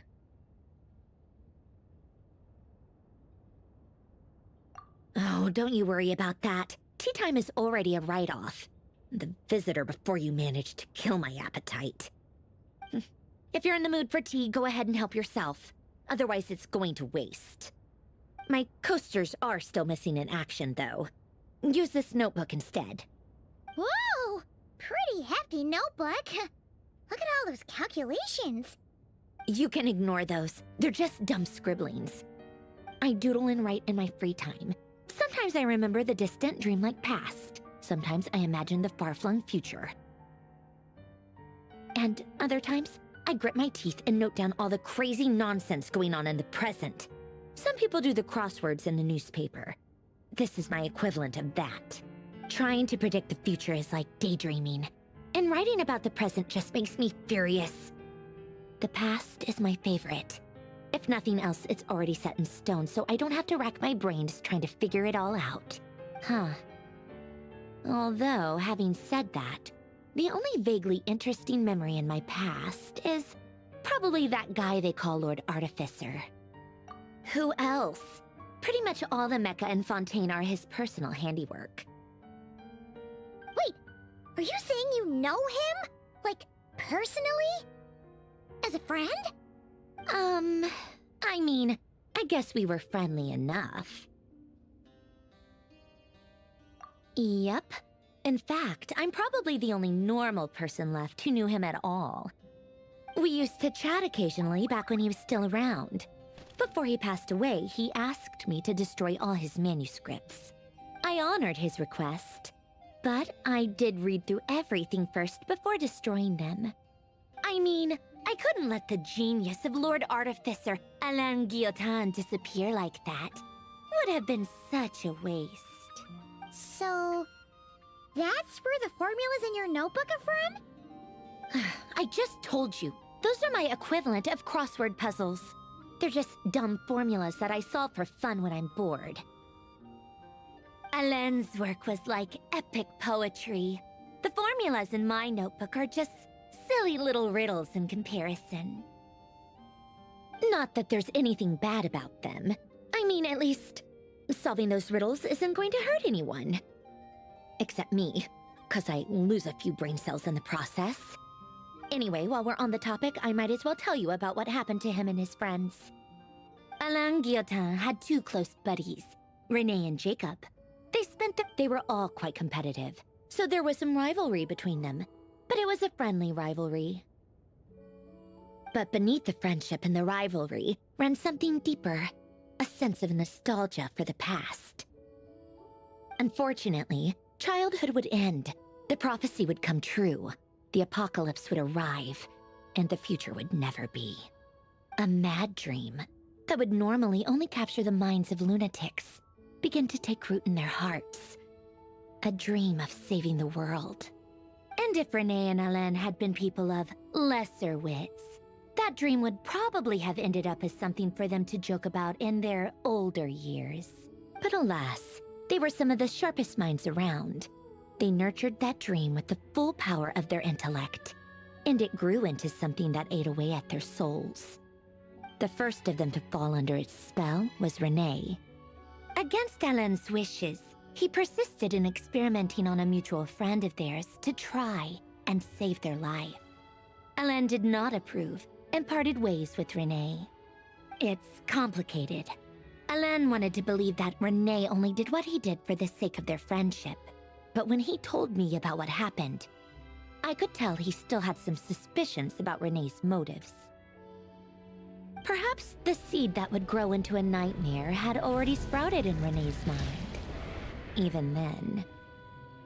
The next time they met, Renee's soul had been completely engulfed by the dream of salvation.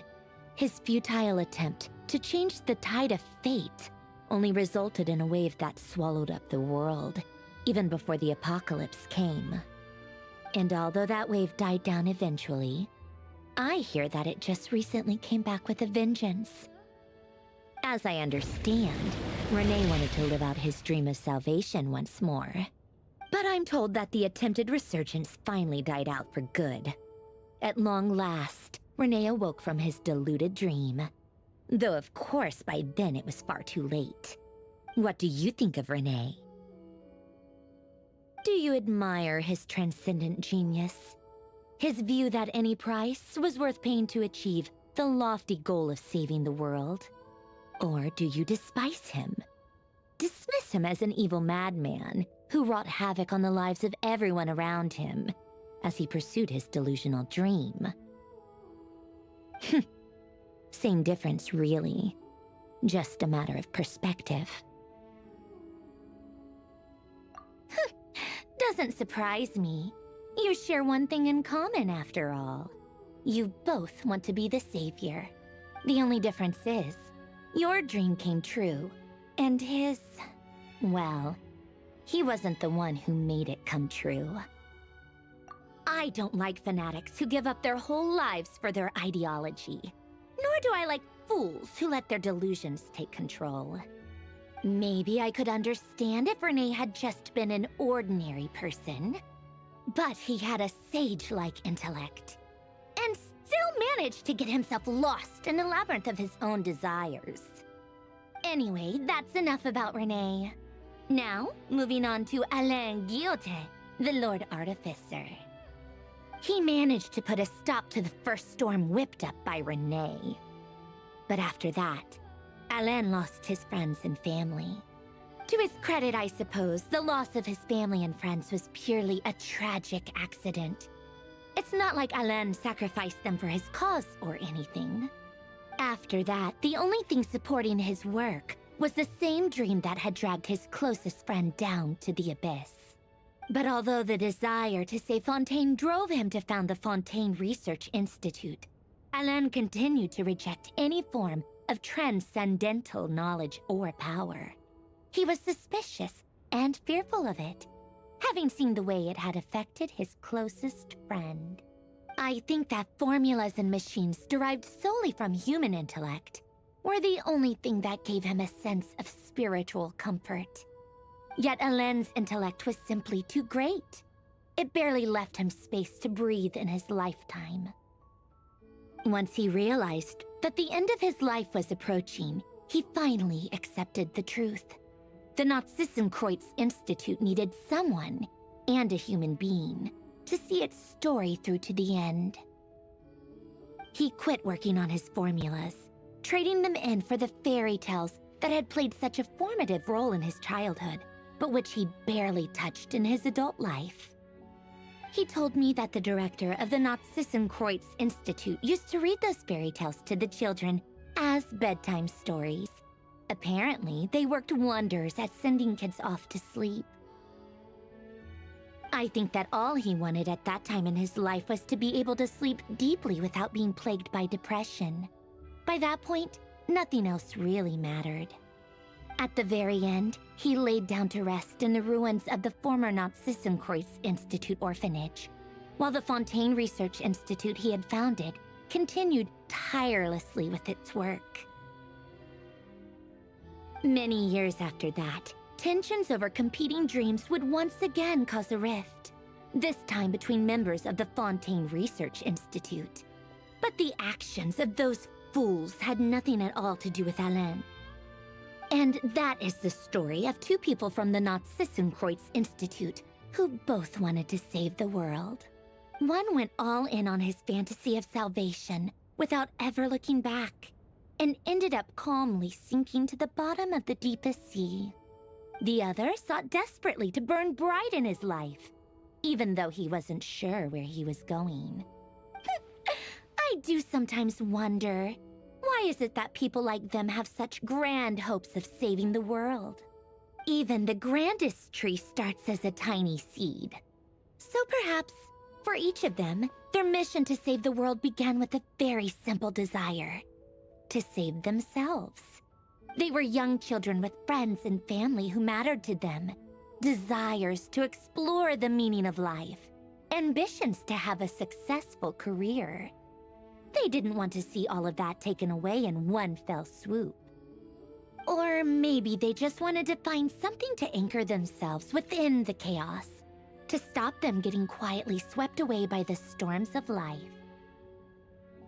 But instead, the search for their own salvation took them down the rocky road laid out by fate. Do you think the desire to save oneself is enough of a justification to try and save the world?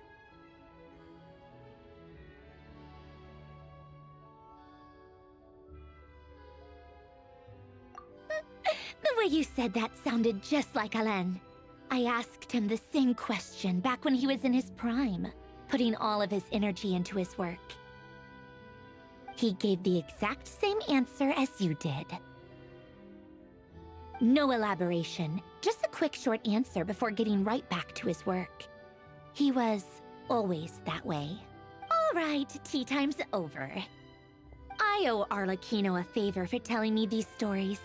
I'll have to bring a whole sack of gifts the next time I visit the House of the Hearth. I'm gonna go tinker with Polonia now. You guys can do whatever you want, as long as it doesn't involve interrupting me. Polonia, exit hibernation mode. Begin diagnostics.